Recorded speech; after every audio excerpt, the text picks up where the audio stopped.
Yo, what's up guys, this is your favorite fanfic YouTuber, the Fanfic Majesty. Become a member of the channel to access more content, the link is in the description.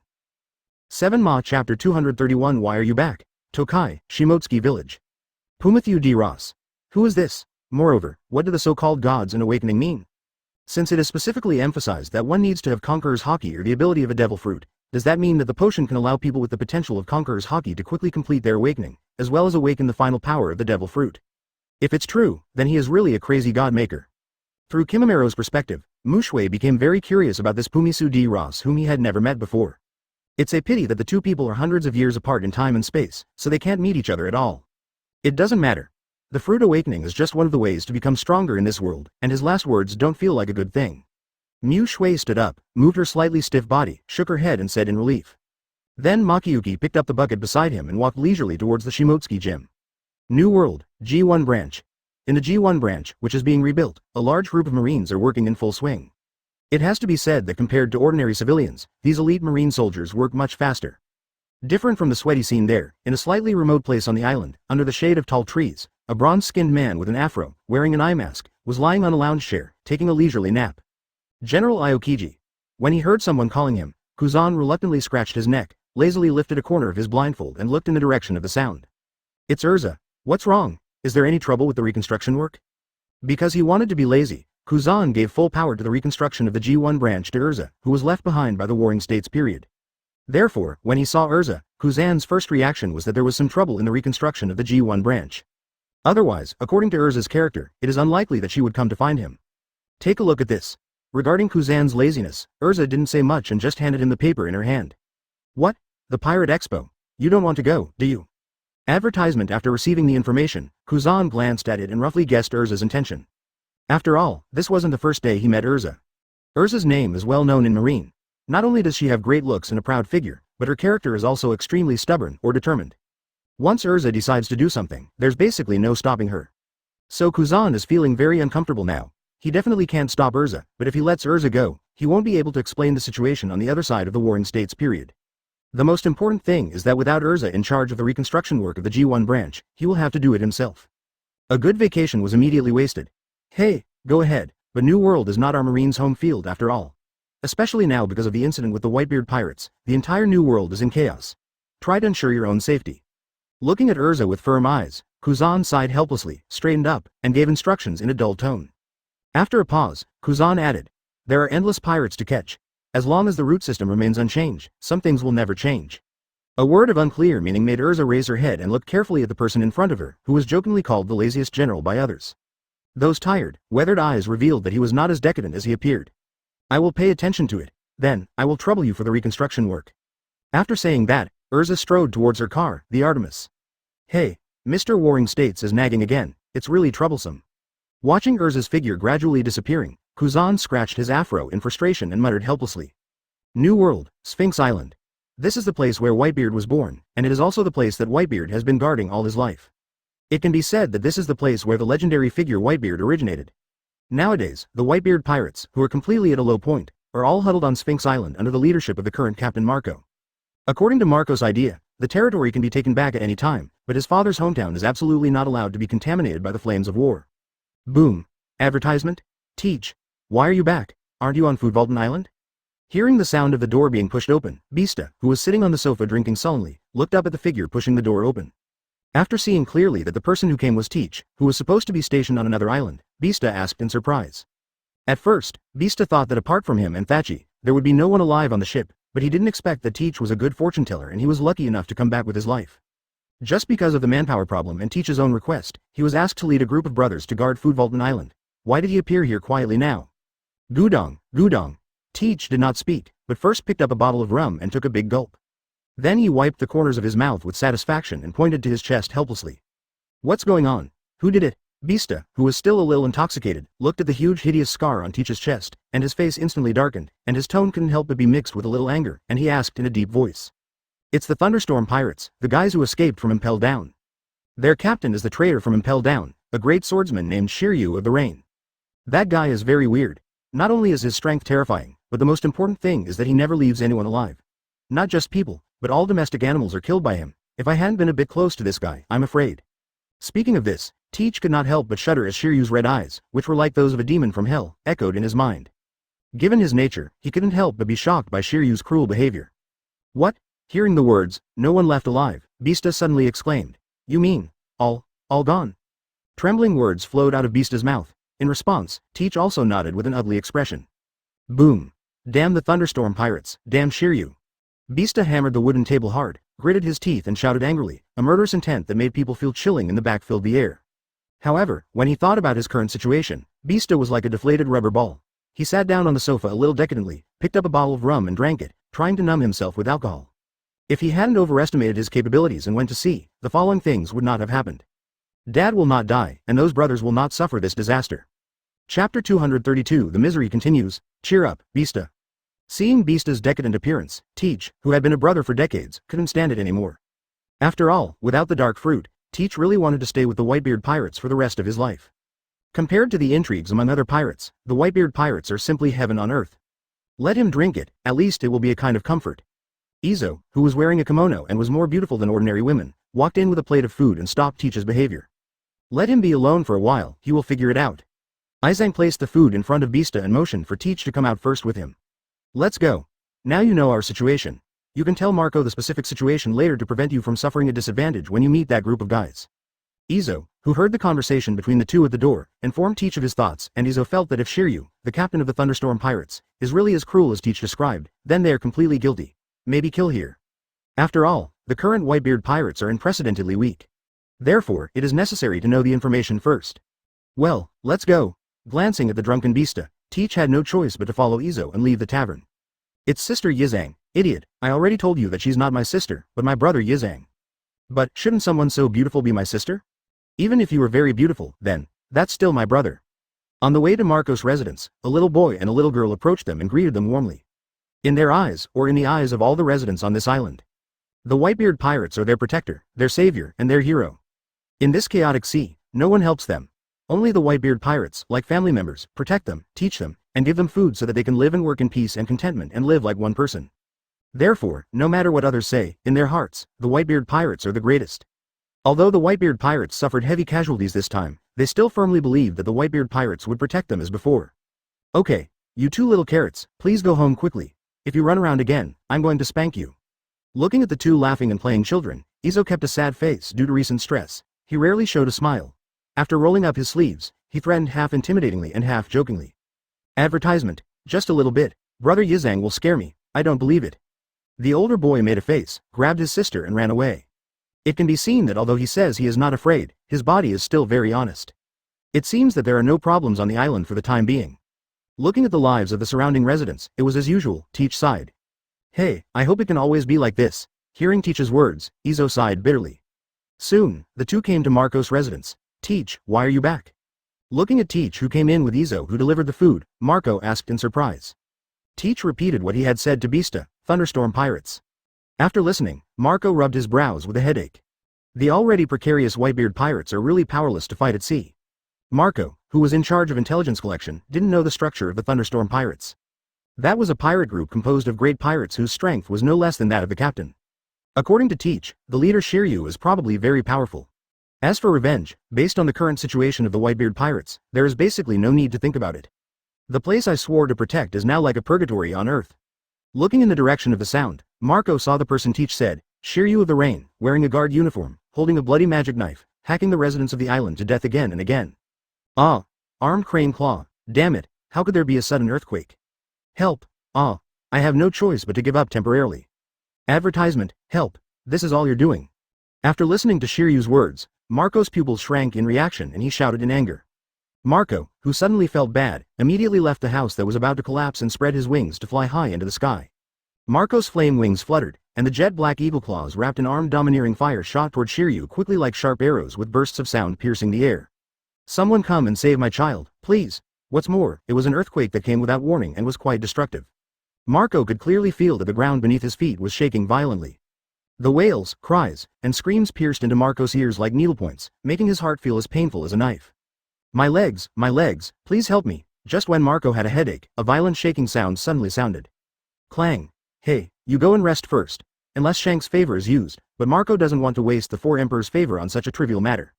Marco looked at the tragic situation in front of him, his tone full of anger and confusion. You know, for decades, there has never been an earthquake on Sphinx Island. After thinking about it, Marco, who had no other solution, could only let Teach rest and recuperate first. That's right, let me see what's different about the blood of the legendary Whitebeard pirates.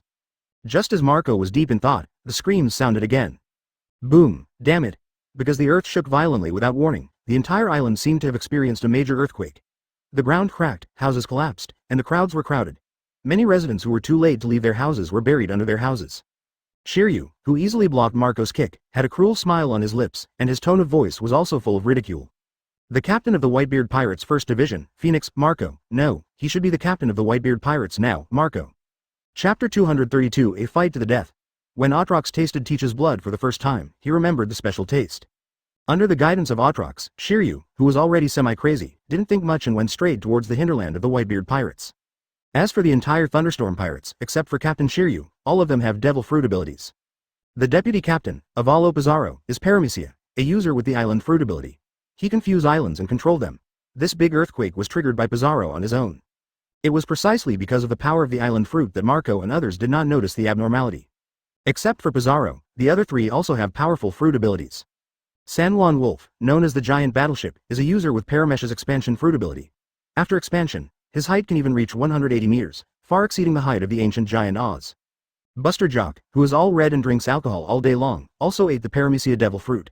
He is a user with the ability to control the power of wine. As for Katrine Demai, she is different from them. She is a fruit-powered user in the form of the Nine-Tails Fox, an animal-type phantom species. Not only does he have strong physical fitness, but he also has the ability to imitate others at will, which can be said to be Ace Agent's favorite ability. Are these the Whitebeard pirates? They are so vulnerable? Katrin Deem looked at the pirates who were easily knocked to the ground, put one hand on her hips and covered her big purple mouth with the other, pretending to be coquettish and mocking. Damn it, old witch, take advantage of me. Halta, the petite former captain of Division 12, looked at the corpse of his friend lying on the ground, his eyes full of anger, shouted loudly, and quickly rushed towards Katrin Deem. Damn lil guy, I am the most beautiful woman in the sea. See if I don't tear your stinky mouth apart. Katrin Demai, who pays most attention to her appearance in her life, when she heard someone calling her an old witch, her eyes suddenly sharpened, and her hands turned into Nine-Tails fox claws, and she grabbed them fiercely. Boom! As the sword blade and claws collided, the petite Halta was no match for Katrin Demai, the Phantom Beast fruit ability user, in terms of strength. Boom! With one blow, Halta, who had underestimated the enemy, was blasted into the ruins behind him. Halta! Yizang, who came in a hurry, looked at Halta who was beaten away and exclaimed. Advertisement, damn it! Without bothering to check Halta's injuries, Izo drew out the two flintlock guns from his waist and quickly aimed at Katrin Demai who was standing aside. Armed and projectile slash. The bullets filled with armed domineering energy shot towards Katrin Deem with a whistling sound. Different from ordinary people's firearms, every bullet fired by Izo is surrounded by circular slashes. Using firearms as weapons, it can achieve the effects of shooting and slashing at the same time. This is Izo, a samurai from the country of Wano and the descendant of the Hinari-Nagi style. A man who does not stick to formalities and walks out of his own bushido. Armed tailguard. Because Izu shot the bullet at a good time, Katrin Demai, who had no time to dodge, could only stretch out 9 orange tails from her tailbone. Armed domineering energy instantly wrapped around it, and the 9 black fluffy tails instantly turned into iron armor, layered on top of each other. Bang bang bang. After several gunshots, the 9 fox tails that were originally soft and neat were riddled with holes. It's a pity that the superimposed protection of the 9 tails did not prevent the bullet from hitting Katrin Demai's body. What a cute little beauty, she almost hurt my sister. Katrin Demai glanced at the pierced tail, and then looked at Izo with jealousy and envy. Obviously, she cared more about Izo's amazing beauty than his injured tail. Although there is a scar on Yizang's right eye, it still cannot hide his beauty. In fact, this scar adds a touch of heroism to Yizang. This makes Katrin Demai, who considers herself the most beautiful woman on the sea, very jealous.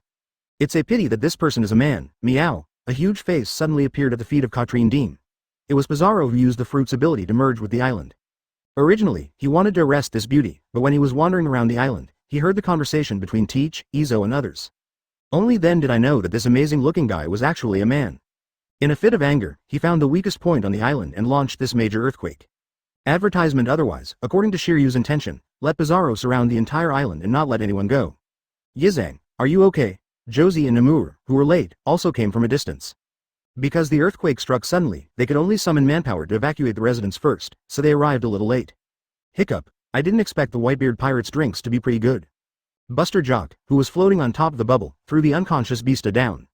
Because of his obsession with wine, Buster Jock immediately found the place where the Whitebeard pirates stored wine as soon as he landed on the island.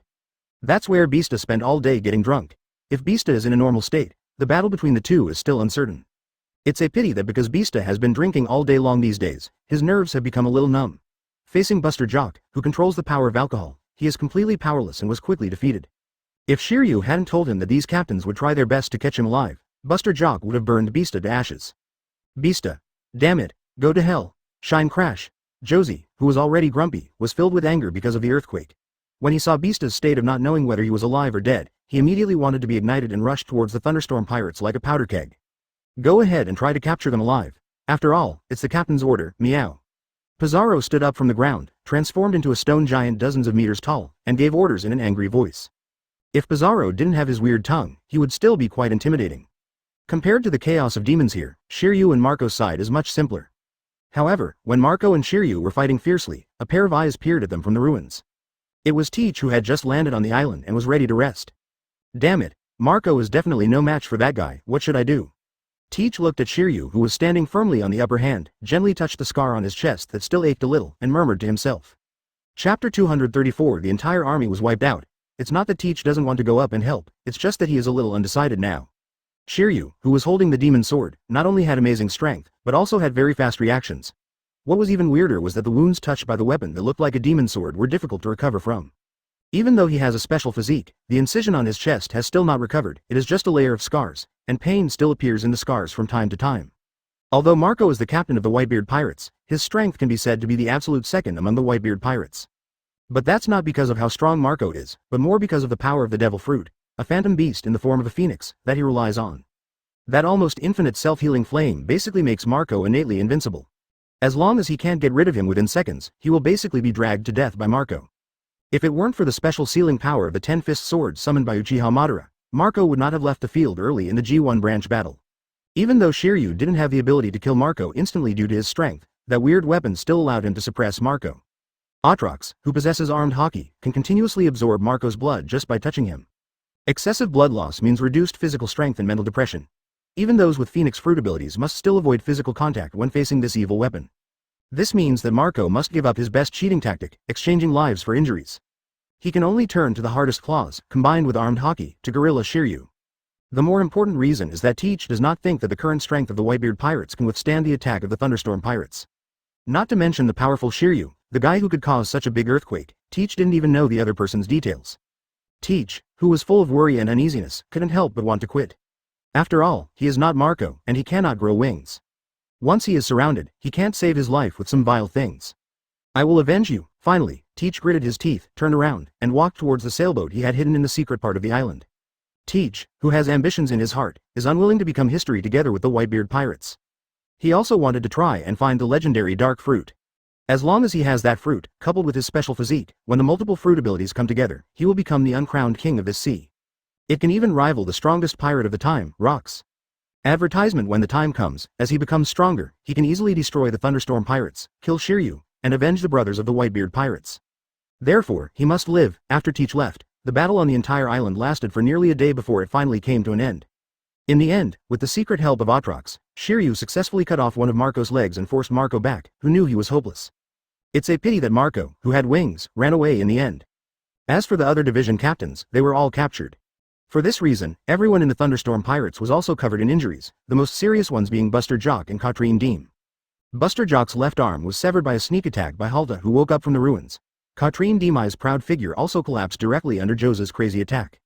Therefore, Josie was also cruelly chopped off by the angry Katrine Deem. If she were not afraid of Shiryu's cruelty, she would even want to cut him into pieces. In fact, as a shining fruit user with super strong defense power, it is entirely possible for Josie to run away. But for the sake of Yi Zhang and others, he still chose to stay and fight alongside them. Well done. Shiryu, who had no wounds except for some wrinkles on his body, walked over with the darkened demon sword on his shoulders. Looking at the squad leaders who were still breathing, Shiryu gave them a rare compliment. Captain, I'm back. The huge San Juan wolf put down the ship in his hand and said to Shiryu in a sullen voice. In order to prevent the residents of the island from retreating under the cover of the Whitebeard pirates, Shiryu specially asked the huge San Juan wolf to intercept the escaping ships outside the island. Obviously, Josie and others, who did not know Shiryu was so despicable, did not pay attention to this matter at all. Except for the captain of the 8th Division and the fishman Namul, who stayed on the ship to guard the residents, they all came to the island to fight the Thunderstorm pirates and others. Faced with the disparity in size, Muir is as ridiculous as a mantis trying to use his arms as a cart. Facing the nearly 200-meter-tall San Juan Wolf, Namur had no power to fight back. After just one encounter, he was held in the hands of San Juan Wolf and turned into a puddle of fish. Please let us go. We are not members of the Whitebeard pirates, we are just ordinary residents. We have money, please let us go. You damn pirates, you will all go to hell. Damn pirates, Brother Izo will never let you go. Advertisement. Because San Juan Hungry Wolf handled it with care, fearing that the people on board would fall to death, these residents now still have a lot of energy to speak. The sounds of begging for mercy, curses, and threats were all mixed together and reached Shiryu's ears. Yes, not bad. Ignoring the wails of the bugs, Shiryu praised San Juan Hungry Wolf, who was scratching his head and giggling, and then walked towards the residents with a cruel smile. Whoa. Boom. Ah. After a series of blood-red flying slashes, these ships full of residents were chopped into pieces. Soon the screams of the residents gradually subsided. There is no unnecessary nonsense, after all, Shiryu does not need to collect any negative emotions. All he wants is blood. You guys actually attack unarmed civilians. Yi Zhang, who was still breathing, watched helplessly as the child who had just greeted him turned into cold pieces, his tone full of murderous intent and hatred. It's a pity that he is paralyzed and doesn't even have the strength to pull the trigger now. Humble reptile. Shiryu walked up to Izo, and with a cold and disdainful voice, he raised his hand and killed the captains one by one. Ah, what a delicious taste. Feeling the majestic blood flowing into his body from the sword, Shiryu's blood-red eyes became even scarlet. Sure enough, only high-quality blood can quickly become stronger. Senju Hashirama, just wait for me, and the humiliation I have suffered will be doubled back to you. He gently clenched his fist, adapting to the surge in strength, and a fierce smile appeared on the corner of Shiryu's mouth. It made several people on the side feel chills in their backs. Let's go. Next stop, chapter 235. It's so heartless. New World, Red 4th.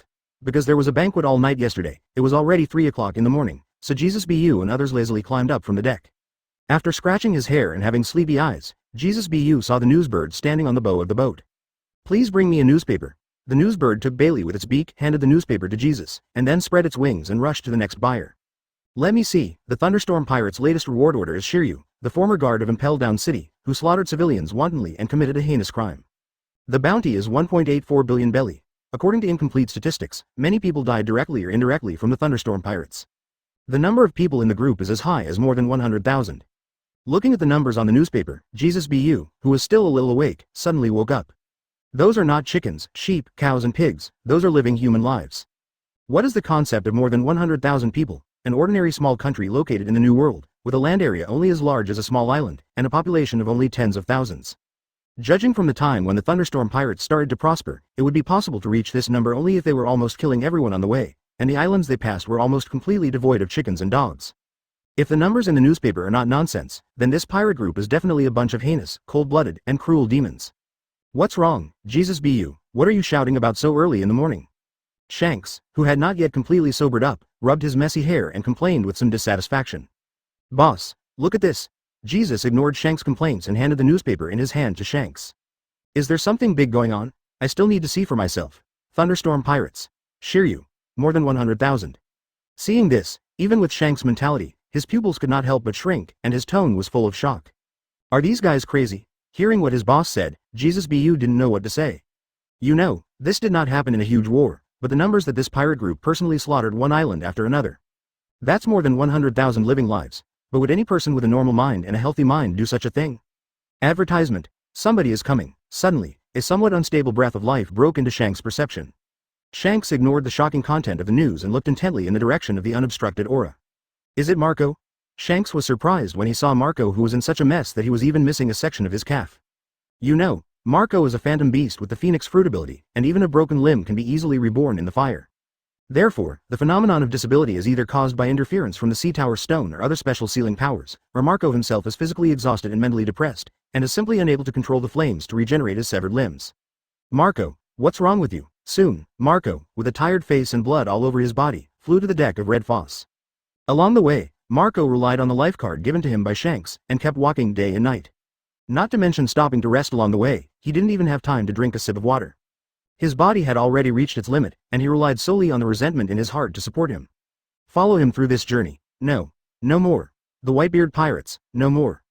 The moment he saw Shanks, Marco, who was already nervous, could no longer hold on. With his chapped lips, he kept mumbling words that shocked Shanks. Later, Marco fainted in an instant because his spirit went from extremely tense to suddenly relaxed. Quick, go get Dejay. Shanks helped Marco, who collapsed on the ground, and said to Jesus be you with a serious face. Soon, everyone in the red-haired pirate group fell into a very dull atmosphere because of Marco's sudden visit. You know, when Marco and others retreated to Sphinx Island, the red-haired pirates stepped forward out of recognition of Whitebeard himself. Otherwise, relying on Marco and others, there is no way to stop the siege of many pirate groups, although this is also the reason why these pirate groups have their own agendas. But it is undeniable that the red-haired pirates, one of the 4 emperors, are quite a deterrent to this group of pirates who have been hanging around in the New World for a long time. Now, Marco suddenly appeared alone on the Red Fort. Even before he fell into coma, he kept muttering that the Whitebeard pirates were gone. Combined with Marco's knife wounds and his broken leg that was too late to be repaired, it is enough to show that the Whitebeard pirates may be completely reduced to history this time. How about it? Advertisement. After the expressionless Deeg came out, Shanks asked with a worried look. It's nothing serious, it's just that he is exhausted and his mental condition is not very good. However, as a Phoenix Fruit user, when he wakes up and replenishes his physical strength, these are all minor problems, but... After saying this, Deji's face showed a solemn look and continued, however, his wound has some strange power. It is not yet clear what caused it, but judging from the appearance of the wound, it should be a special if we encounter a large sword weapon. Try to be careful, it should be a weapon similar to the demon sword. After listening to Deji's words, Shanks' expression darkened. It can be seen that Shanks is not in a good mood. Special weapon? Great sword? Hearing Deji's words, Jesus murmured a few words as if thinking of something, and quickly found the newspaper he just bought in the morning. Deeg, do you think this weapon is suitable? Jesus handed the newspaper, Shiryu's reward order, to Deeg. In the picture, it is Shiryu holding a bloody sword. Look at it, it looks very similar. If it is such a special weapon, I think it will be difficult to find it again in this sea. Deeg carefully observed Kaido. Although he said it very conservatively, it was not difficult to hear that he had given a positive answer. After all, as he said, it is unlikely that there will be multiple weapons of this shape. It's just that I've never seen this weapon before. Do you know it, boss? Deji handed the newspaper to Shanks aside. Shanks took the newspaper and frowned as he looked at the sword in the picture. I don't know, but it must be an ominous weapon. Perhaps the reason why this guy named Shiryu slaughtered the island has something to do with this weapon. What massacre? The other members, because of Marco's incident, haven't had time to watch today's news, so they don't know what their captain means. See for yourselves. Shanks, who was feeling a little depressed, threw the newspaper to them, then leaned back in his chair, closed his eyes, and didn't know what he was thinking. Chapter 236. I really have no other choice. Is this shit done by humans? This guy named Shiryu is simply a demon in human skin. Could it be, as the captain said, related to this evil-looking sword? Fart. The so-called demon sword is just to amplify certain emotions of the swordholder. There are so many demon swordholders in history. Who has ever done such a heartless thing? This B************** D named Shiryu. I can't wait to kill him. He tore it into pieces. That's right. This B********** D was the former warden of Impel Down City. How could he be controlled by a mere demon sword? I'm afraid it was because of his murderous nature that he was dismissed from his position by Impel Down City. Now it's just a matter of releasing his true nature. After reading the newspaper, all the members of the red-haired pirate group were shocked by what Shiryu did and began to curse and yell. You know, although the red-haired pirates are a group with a very high bounty and are even considered one of the most famous pirate groups, they have basically never done anything consistent with their status as pirates. Burning, killing, looting, plundering civilians, attacking the country, they have never done any of these. Except for the fact that when they are short of money, they use it to earn enough travel funds. They are actually no different from sailing adventurers. He is nothing more than a somewhat powerful adventurer. Although they occasionally meet Marine, they will take the initiative to get in front of Marine and then run away to enjoy the feeling of slipping away from Marine's nose, but this is because they regard this kind of thing as part of the adventure. Even if they encounter pirates, in most cases, they will not take action unless the other party has really done something unscrupulous. Otherwise, they are not living Buddhas, nor are they saints with great kindness. There is so much suffering in this world, how can they manage it? What they pursue is to live their lives as they please and be happy and unrestrained. But this guy named Shiryu is different. That is no longer just burning, killing, looting. This is a common thing in the pirate world. That's Tudao. It's still massacre without distinction. This kind of person who kills for no reason at all, just for the sake of killing, is completely beyond their understanding. Therefore, they will be angry, and they will want to cut him into pieces and let out a bad breath. Boss, Marco is awake. After Deji's careful treatment and various energy supplements, Marco quickly regained consciousness, endured his inner grief and mental exhaustion, and reluctantly opened his eyes. After hearing Deji's words, Shanks suddenly opened his eyes, his sharp eyes showing his inner unrest. Walking into the house, Shanks looked at Marco, whose eyes were dull, like a salted fish, staring at the sea outside the window in a daze. Marco, what happened? Advertisement. Seeing Marco's appearance, Shanks frowned and asked straightforwardly. Shanks. The Whitebeard pirates have completely disappeared. Hearing the question in his ear, Marco came back to his senses and glanced at Shanks with his dull eyes. The corners of his chapped mouth could not stop trembling. Along with the words, two lines appeared in the corner of Marco's eyes. Tears. Marco, who once had a lazy appearance but a strong heart, was now like a dried salted fish, lifeless. Did that Shiryu do it? Ben Beckman on the side handed the newspaper to Marco's eyes and asked in a deep voice. Ah. Unexpectedly, after seeing Shiryu's reward notice, Marco, who had dead eyes at first, instantly turned his eyes red. A hoarse voice came out of his throat, and he seemed to be going crazy while reading the newspaper. He grabbed it and tore it into pieces. Along with the roar, 2 lines of blood and tears left the corners of Marco's eyes. In just 1 month, he lost his father who had taken care of him for decades, and his brother who had laughed and laughed with him countless days and nights. Lost everything. Now he is lonely and helpless, and the only thought in his heart that keeps him alive is revenge. Shanks, please, help me. Looking at the newspaper scraps scattered all over him and stained with blood, Marco came back to his senses and looked at Shanks pleadingly with his red eyes full of bloodshot eyes and bloodstains. This scene made everyone silent. Everyone in the red-haired pirate group never thought that one day, the high-spirited Phoenix would become like this. And their strength is also at Marine Headquarters Lieutenant General and above. Whether it was due to his friendship with Whitebeard himself, his original promise to Marco, or his disgust at Shiryu's act of massacring the island, Shanks decided to take action personally to capture him. In addition, even the strength of the Brigadier General of the Marine Headquarters is enough to live in style on this sea. Maybe not as good as the cadres of the Imperial Regiment, but it's enough to deter those little pirates who try to rob their homes. On top of the plywood. Please, Shanks, there is really nothing I can do. After hearing Shanks' words, Marco closed his eyes in relief and soon fell into a deep sleep. This is a fairly large island, many times larger than the Sphinx. Advertisement, this is a devil fruit. Although devil fruit is no longer an unknown secret in the New World, there are still many people who have never seen a devil fruit with their own eyes. You have a good rest and leave the rest to us. After shaking off the scraps of paper on the quilt and covering Marco again, Shanks promised solemnly. Fortunately, Shanks, who had quick eyesight and quick hands, helped Marco and pushed him back to the bed. Tairefu, as a regiment commander of the Kingdom of Bristol, is one of the most powerful people in the kingdom. He has a strength comparable to that of the Major General of the Marine Headquarters. Maybe it can't keep up with some big pirates, but at least it's enough to protect itself when facing ordinary pirate groups. Tai Laifu, who was a little unsure, looked at the patterned fruit in front of him and murmured to himself. Bristol. That is the island closest to the Sphinx and the most populous, they will definitely go there. As one of the countries located on the large islands of the New World, Bristol also has fairly good military strength. After all, not every pirate group is filled with monsters. Although as the commander of the Legion, Tai River has seen many people with devil fruit abilities, but this is the first time that Tai River has seen the original devil fruit. When he reached a familiar jungle, he suddenly froze on the spot. Marco, who was still struggling fiercely, immediately calmed down after hearing Shanks' words. You know, pirates at the level of Katrine Deem and others are all locked up on the 6th floor of Impel Down City, and are called great pirates erased from history. Obviously, Shiryu's act of massacring civilians made Marco guess where Shiryu was most likely to go. A breeze blew by, making Shanks' cloak whistle. As usual, after the patrol, Tai Laifu came to the mountains and forests, preparing to hunt some game and go back to hunt for teeth. Let's go, Bristol, have a good rest and tell me where they are. Not to mention, a guy like Tai River who has strength comparable to that of a major general. Looking at the silent crowd, Marco pulled open the syringe of the infusion, ignoring the spilled blood, and pretended to kneel to the ground. Although his voice was a little weak, his tone was very firm.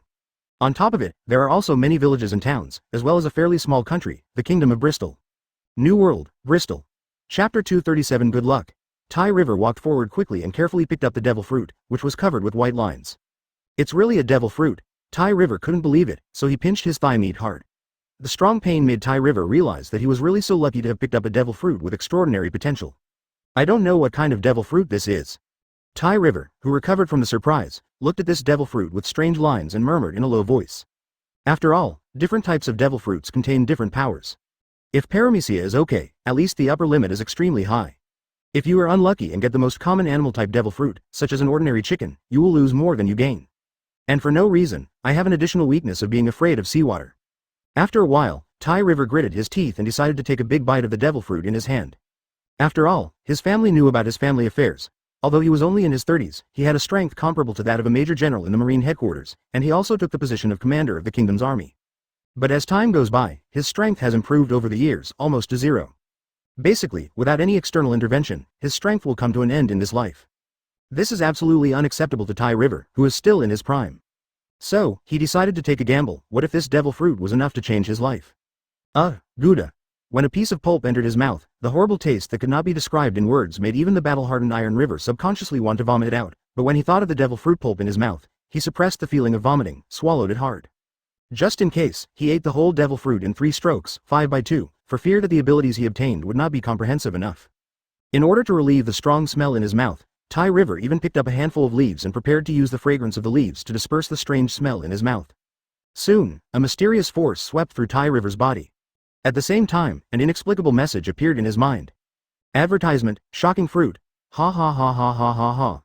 It turned out to be the legendary earthquake fruit. It's developed. This time lousy is developed. After digesting the devil fruit information in his mind, Tai River opened his eyes in surprise. The corners of his mouth began to rise uncontrollably, and his manic laughter seemed to shatter the world, scaring away all the birds in the surrounding woods. That's right, Iron River, a lucky guy, unexpectedly found the shock fruit that Whitebeard had during his lifetime. Lousy will become the next Whitebeard. By then, no matter what pirate or king, even the world's government will ask Lousy to join. Tai River, who is caught up in the illusion of a bright future, has already imagined himself ascending to the throne, and at the request of the world government, becoming a member of the world government and becoming a master.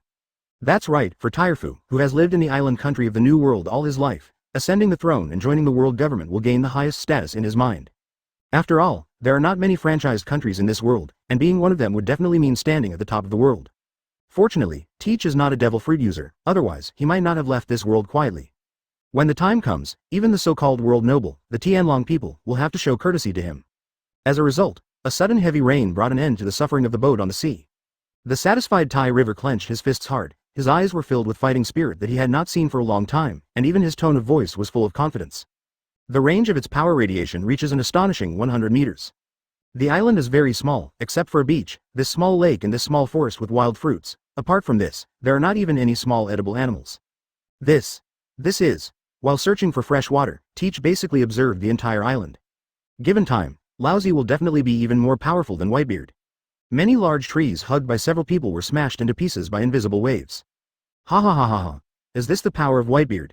As for the world's government, in Taifu's eyes, they're just a bunch of service personnel who are responsible for helping noble kings like them, both in front of and behind the horse.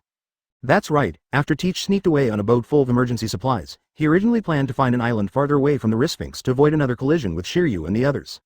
Advertisement: just 2 waves smashed the small boat like duckweed into pieces.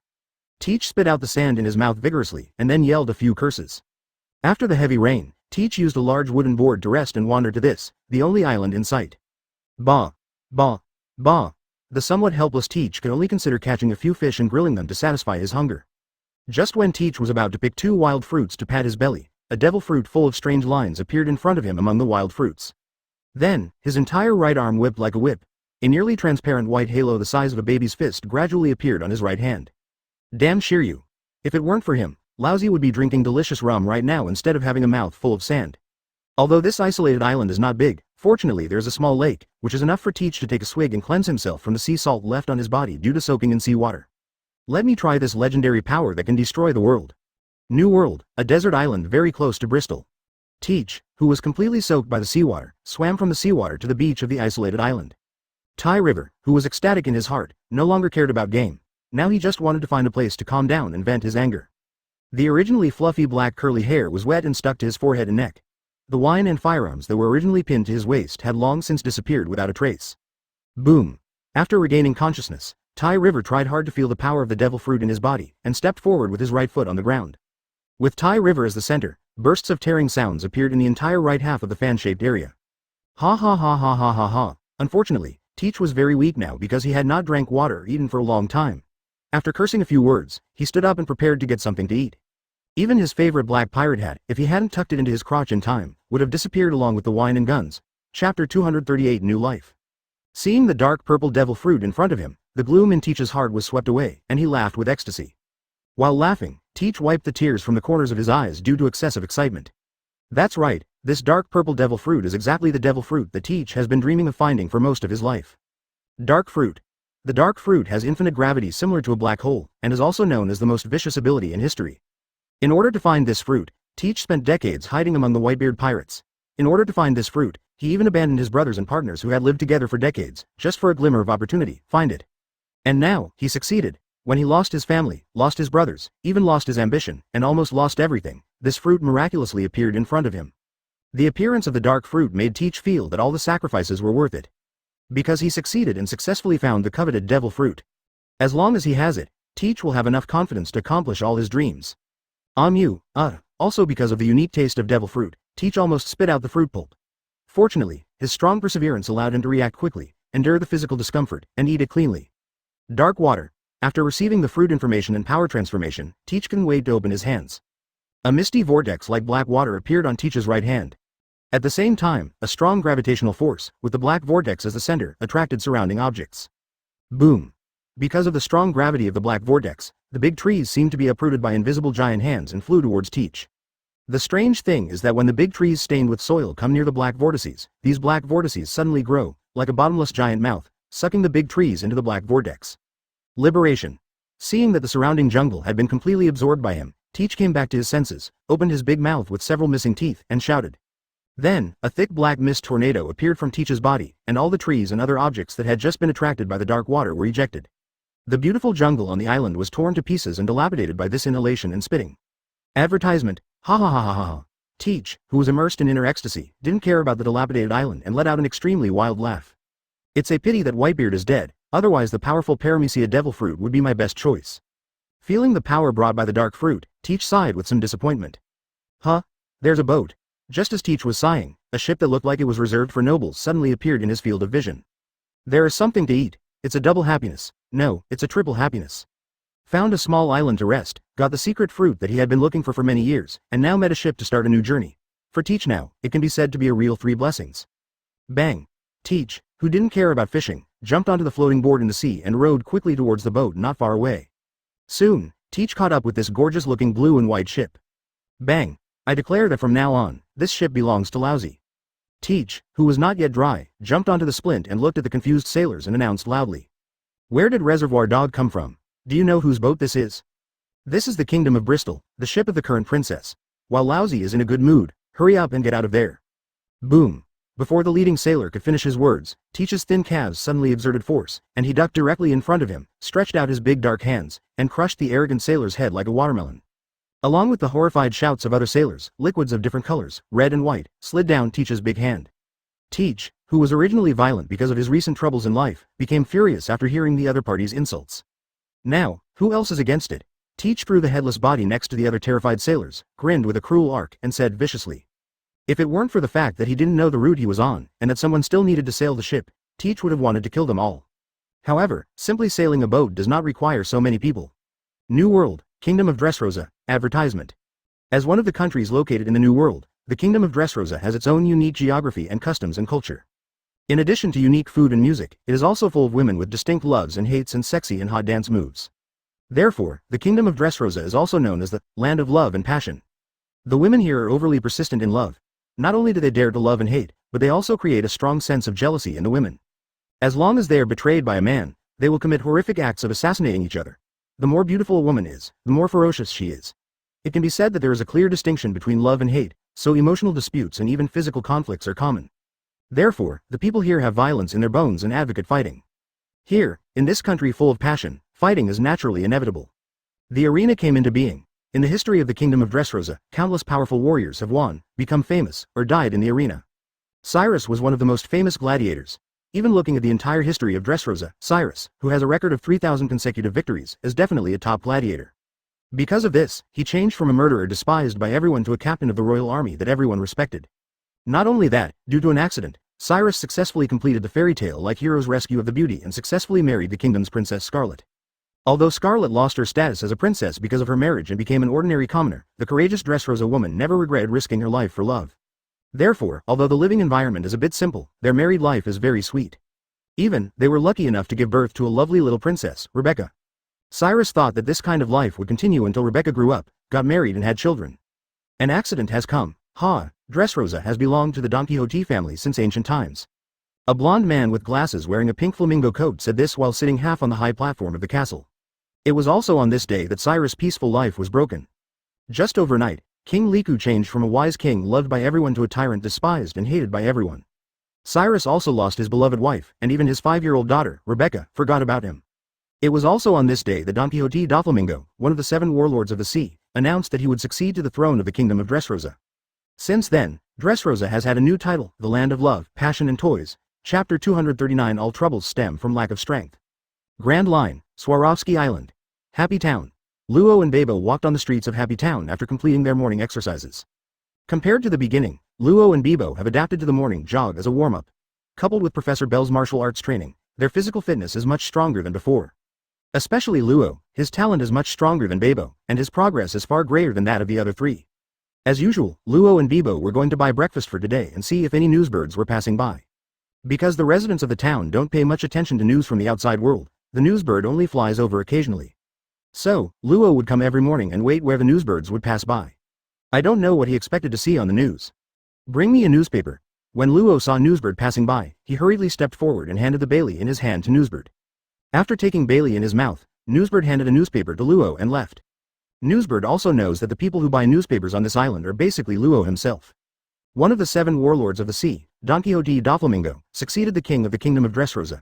It is reported that the previous king, King Riku, was too cruel and ruthless and slaughtered the residents for fun, so much that. After seeing the headlines in the newspaper, Luo, who was originally in a good mood, suddenly turned gloomy. Veins popped out on the back of the hand holding the newspaper, and his teeth creaked. This look of wanting to choose someone to devour startled Bibo, who was not sure what was going on at the side. Luo, you. What's wrong with you? Looking at Luo, who looked a bit uncomfortable, Bibo asked cautiously and tentatively. Fine. Hearing Bibo's words, Luo took a deep breath first, then folded the newspaper and forced out a smile that was uglier than crying.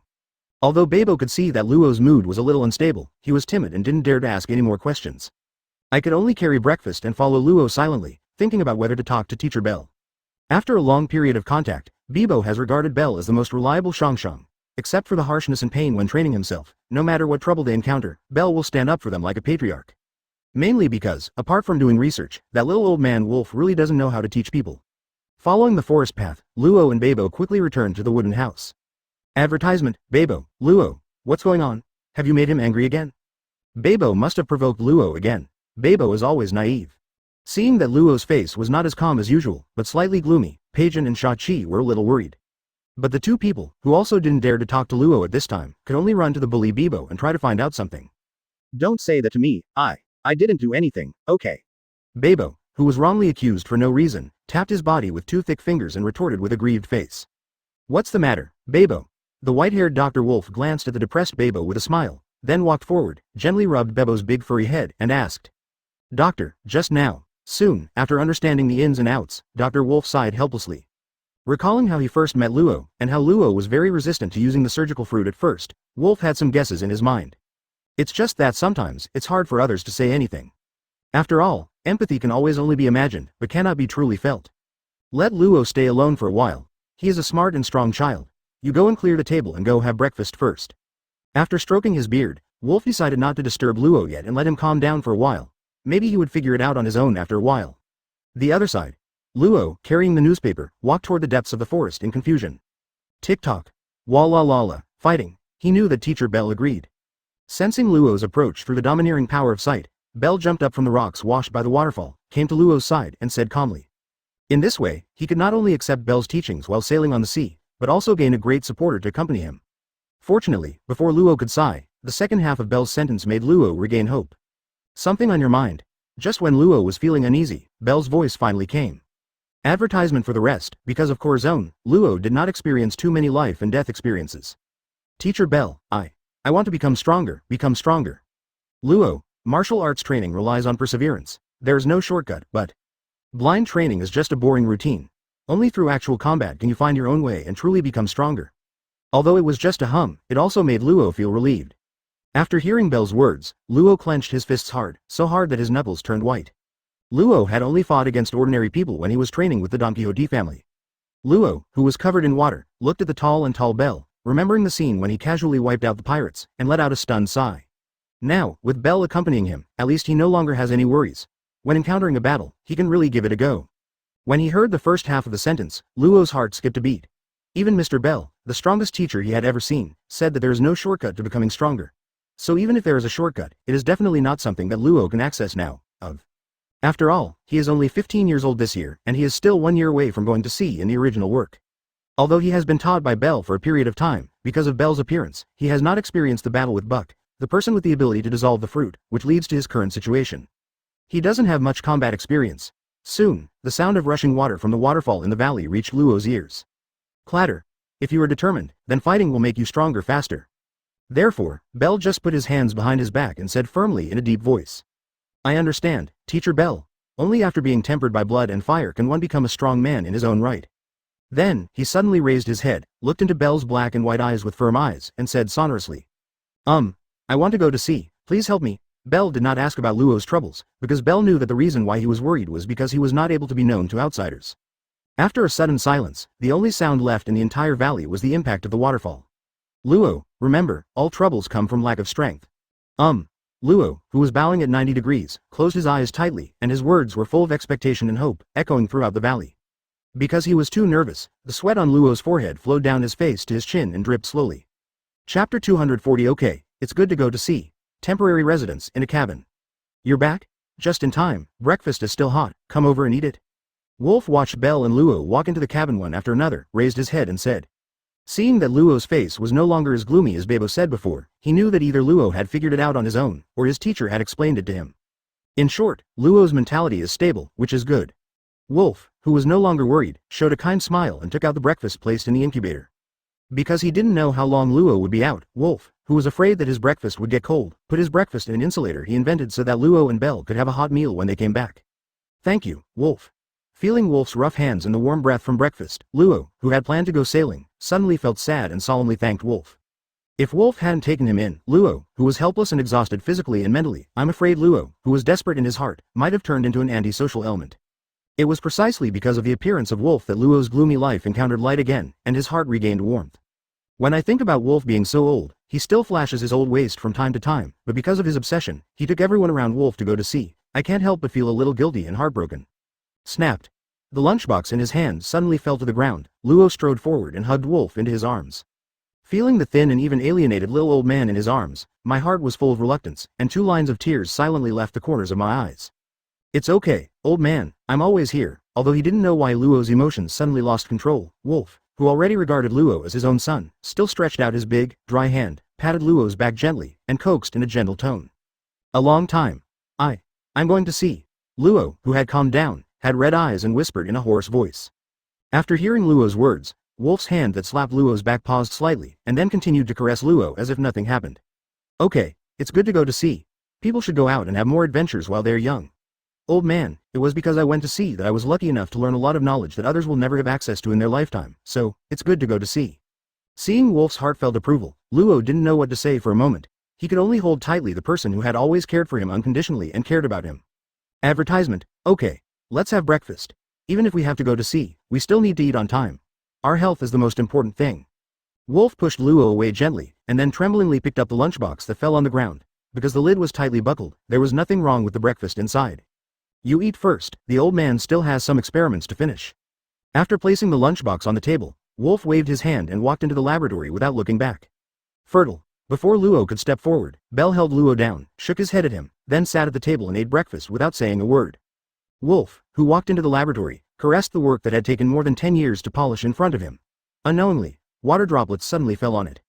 However, due to the material, water droplets cannot even adhere to it, and they still roll down in a spherical shape. This is exactly the magical submarine that Wolf developed to deal with Buck, which can dive into the sea and escape from the ground. Now that Buck is dead and Law is about to go to sea, there is no use for him to keep this thing other than keeping it in the coffin. That night, Luo, as the captain of the Hard Pirates, announced his decision to go to sea. Bebo, Pekin and Shachi all agreed with both hands and feet. After all, the main theme of this world is sailing. Let's go and show you the greatest masterpiece of the old man's life. It will save you every day complaining that the old man only develops agricultural tools. Robbing. Robbing is not good. Looking at the room full of energetic people, Wolf gently stroked his beard and said with a smile. Wow. Bebo, who was cowering on the side, retorted in a low voice. Boom. Boom. Boom. Luo, who has experienced hardship since childhood, but has been exposed to the glory of human nature, cannot become like those gang of pirates who do all kinds of evil, looking for people to attack at will. Come on, you all come in, and the old man will show it to you personally. Perhaps seeing Luo's suspicion, Wolf took Luo's hand and wanted to prove to him that his life's masterpiece was more than just words. Luo, who had never seen a submarine before, looked at the fully enclosed ship in front of him with some surprise. This was not the shape of the ship Luo had imagined at all. How's it going? Isn't it great? Advertisement. Seeing everyone's surprised expressions, Wolf was like a child introducing a long-cherished treasure, showing off its origins and effects. After all, he was once an islander who was at the mercy of others. He knew the feeling of helplessness, pain, and death at any time. After all, it is a means of transportation that will go to sea in the future, and Bell is still very concerned about it. Good guy, this ship. No, is this submarine really so powerful? What's this? The activated submarine slid into the water, and with the powerful thrust brought by the engine and the hardness of the metal used in the submarine itself, it easily penetrated the rock wall. When Peijin and Sha-Chi saw the big guy in front of them, full of streamlined beauty, they immediately rushed up and looked around. They seemed to like it very much. Under the moonlight, the corners of Wolf's eyes sparkled. Luo, what kind of boat should we buy? Diving? Escape? After a while, the submarine came to the sea above the island.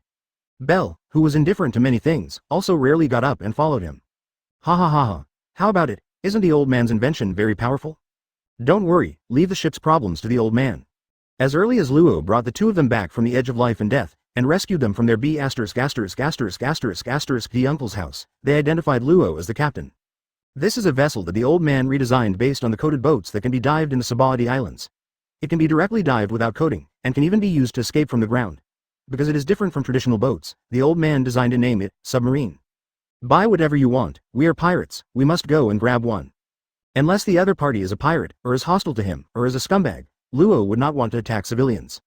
Soon, Luo, Babo and others followed Wolf to the underground laboratory. Wolf stood up and joked to everyone. Okay, although we are pirates, we are not the dirty pirates.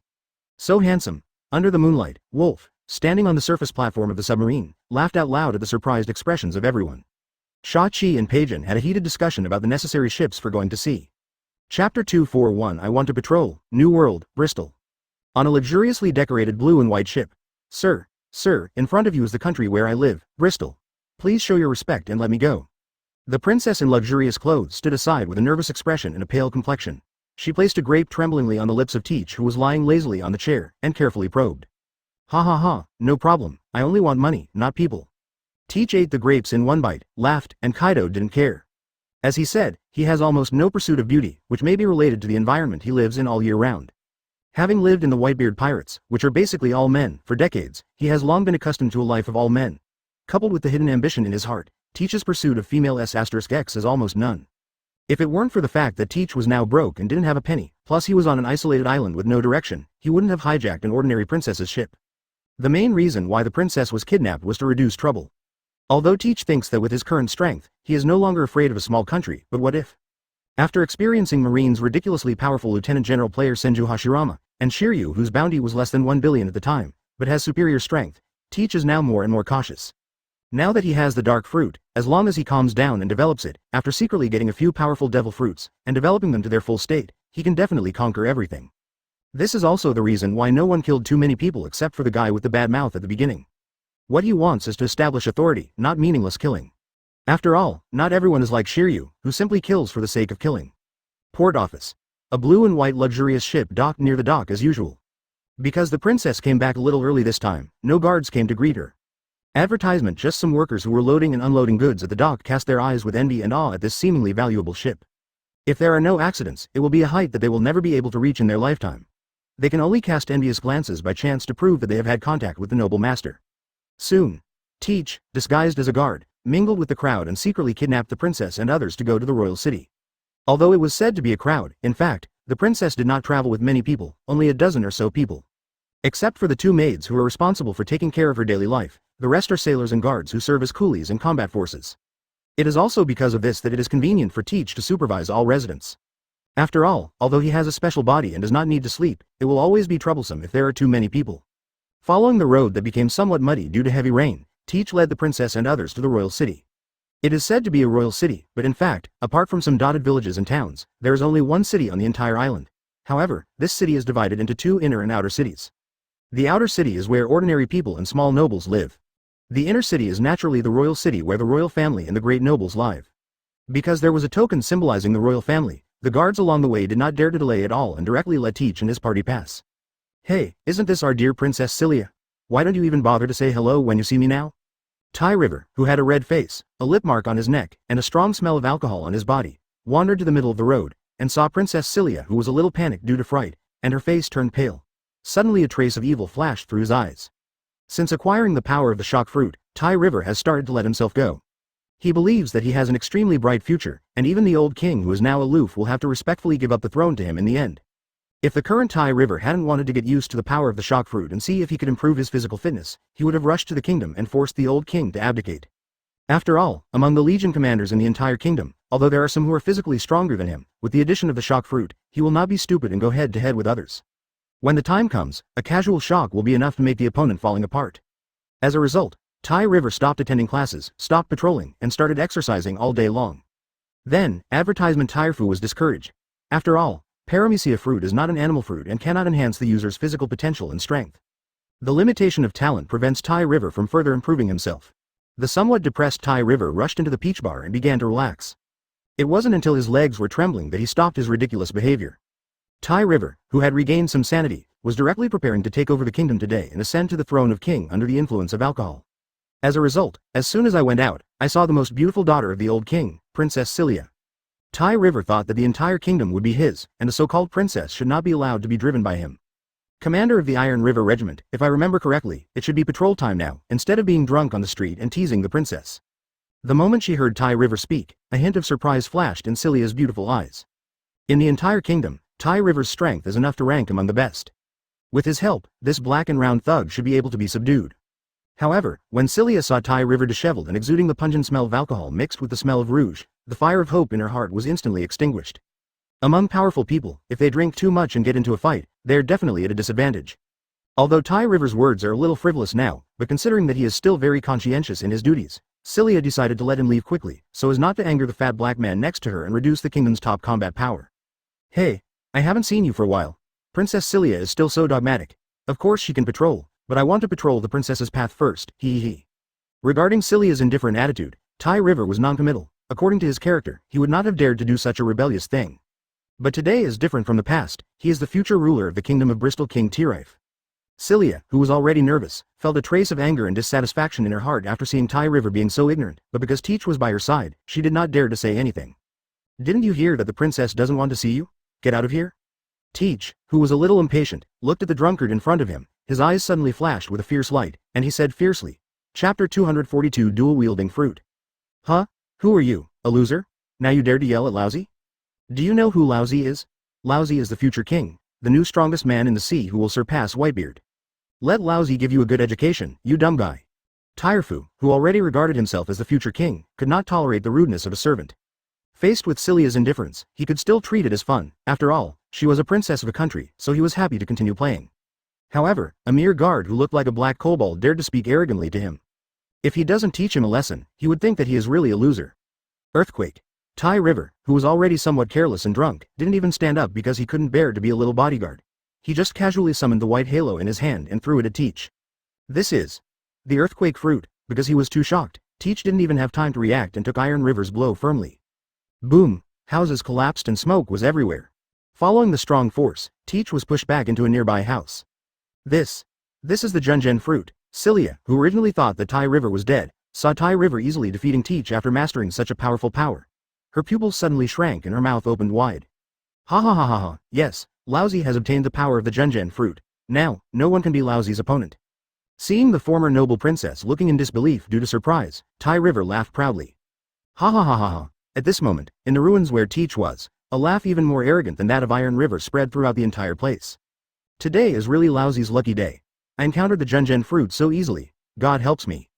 The rough-skinned Teach climbed up from the ruins, patted the dust on his body, shook his stiff neck a little, and laughed wildly at the corner of his mouth. Some strength, but that's all. Advertisement, dark water.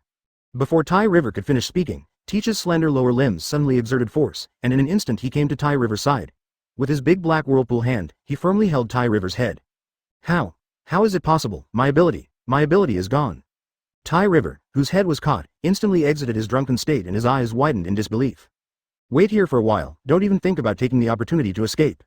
Teach grabbed Tai River, turned to give instructions to Cilia, and quickly walked towards a fruit stall. Teach picked up a basket of fruit along the way and took Tai River into a hut. Dark acupoint path. A large amount of black mist was released from Teach's body, and soon filled the entire room. Under the influence of the black mist, the entire room was pitch black, and not even a trace of light could be seen. You. What are you going to do? I'm strong, I can help you, please let me go. The darkness of being blind and the fear of losing the power of the fruit made Tai River, who was still arrogant just now, slumped on the ground like a cripple, constantly begging for mercy on his knees. Next, let me see the true power of the legendary dark fruit. Dark water. Ignoring Iron River's begging for mercy, Teach's left hand, covered in armor, pierced Iron River's heart. As Tai River's breath of life gradually dissipated, Teach was in midair, shaking the black mist in his right hand and began to search in the air. Touched. Liberation. Teach used his unarmed left hand to grab a basket of fruits and shrouded the black mist. As time goes by, a fruit gradually begins to metamorphose and strange lines gradually emerge. Soon a devil fruit with white lines appeared in a basket of fruits. Ha ha ha ha ha. Success. Holding up the white-lined Junjen fruit, Teach could no longer suppress his inner ecstasy and laughed excitedly. Originally, he had only seen speculation about the ability of the dark fruit in an ancient book, but he did not expect that it turned out to be true. Amu. Advertisement the next second, a scene that shocked others happened. Teach actually ate all the Junjen fruits. You know, although devil fruit has many benefits, it also has many side effects, such as fear of the sea tower stone factor, and you must not eat too. Since ancient times, everyone who has been greedy for the power of 2 devil fruits has had their bodies explode under the power of the 2 devil fruits. No exception, and now, Teach can actually contain the power of 2 devil fruits at the same time, which is amazing. This is power. Invincible power. Teach looked down at the white aperture in his left hand and the thick black mist in his right hand. The 2 abilities came to him at the same time. Teach was so ecstatic that he began to laugh proudly. With the Logia dark fruit to limit the opponent, and the Paramecia shock fruit as the main means of output, the next step is evil animal type devil fruit that enhances physical fitness. It's a pity that Kaido is really difficult to hunt, so he can only take one step at a time. Putting away the 2 abilities in his hands, Teach clenched his fists and muttered to himself. After a while, Teach calmed down, regained his smiling appearance, and walked towards the block where Cilia was. Although there are already 2 powerful fruits nearby, sailing on the sea still requires sufficient manpower and material resources, and these are not easily done by one person. On the other side, Cilia, considering Teach's powerful strength and Tai River's irresistible performance, could only stay where she was, praying that Teach would be a pirate who kept his word. It's not that she is too naive, but that when a person is in a desperate situation where he cannot resist, only prayer can comfort his heart. Not bad. Teach, who was already in a very beautiful mood, saw Cilia staying in place quite honestly, not moving, and immediately opened his mouth and praised her. Although, he didn't care whether Cilia listened or not. However, less trouble is always better. Off the coast of Bristol, a ship with a skull and crossbones flag printed with red stripes on its right eye socket appeared on the coastline. He is one of the kings who rule the New World, red-haired Shanks' exclusive ship. Red 4th. Chapter 243 Diamond Skin, aboard the Red 4th. Bristol is ahead. Ben Beckman, who had a gray back and held a cigarette in his mouth, walked to Marco, whose wound had healed, and patted him on the shoulder. After a few days, Marco, who had enough food and medicine, not only recovered all the wounds on his body, but even the small section of his leg that was severed by Shiru was restored under the influence of the Phoenix Fire.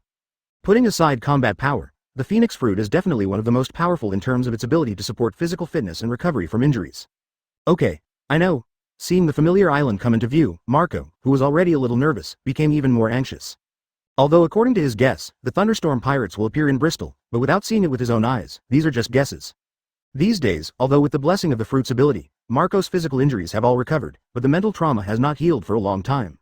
For Marco now, he never wants to avenge his dead brothers. It can be said that as long as Shiru is alive for one day, his heart will never be at peace. Every night, Marco would think of the tragic experiences of these days, the voices and smiles of his companions, and their unwillingness before death, which made Marco's spirit more and more exhausted. Oh, people always have to look forward. I believe they don't want to see you like this. Looking at Marco with bloodshot eyes, Ben Beckman sighed helplessly, thought about it, and comforted Marco. Mental pain is far more difficult to heal than physical injuries. Even Marco, known as the Phoenix, cannot heal his own mental trauma. Okay, I know. After hearing the words of comfort, Marco still looked numb. Obviously, Marco's mind is no longer on the conversation at all. His desire for revenge and Shiryu's hatred have made Marco completely immersed in anger. In this regard, Ben Beckman did not speak anymore, and just blew out a smoke ring. He knew that no matter how much comfort he received, it would not be as good as letting Marco kill his enemy with his own hands. Advertisement on the sea not far from Bristol. Bang, bang, bang, Captain, Bristol is ahead. According to your request, this is the island closest to us and the one with the most people, meow. Pizarro walked to the door of the cabin where Shiru was, knocked gently, and reported the news of the upcoming arrival in a very respectful manner. Since the day when the old members of the Whitebeard pirates were massacred, Shiru left a message and locked himself in the cabin. To this day, he has not come out of the cabin. Seeing that they were about to arrive at their destination, Pizarro, as the vice captain, bit the bullet and knocked on Shiryu's door. Crunch. Well, get ready to land on the island. Yes. Yes, Captain. Pizarro raised his head and glanced at Shiru, whose body was slightly reflective, and was stunned for a moment. It can enable the clone to obtain some of the caster's abilities, ability usage memory and experience, etc. It can be used together with flesh and blood magic to achieve even greater effects. As for Atrox, I don't have any objections, he was not the one who was transformed anyway. Teach, who had just been immersed in beautiful fantasy, was suddenly brought back to reality by this earthquake that resembled a Sphinx Island and was created by Pizarro using the island fruit. Ha ha ha. Prepare some delicious food and wine for Lousy. Lousy will come back as soon as he goes.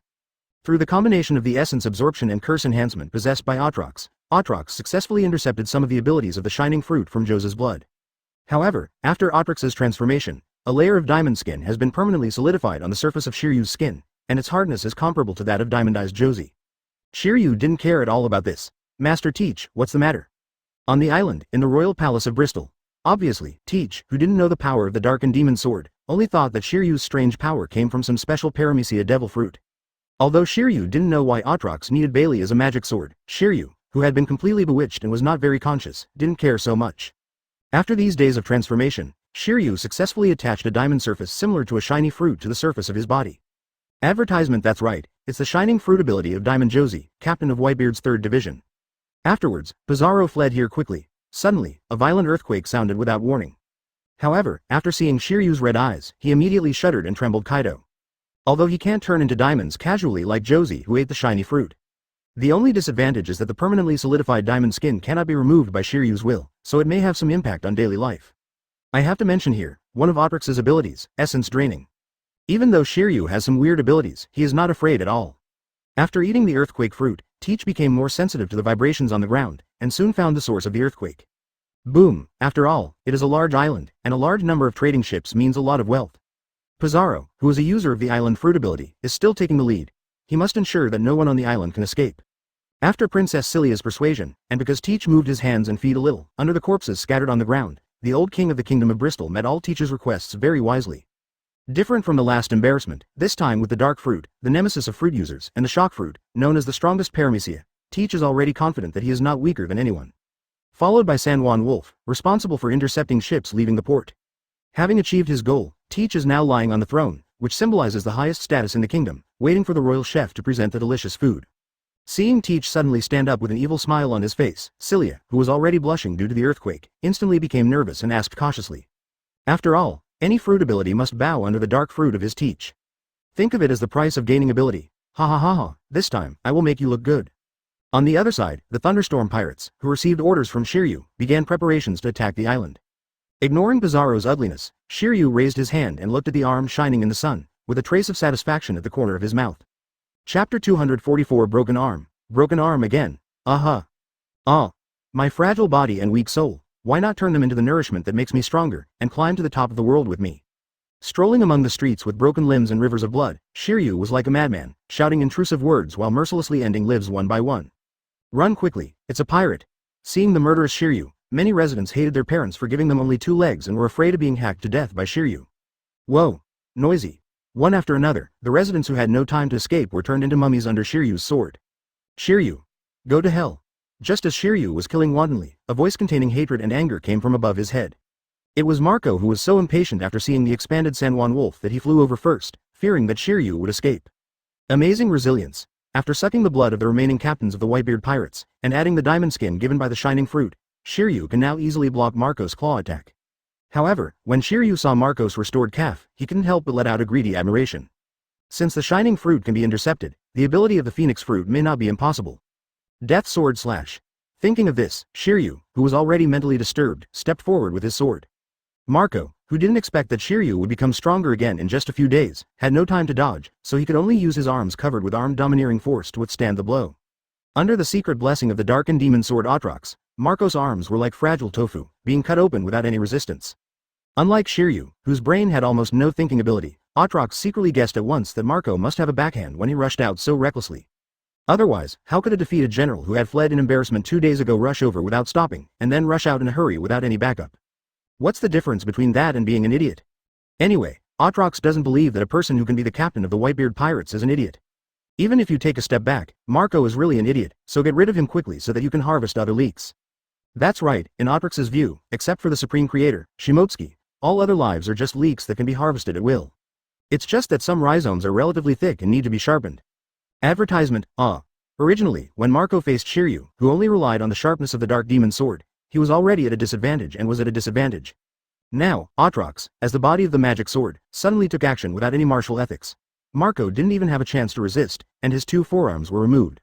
Is this the blessing of the diamond skin? Shiryu, who was confused, muttered to himself as he looked at Marco, whose arm was easily cut off.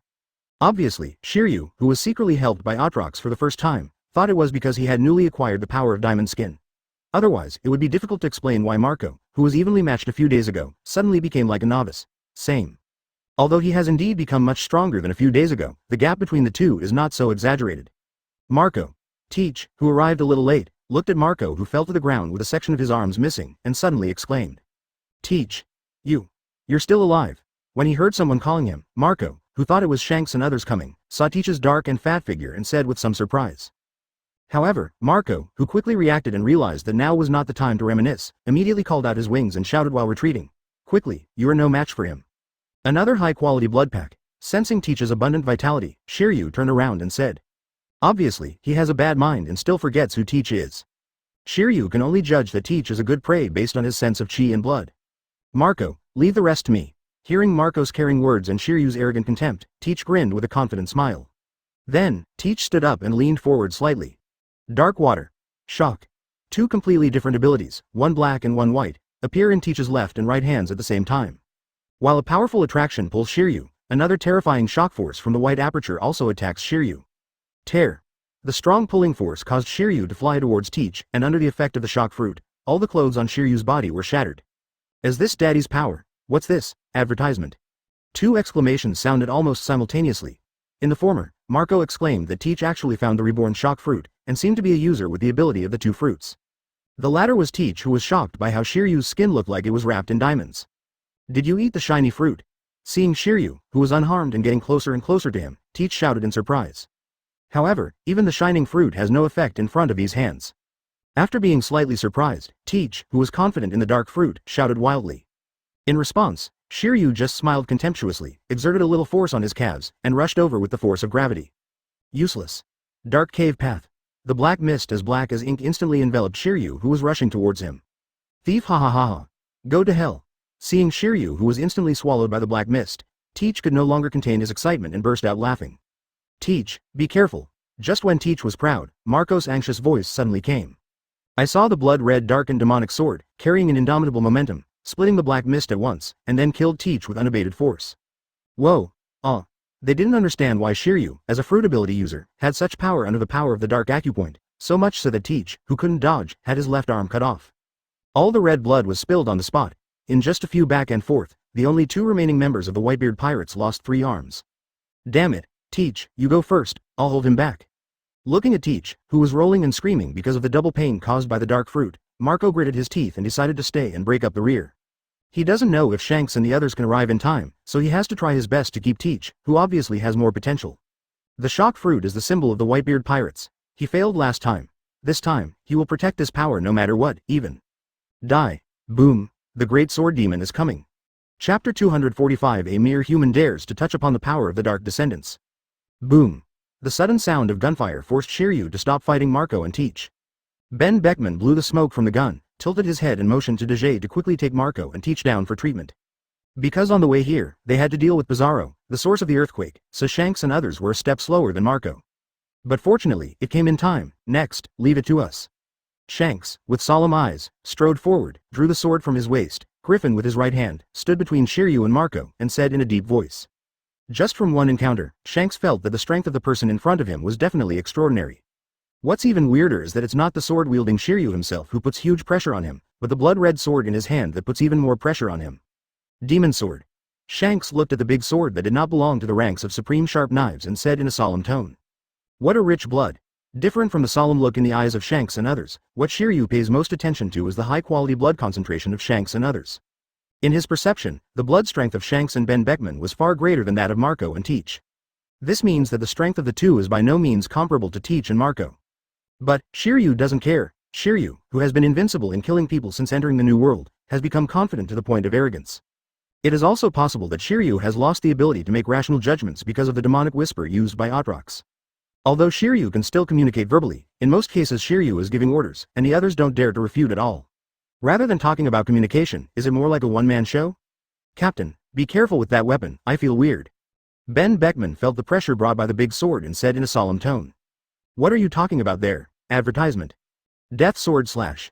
Seeing that Shanks and others were reluctant to take action, instead whispering, Shiryu, who was eager to kill because of his confused thoughts, suddenly exerted force on his legs, carrying a strong blood energy, and slashed towards Shanks. Clang! Griffin, covered in armed hockey, easily blocked Shiryu's attack in Shanks' hands. Although Shanks lost his left arm, his strength is by no means comparable to that of ordinary people. Even Hawkeye, the greatest swordsman in the world today, had to admit that there was almost no difference in swordsmanship between the two when he had a sword duel with Shanks. Although Shanks lost his accustomed left hand and was unable to exert his strongest kendo power, so Hawkeye did not compete with Shanks anymore, but Shanks' strength is definitely not just as simple as kendo. Unlike Hawkeye, who relies solely on his swordsmanship and armament's domineering power, Shanks, as the Emperor of the Sea, possesses a level of domineering power that only 1,000,000 people can possess. Conqueror's dominance. No matter who you are, when you choose to attack a partner I recognize, be prepared to die. Shanks' eyes under the scar were like a Shinigami judging the world, full of oppression. The majestic conqueror's domineering force was like a tide, pressing towards Shiryu, who had just been deflected by a sword. Shiryu's current mental state has some problems due to Atrix's bewitchment. It might be okay if it's a normal conqueror's haki. After the screams disappeared, a tall, strange humanoid creature with dark brown skin appeared in front of everyone. Blood-red airflow emerged from the darkened demonic sword, and almost in the blink of an eye, it enveloped Shiryu's whole body. You know, Shiryu has been modified to lose his pain nerves, and now he is wailing almost like a ghost. It can be seen that this pain does not come from the body, but from soul. Puff. Ha ha ha ha ha ha. However, this is the conqueror's dominance from the red-haired Shanks, the king of the sea. Ha ha ha ha ha ha. Dark, dry skin gradually spreads all over Shiryu's body.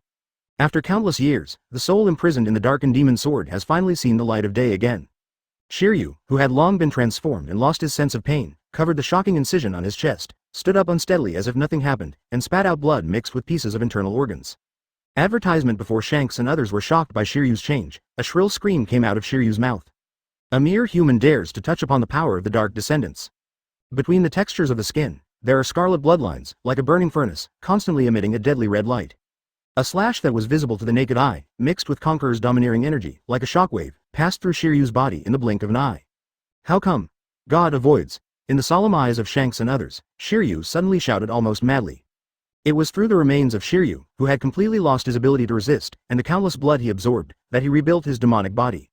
It was clear that Shiryu's body was almost cut off, but there was still an invisible force, like a thread, that forcefully stitched Shiryu's remains together. Otherwise, you will die if you touch it. The reason why this move is called God's avoidance is because. The next moment, under this abyss-like pressure, Shiryu now feels as if he is deep in the sea. Resistance coming from all directions makes it take a lot of effort for Shiryu to even just move. Ben Beckman on the side saw that Shiryu, whose body had been cut off from the waist, could still stand up and speak. He was so shocked that he even dropped the cigarette butt in his mouth. And now, although Shiryu looks very miserable, he can still say harsh words with full force, which is a bit scary. Atrox, give me power quickly, I want more power. Even a god would have to avoid this move. What are you doing? I'm yours. That's because. Atrox, you know, since he went to sea with Shanks, no one has been able to survive Shanks' divine attack. This is a man nearly 4 meters tall, with 2 horns on his head, and his whole body is covered with muscles like granite. Every joint on his body has black, sharp-edged bones like the tips of knives. The diamond skin, which was just enough to resist Ben Beckman's bullet attack, was shattered like the worst quality glass under this sword and scattered on the ground. He is worthy of being the king of this sea, but this battle has just begun. Chapter 246 My name. Atrox. As early as the first time Atrox gave Shiryu power, Shiryu's body had been secretly transformed by Atrox. However, because Shiryu was still very vigilant at that time, the effect of the transformation can be said to be minimal. However, as the number of transformations increases, that is, the so-called transactions with the devil increase, Shiryu's consciousness has gradually become blurred. Many times, even Shiryu can no longer think independently. So much so that the so-called collection of blood donations later was all about making a wedding dress for Atrox. As for getting stronger, that is indeed getting stronger, but the price is lifespan. That's right, Atrox has used the devil's whisper to let Shiryu collect the power of flesh and blood to reshape his body, and the price is to exchange Shiryu's own lifespan for Shiryu's own strength. It can be said to be a pure business without capital. In the process, Atrox even intercepted a part of Shiryu's lifespan, so that Shiryu's physical condition was even worse than imagined. Originally, Atrox wanted to use some of his blood to let Shiryu live a little longer. After all, such a useful tool is not so easy to find. As a result, Shanks cut him off ruthlessly. If it weren't for the last step of Atrox's body reshaping, which required a living body and soul, he wouldn't have bothered to sew up Shiryu's body to save his last breath. Although some things happened that were beyond Atrox's expectations, the result was good. That is, as a dark descendant, he reappears in the world. What is this? Even Ben Beckman and others, who have been sailing on the sea for a long time and have experienced a lot, were very shocked when they saw Atrox, who suddenly completed his transformation. Who are you? feeling the same terrifying aura as the humanoid monster in front of him and the strange sword. Shanks, who guessed that Shiryu might have been backlashed, asked in a deep voice. Although the two were definitely hostile, Shanks still couldn't restrain his doubts and wanted to know what this strange creature in front of him was. After all, many times, a name is enough to provide a lot of useful information. Advertisement, my name. Aatrox. I am the darkness among all things and the source of all destruction. Because he needed time to become familiar with the power of this new body, Aatrox, who had just reshaped his body, deliberately paused for a moment, and then spoke in a hoarse and dull voice. It was obviously full of arrogant words that disdained everything, but with the blessing of the power of the devil's whisper, it made people feel that it was natural and should be like this. At this time, the bewitching power of Aatrox, whose mental strength is as high as S, even the members of the red-haired pirate group may be attacked without defense. Snapped. Feeling that his thinking was a little stagnant, Jesus Bu slapped himself hard, and then slapped Lazy Lu, who was already looking confused. The severe pain on their faces woke the two of them up from being bewitched. Beckman, take them first. Feeling the strange power from the spirit, and the eyes of many people starting to lose focus, Shanks hurriedly shouted to Beckman, who was relatively unaffected. He knows that facing this kind of creature with soul-level attacks, the advantage in numbers may not turn into a disadvantage. Hearing this, Ben Beckman did not dare to delay, and quickly came to several crew members who had fallen too deep, woke them up and took them away. However, the next moment, the blood seemed to go back in time, following the direction of flow and returning to the wound on the chest. It is also the highest secret of flesh and blood magic. But now, he actually felt that the monster in front of him was invincible to humans. Delay will lead to change, but in the hands of this monster that suddenly appeared, the sword not only carried a strong aura of death, but its power was far beyond what it was in Shiryu's hands. Darkened Blade. Immortal. In the flash of lightning, Shanks once again used his most powerful killing move, trying to kill this weird monster directly. What's even more shocking is that the ground touched by the sword blade seems to be accelerated by time. All the plants instantly wither, age, and finally turn into flying sand. Glancing back, Shanks saw the big hole on the ground and the dead plants. Shanks' pupils narrowed and his tone was full of fear. Insignificant human being, let me see your power. Advertisement. Shanks, who didn't know that Aatrox was adapting to his body, could only stare at Aatrox from the side, not daring to make a move easily, because he was afraid that Aatrox would sneak up on his friends. Boom. As long as there is blood, dark red blood slid down Aatrox's body. Then, the entire wound disappeared without a trace as if it had never appeared. Fortunately, the red-haired pirates were small in number and were all elites, so nothing too tragic happened. Under the leadership of Vice Captain Beckman, they quickly evacuated the battlefield. Compared to Shanks, Aatrox's speed is not that outstanding, which is Shanks' biggest advantage at the moment. Laugh. Long-lost pleasure. Aatrox raised the blood-red giant sword more than 3 meters long in his hand, and with an oppressive scarlet pressure, he slammed it in the direction of Shanks. This is exactly the extremely powerful restorative power possessed by Aatrox's blood bank, which contains the blood of more than 100,000 people. God avoids. Aatrox smiled contemptuously, as if the other party was just a child's trick, which made Shanks shocked, but also felt a rare sense of powerlessness. What a powerful force. This was the first time since he left Captain Roger that he felt so powerless. In response, Aatrox only glanced briefly, then turned back to stare at Shanks. It has to be said that the humanoid body is much more comfortable than the simple sword body. At least the smile on the corner of Aatrox's mouth shows that he is in a good mood now. After a while, Ben Beckman and others all walked away, and Aatrox basically adapted to his new body. But that's all. Aatrox is immortal. Even later, when he met a big pirate like Whitebeard who could be equal to Captain Roger, he could still talk and laugh calmly. The point where the giant blade touched the ground was like a broken eggshell, with dense cracks spreading instantly. Fortunately, Shanks' biggest advantage is not his strength, but his extremely fast speed. You know, Shanks didn't see anything wrong with this big sword in Shiryu's hands, except that it was a little heavy and hard. Chapter 247 Escape. Awkward, the time is wrong. Glancing at Griffin, who was making a corroded sound due to contact with Aatrox's body, Shanks frowned, and his brows were full of worry. If Griffin hadn't been covered with a layer of armed domineering energy, he might have been corroded directly after coming into contact with Aatrox. This monster's resilience is even more amazing than that guy Kaido looks like. Shanks took a look and saw that the area on Aatrox's body that he had just slashed had healed so much that no scars could be seen, and he couldn't help but be surprised in his heart. If it weren't for the feeling of flesh being cut into his hand, Shanks would have doubted whether he had missed the mark at all. Once again, if there is nothing we can do, we can only avoid the edge for the time being. Thinking of this, Shanks reorganized his thoughts. A thicker conqueror's domineering energy than before filled the whole place, and then like the ebb of the sea, it retreated back to Shanks in an instant. To be precise, it was focused on the griffin in Shanks' hands. The conqueror's domineering momentum was taken back, causing the pressure on the field to suddenly reduce. If I was walking in the quagmire just now it is like walking on the moon, relaxed and comfortable. God falls. Different from the divine avoidance that is like a shockwave, the divine fall is more like concentrating all the energy and spirit, just like a meteorite falling from the sky, crashing into the world with an indomitable momentum. If the divine avoidance is a blow that even the gods have to avoid, then the divine fall is a sword that even the gods cannot take. This attack is also what Shanks inherited from Roger's swordsmanship. His own way of swordsmanship. It was also with this move that he successfully stood at the top of the sea. Even Big Mom, who possesses the strongest defense in the legend, the steel balloon, would probably be devastated if she took Shanks' peak blow without any preparation. Unfortunately, what Shanks is facing now is neither a human nor a god, but those who survived the void that was like purgatory. Darkspawn. Buzz. Boom. Under the god's death, the entire island seemed to be pierced, and the powerful impact caused the island to shake violently, even greater than the earthquake Pizarro used to use the island fruit. Advertisement after all, although Pizarro can shake the weak points of the island, he only wants to cause chaos, and Shanks's blow is a blow that brings endless destruction with all his strength. Finished. The sword that gathered all the domineering power made Shanks somewhat exhausted. Panting heavily, looking at the bottomless crack in front of him and the disappearing Aatrox, Shanks murmured to himself. "Do you think you can kill me?" Suddenly, a low voice filled with endless ridicule and contempt came from the dark crack. It's like a whisper from a demon in hell, making people shudder. How can it be? Looking at Aatrox, who spread his wings and slowly floated out from the crack in the ground, Shanks could no longer hold back the expression on his face and shouted out in disbelief. Judging from the appearance alone, he couldn't tell that Aatrox was injured at all. It was as if Aatrox had just appeared, without even a single scratch. A mere ant dares to speculate on the power of a dark descendant. My will transcends death. Although Aatrox's words were full of contempt for the world and unrealistic arrogance, Shanks had to admit that he could not see through the monster in front of him at all. He even somewhat believed what the monster in front of him said. Maybe the so-called dark descendants are really immortal. Evil fire chain. Just when Shanks was distracted, a huge black and gold chain was summoned from Aatrox's right hand. Unlike the lean left hand that holds the sword, Aatrox's right hand is many times larger than his left hand, and hidden in it is the evil fire chain that can bind everything. This is the embodiment of the imprisoning power that has bound Aatrox for countless years. After Aatrox broke through the prison with a blood sacrifice and regained his freedom, the damaged imprisoning power was gathered by his soul, supplemented by blood, and reshaped into own power. And those who are bound by this chain will suffer the burning pain of their souls, which is like being burned by the fire of hell.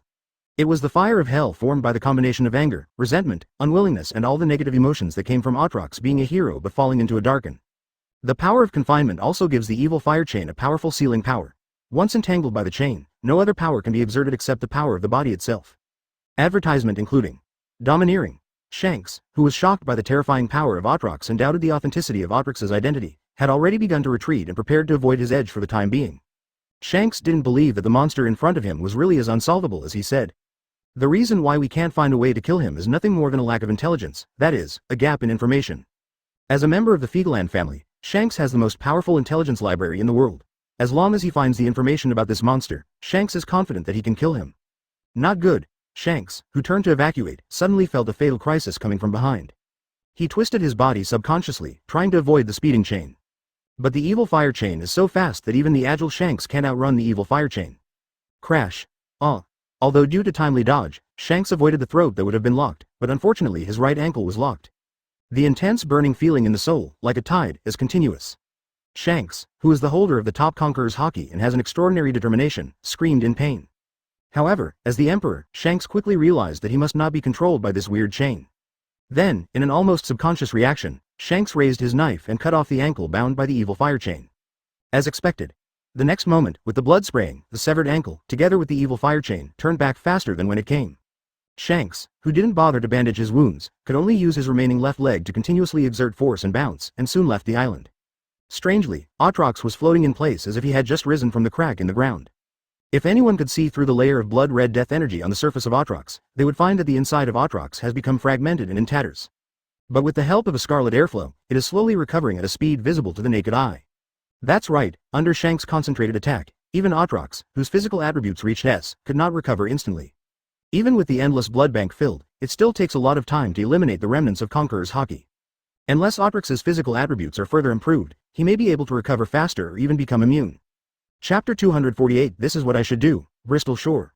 Captain. Boss. Seeing the miserable appearance of Shanks, who was missing his right ankle and whose blood couldn't stop flowing, all the crew members of the red-haired pirates couldn't help but exclaimed. They never imagined that Shanks, who usually laughed and laughed, but never let them down when fighting, would now be in such a miserable situation. Quick, Deeg, come here quickly, Snake, set sail quickly and get away from the island as quickly as possible. Jesus be you, enter the alert state and be ready to take action at any time. After Ben Beckman stepped forward to help Shanks up, he quickly issued a series of instructions. Obviously, combined with the feeling of fatal threat from Aatrox just now, Ben Beckman has roughly guessed the outcome of the battle. Thinking at the best, the opponent will not be able to pursue him for a while. After all, Shanks did come back. If it is the worst case scenario and the other party is fishing, then it is best to leave as soon as possible. Everyone who received orders from Ben Beckman quickly mobilized. Marco, whose hands were broken off, also hurried forward and followed him into the infirmary to assist Deeg in treating Shanks' injuries. It is worth mentioning that even if a Phoenix Fruit user wants to be reborn after a broken arm, it will still consume a lot of physical strength, and this is just to restore himself. If you perform flame rebirth for others, then it will not only consume physical strength but also vitality. In other words, lifespan. The reason why the Phoenix Fruit restores injuries is because this Phantom Beast Devil Fruit will give the host an immortal origin. Although it is called immortality, in fact, the effect is not so exaggerated. In fact, before Marco just restored a broken leg, he consumed almost all of his immortality. This was because his own body had been transformed by the fruit. If you are an outsider, what you need to do is to transfer part of this immortal source to the person you are responding to. If it is a minor injury, then with Marco's current strength, there is basically no loss. But if it's like rebirth of a severed limb, even if the source of immortality is completely passed over, it's simply not possible. Only by squeezing one's own lifespan and generating a large amount of immortality in a short period of time can this be possible. Advertisement after all, the so-called immortal origin is, in the final analysis, a special substance from a legendary creature like the Phoenix, but it is not easy to create. Therefore, Marco did not choose to restore his arms now. One is because, even if he recovers, he can't help Shanks, so he might as well wait for Shanks' battle to end. The second reason is that he wanted to conserve his energy and wait for Shanks to finish the battle to heal his injuries. This was also his gratitude to Shanks. As for Shanks losing, Marco really didn't think about it. However, reality is always unpredictable. Now, Shanks not only lost, but also lost his entire right calf. For a swordsman, this is a huge loss of strength. In fact, the red-haired pirates may not be able to maintain their current status.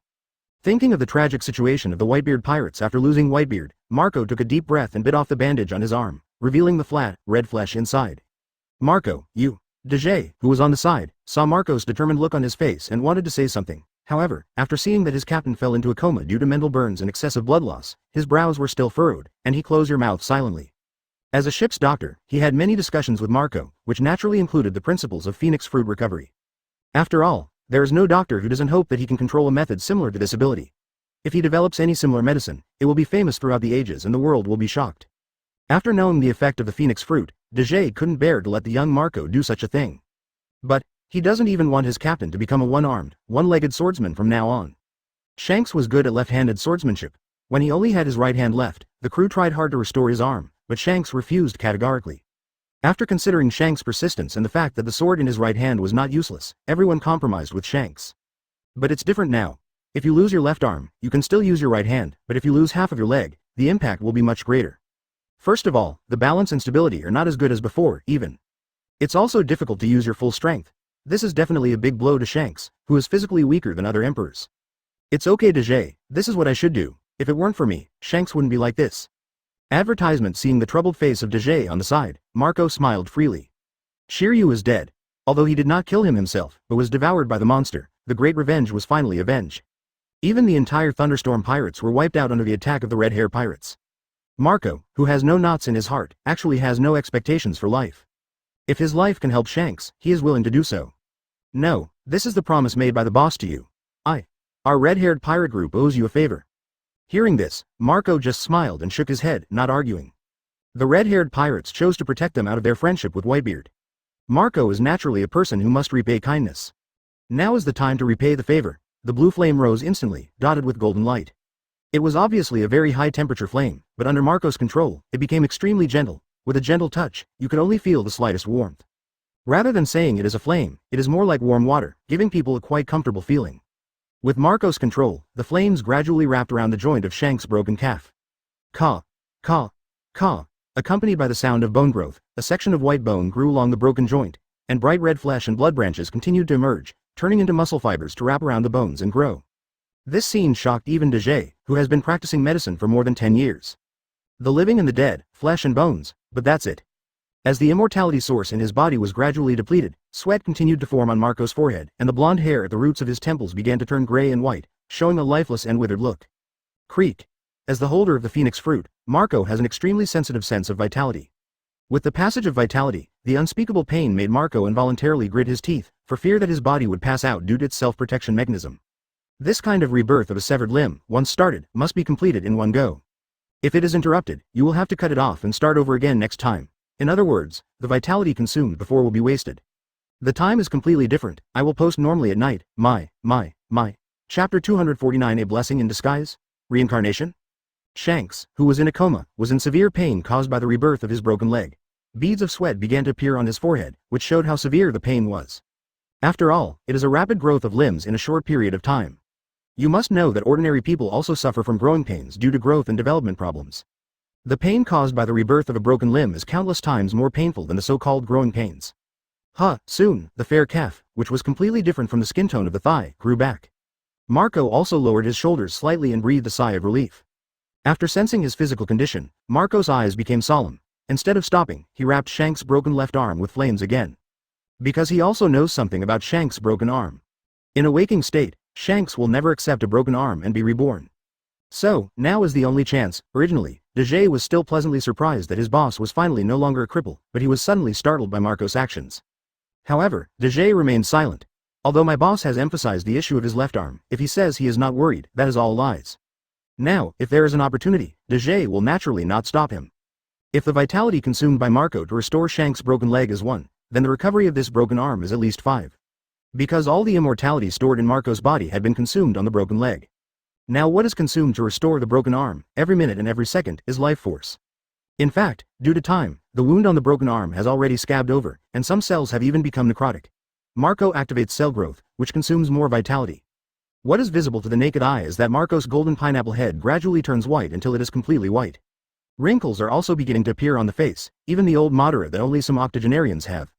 Marco, who is only 36 years old, is obviously at the peak of his life, but now he looks like a waning old man. If you check his physical condition, you will find that Marco's current physical condition is like that of an old man who is nearly 60 years old. Even because he consumed a lot of vitality in a short period of time, he became older than the average old man. Correspondingly, Shanks has transformed from a disabled person with 1 arm and 1 leg into a person with all 4 limbs. Marco, are you okay? Seeing that Marco was about to fall to the ground due to excessive exertion, Deeg quickly stepped forward to hold him up and asked in a concerned tone. No, it's okay, I'm just a bit tired. Just take a rest. Don't forget, I'm also a ship's doctor. Marco, who barely forced out a smile, said intermittently. Advertisement before he could finish speaking, he fainted from exhaustion. Ahem, Shanks, who regained his body, slowly woke up due to the healing of his internal injuries and the severe pain of rebirth of his broken limbs. He moved his arms subconsciously, and Shanks was stunned by a long-lost heaviness.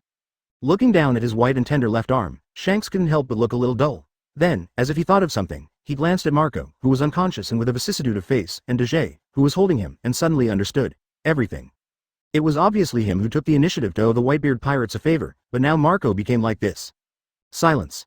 Take care of him. Shanks didn't know what to say for a moment, so he could only leave a sentence and then stood up with a slight limp.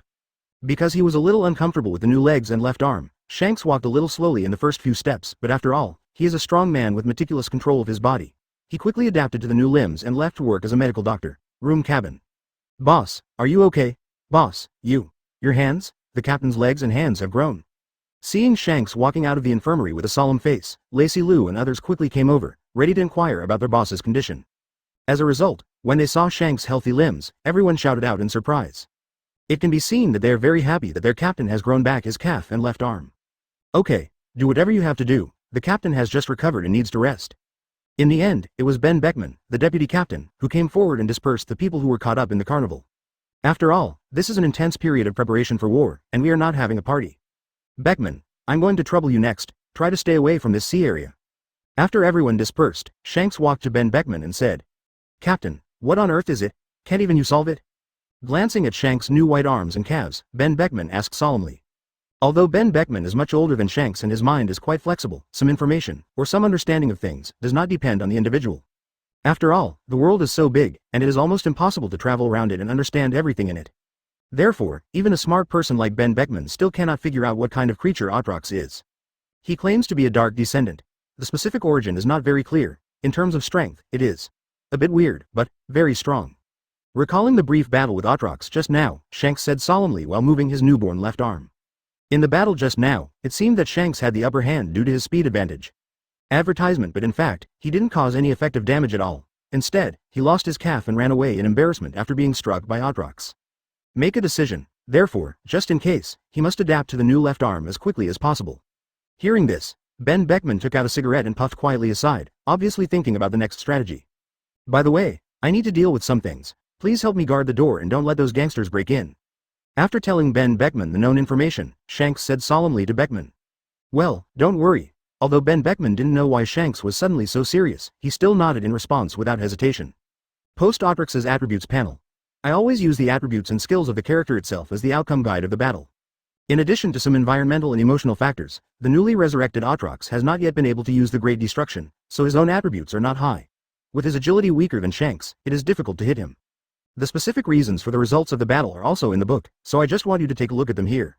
The clones have levels, so they cannot fully bring in the real Atrix's strength, otherwise they will be a bit supermodel, and the worldview of many worlds is different, making it impossible to compare. But when everything is put into my worldview, there are strengths and weaknesses. Reasonable or not? Reasonable, hee. Because the main body is a sword, you need to add points in a balanced manner, because the Great Destruction is a full attribute improvement. Clone. Atrox level, 27 experience, 24,320 37,600 strength, S. Physique. S agility, S spirit, S will, S attribute points, 2. Abilities. Darkened demonic sword, loaded, curse strengthening, cannot be upgraded, demonic whisper, cannot be upgraded, flesh magic, cannot be upgraded, kendo, top level, armed color hockey, top level, wisdom color hockey, top level, conqueror's dominance, top level, essence absorption, cannot be upgraded.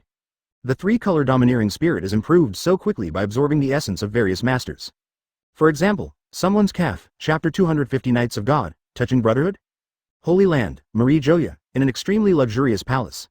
An old man with crescent-shaped hair and beard, wearing a pair of small round glasses, holding a glass of red wine in his hand, crossing his legs, was leisurely enjoying a beautiful moment of relaxation. This person is none other than the celestial dragon who is rumored to be the current commander of the Knights of God, Saint Figeland Garin.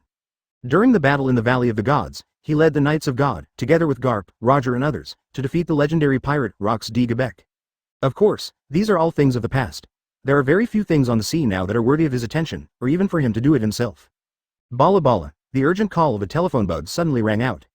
Under normal circumstances, Figeland Garin Sheng will never answer phone calls during his relaxation time.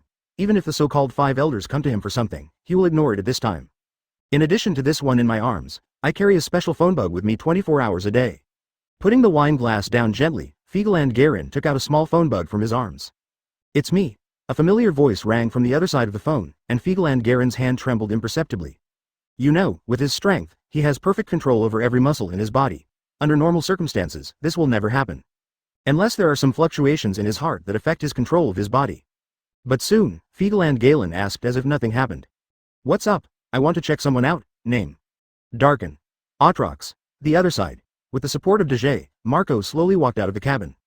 Advertisement. Due to the loss of a large amount of vitality, Marco's body was no longer what it used to be.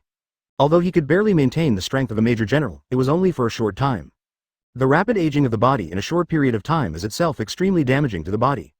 If Marco hadn't been a user with the Phoenix Fruit ability, he would have been lying on the bed, unable to move. Marco. You. How could this happen? Because they were completely far away from Bristol, Jesus BU and others also took off their guard and sat on the deck in 2s and 3s to celebrate their captain's new life. However, when they saw Marco looking like he was about to become a Kuchiki, they didn't even care about the wine glasses filled with fine wine in their hands. They ran directly to Marco and asked nervously and concernedly. Although, based on the news that Marco was able to regenerate his broken arm, they deduced that it was him who restored the arm and calf for Shanks. But they just thought that this recovery was the same as Marco's recovery before. The last time, after Marco recovered himself, he lay down for a while and then came out to greet them as if nothing had happened. This time, they thought that was the case too. In order to thank Marco, everyone even took out their own wine collection and spontaneously prepared a banquet. You know, what the red-haired pirates love most is banquets and wine. If they were not grateful for what Marco had done, they would not take out these wines that they are reluctant to drink. However, now it seems that, let alone having a banquet, Marco's appearance is not far from having a banquet. Marco, you. Why are you like this? Okay, everyone, please be quiet, Marco needs to rest now. Excuse me, please tell me when you arrive and I'll go take a rest first. Therefore, Marco was also very helpless. Snake glanced at the navigation chart and said. As Marco has always emphasized, he is also a ship doctor, and he naturally knows his current physical condition. Teach laughed, walked forward, patted Marco's shoulder with his remaining hand, and comforted him. Ha ha ha ha, it's okay, it's not a big problem, one hand is enough. Charleston Island. Teach, I'm fine, your hands, sorry. Advertisement. But when he saw the severed arm that was still bleeding after being tightly bandaged, Marco felt a little guilty. No. Cough cough cough. It's okay, Deeg, I know my health very well. Don't worry, everyone. It will be fine in a few days. Let's have a banquet. The moved Marco also used his 2 remaining broken arms to respond to the warmth from his only remaining family. Maybe, this is his choice. Dejay couldn't help but sigh. After all, they were brothers who had known each other for many years on the same boat. If you ignore Teach, who lowered his eyes after hugging Marco, with a trace of resentment and passion flashing in his eyes, that's it.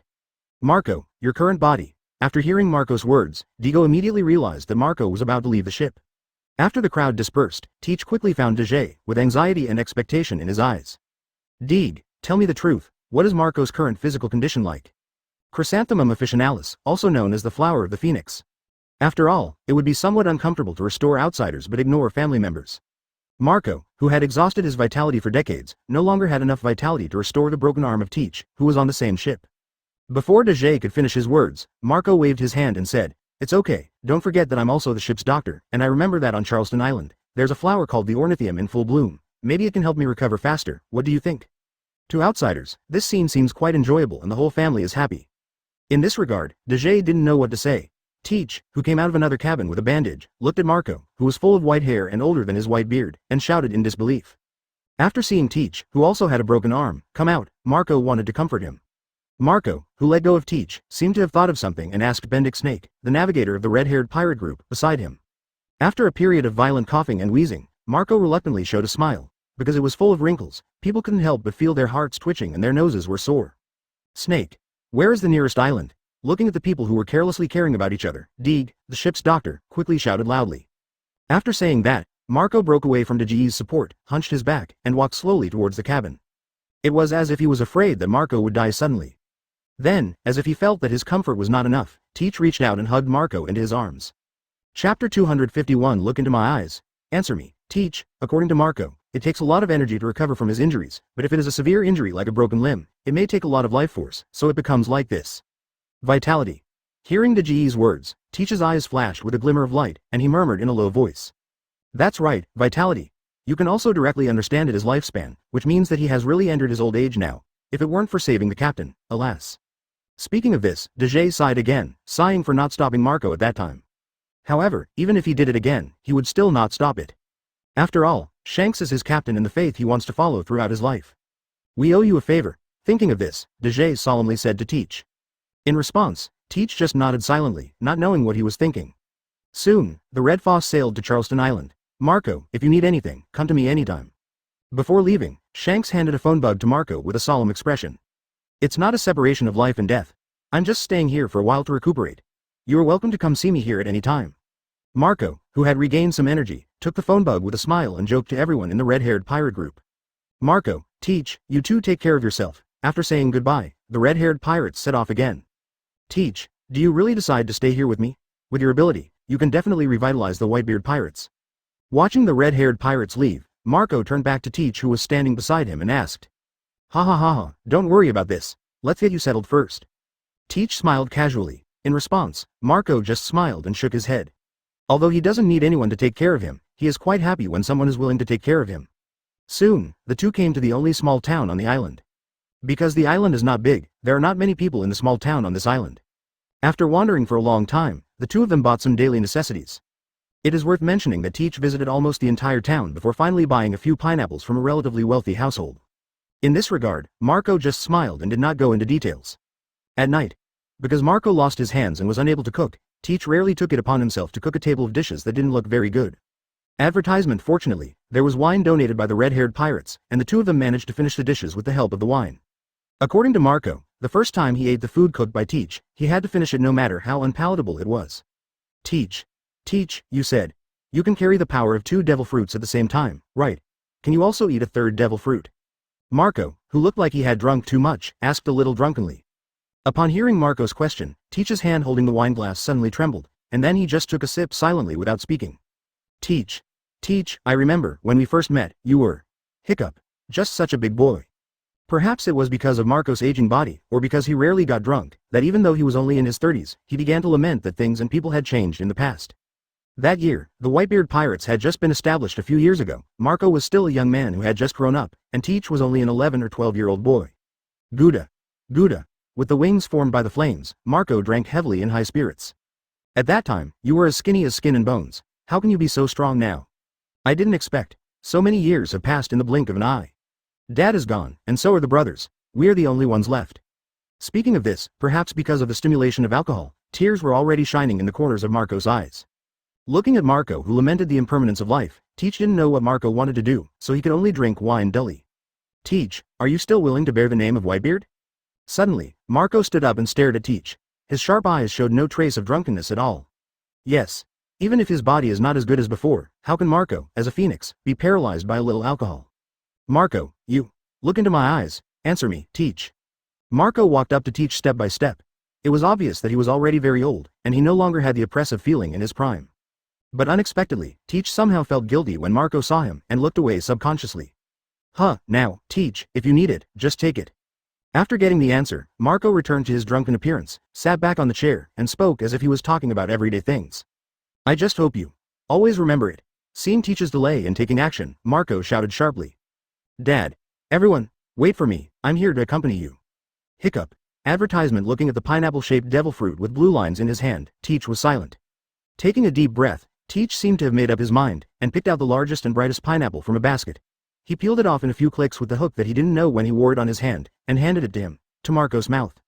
Maybe not, maybe, it's just because Marco has lost his pursuit of the future and has no motivation to live. Marco didn't dislike this at all, but ate it with relish. Teach had been silent for a long time, and his words without emotion echoed lonely in the darkness. Marco gently touched his chest with his severed arm, the symbol that belonged to the Whitebeard pirates. His eyes were full of longing and yearning, as well as a trace of imperceptible lament. Maybe he felt a trace of hatred in his heart? Laugh. Comfortable, alive, it's like a very common sight. Because the iron hook is stained with blood all year round, the whole pineapple is stained with a faint smell of rust. Teach doesn't understand. Following Marco's roar, Teach's claws covered with armed domineering power penetrated Marco's chest like a broken bamboo. Isn't it good? He didn't know when Marco saw his intention. Dark acupoint path. What are you waiting for, Teach? Maybe it's because he obviously doesn't know how to cook, but he insists on cooking it himself. Obviously he has already made up his mind to get Marco's devil fruit ability to reshape his arm. Looking at Teach with a tangled look on his face, Marco said in a rare and relaxed tone. Maybe. The darkness that cannot be seen is just like Teach's complicated mood right now, it's hard to describe. Maybe it was his weird behavior of searching for fruit on the island? In just a few seconds, Marco swallowed a big pineapple. But why did Marco take the initiative to die? For the first time, Teach felt confused about his ambition. Looking up at the bright moon in the sky, blood flowed uncontrollably along the opened hole. As Marco's life breath continued to retreat, he seemed to see the voices and smiles of his father and brothers. Bring me a pineapple. You know, my favorite fruit is pineapple. It's rare that you bought so many. Chapter 252 Warning, you have insufficient permissions to view. The red Firth is long gone. On the deck, in order to celebrate Shanks' return to peak strength, all the crew members were drinking to their heart's content. Different from the laughter on the deck, Ben Beckman took Shanks to a quiet cabin and handed him the phone bug. What's the matter, Beckman? I haven't had enough fun yet. Shanks, who was holding a wineglass, complained to Ben Beckman with some dissatisfaction. But before Ben Beckman could finish speaking, the phone bug in his hand made a sound. Teach. The secret path. After a long time, the voice on the phone ended, and Shanks's face gradually darkened. Captain, this is Marco's decision. Just when Shanks was about to turn around and go back to avenge Marco, Ben Beckman stopped him. Marco's decision. Hearing this, Shanks was stunned. He thought it was Marco who had no time to escape and secretly dialed the phone to leave him a message. As a result, according to Ben Beckman, there is something hidden in this? That's right, Marco knew that he didn't have much time left, so he voluntarily gave his fruit power to Teach. He was also afraid that we wouldn't know, so he specifically told me about it. Just in the afternoon you were yelling it's time to have a party. This is also his last request. He hopes that we will not attack Teach.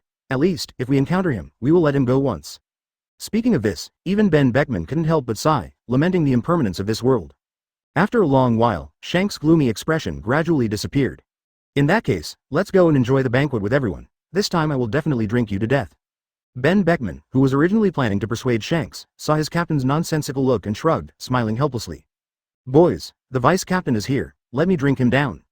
Oh, Holy Land, Marie Joya. Advertisement CP0 exclusive information room. Lord Fiegeland Galen, what can I do for you? Aoi, who was in charge of the CP0 intelligence department, asked in surprise when he saw the legendary commander of the Knights of God appearing here in person. It is worth mentioning that the CP0 department and the Knights of God are on the same level, but the affairs they are responsible for are different.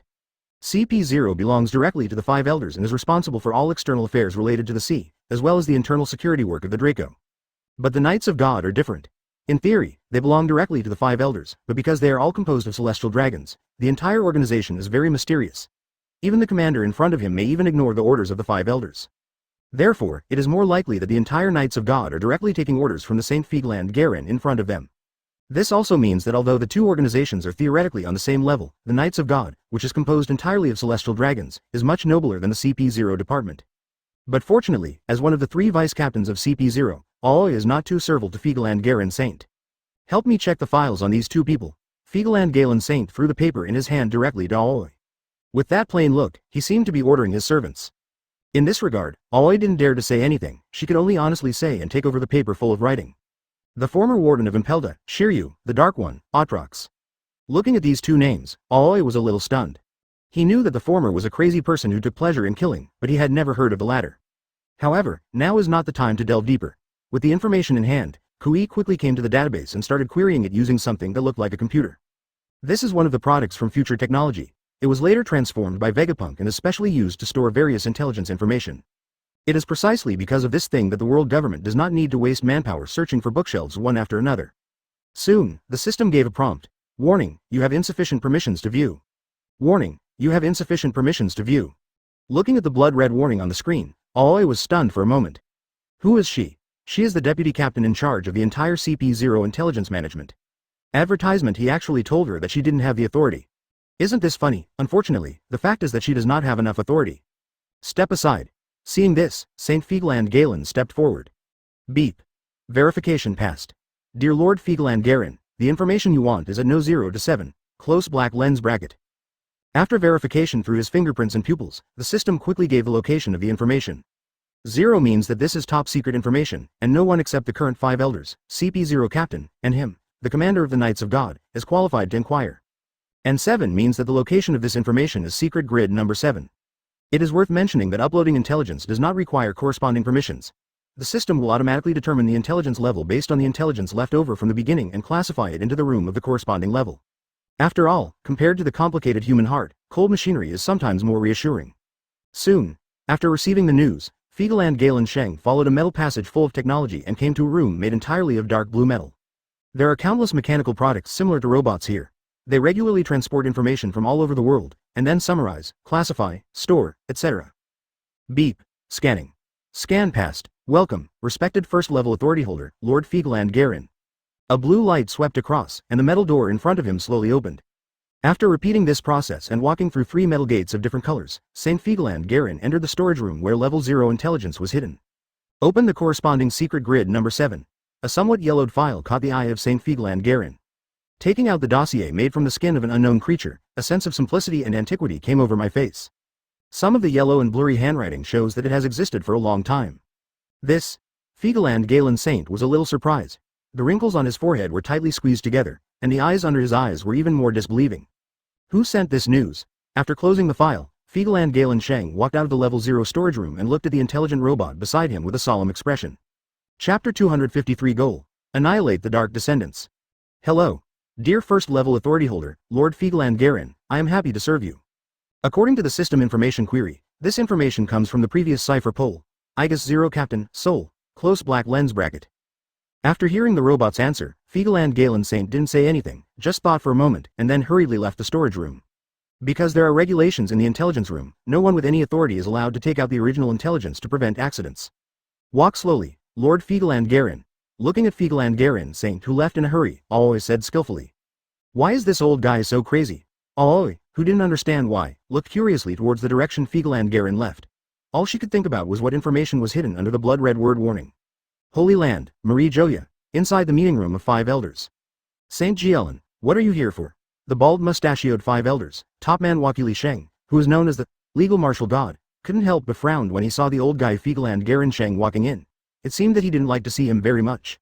After all, under normal circumstances, the arrogant and stubborn old man Figland Garen Sheng would not come looking for the 5 of them. How much information do you know about this person? Saint Figland Garen was not polite and directly threw the paper with some information about the Dark Descendant, Atrox, on the conference table.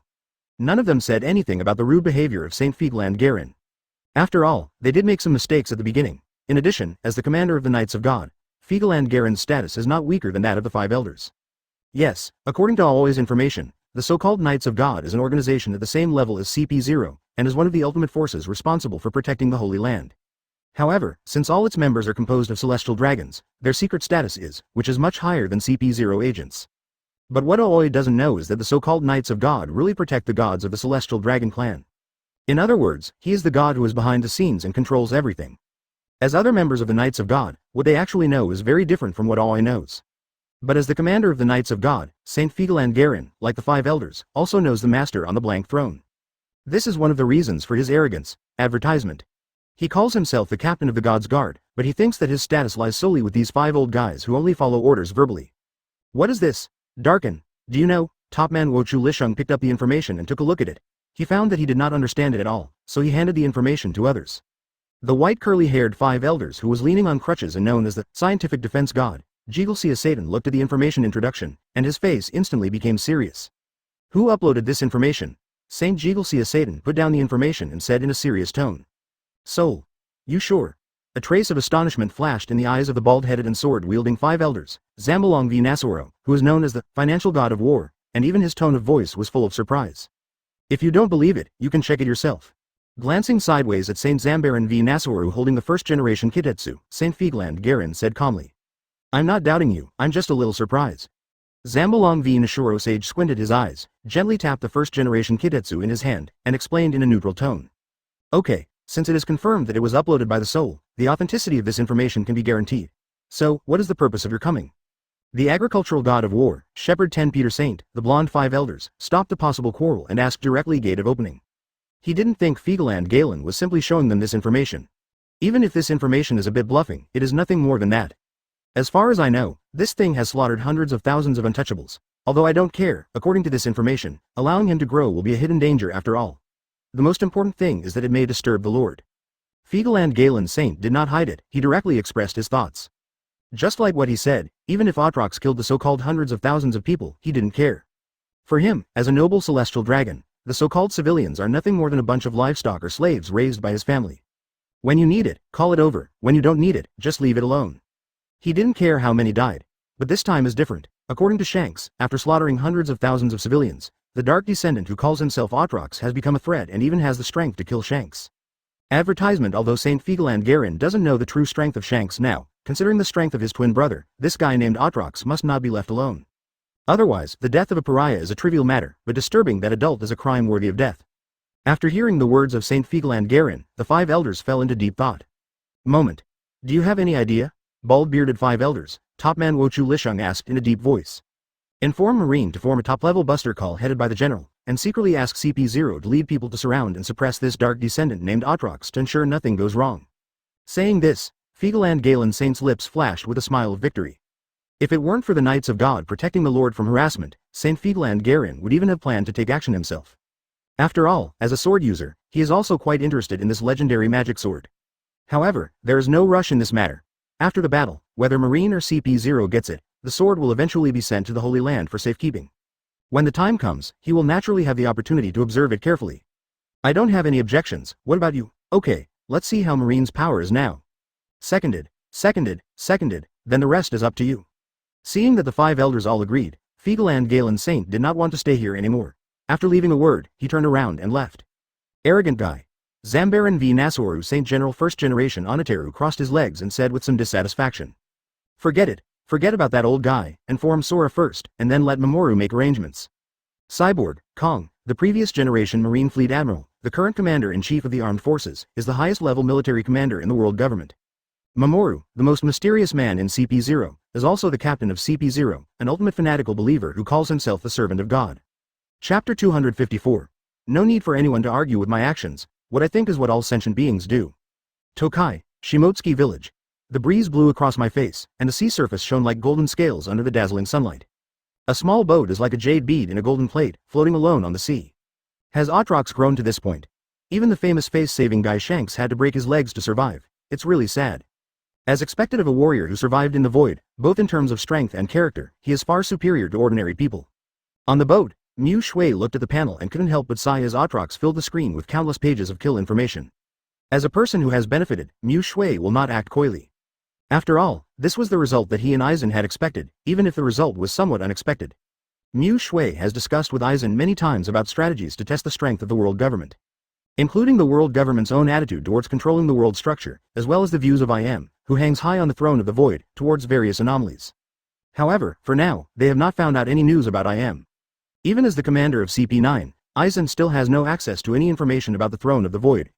Even the 100-year history of disappearance is basically impossible to find. Therefore, in order to achieve the purpose of testing, Muxue did not stop any clones' behavior, including Aatrox bewitched Shiru and carried out mass murder. Maybe it's because of the impact of the initial world-class talent blessing and transformation. I don't know since when, Muxue felt that in addition to her rapid growth in strength without bottlenecks, her mentality had also undergone subtle changes. It was obvious that in his previous life, he was just an ordinary unemployed vagrant. He was even a little afraid of society and did not want to communicate with others. He just played games and watched anime alone. But now, he can actually turn a blind eye and let his men carry out such a large-scale massacre. Perhaps it was because he had not witnessed it with his own eyes that the numbers recorded on the panel alone could not have enough psychological impact on Muxue? Maybe it's because he had an idea from the very beginning of the plan? Maybe it's because he has been changed by the world? In addition to accompanying Kuina and observing the general state of each clone, what Makyuki is more willing to do. Advertisement: it is floating aimlessly on the sea, feeling the ebb and flow of the tide, watching the clouds roll and relax. All in all, except for the people who are visible to the naked eye, who really exist around him, who have flesh and blood and warmth, Muxue doesn't care at all about who the so-called worldly people are. Who I am who I am, no need for anyone to argue with my actions. A slow water-like ripple, like a pair of invisible hands, gently caressed the surroundings. The sea surface, which was like a golden scale, instantly became like a flat mirror. Quiet, peaceful, but he also revealed a sense of domineering that should be taken for granted. What I think is what everyone else does: New World, a small island. On the streets of the town, a tall, thin old man with gray hair and a blood-red cloak walked down the street, attracting curious glances from time to time. But Redfield thought he was not as good as Roger and Whitebeard after seeing them fight in their heyday. Pa Dong, who was bounced to the ground, rubbed his little butt and complained to Redfield, pretending to be dissatisfied. Also, come down and walk by yourself. No, it was the little civet cat that caught the attention of passers-by, wearing a red cloak, only a few dozen centimeters tall, lying on his shoulder, Pa Dong. In the early years, countless nobles, pirates and marines died at the hands of Redfield because they could not stand the ugliness in others' hearts. If they had the same appearance as he saw in that peak battle, how could they have fallen to such a state? After giving up the dream of becoming One Piece, he took the initiative to fight Cyborg Kong, who was chasing him, fought with him, and was finally arrested and imprisoned in Impel Down City due to exhaustion.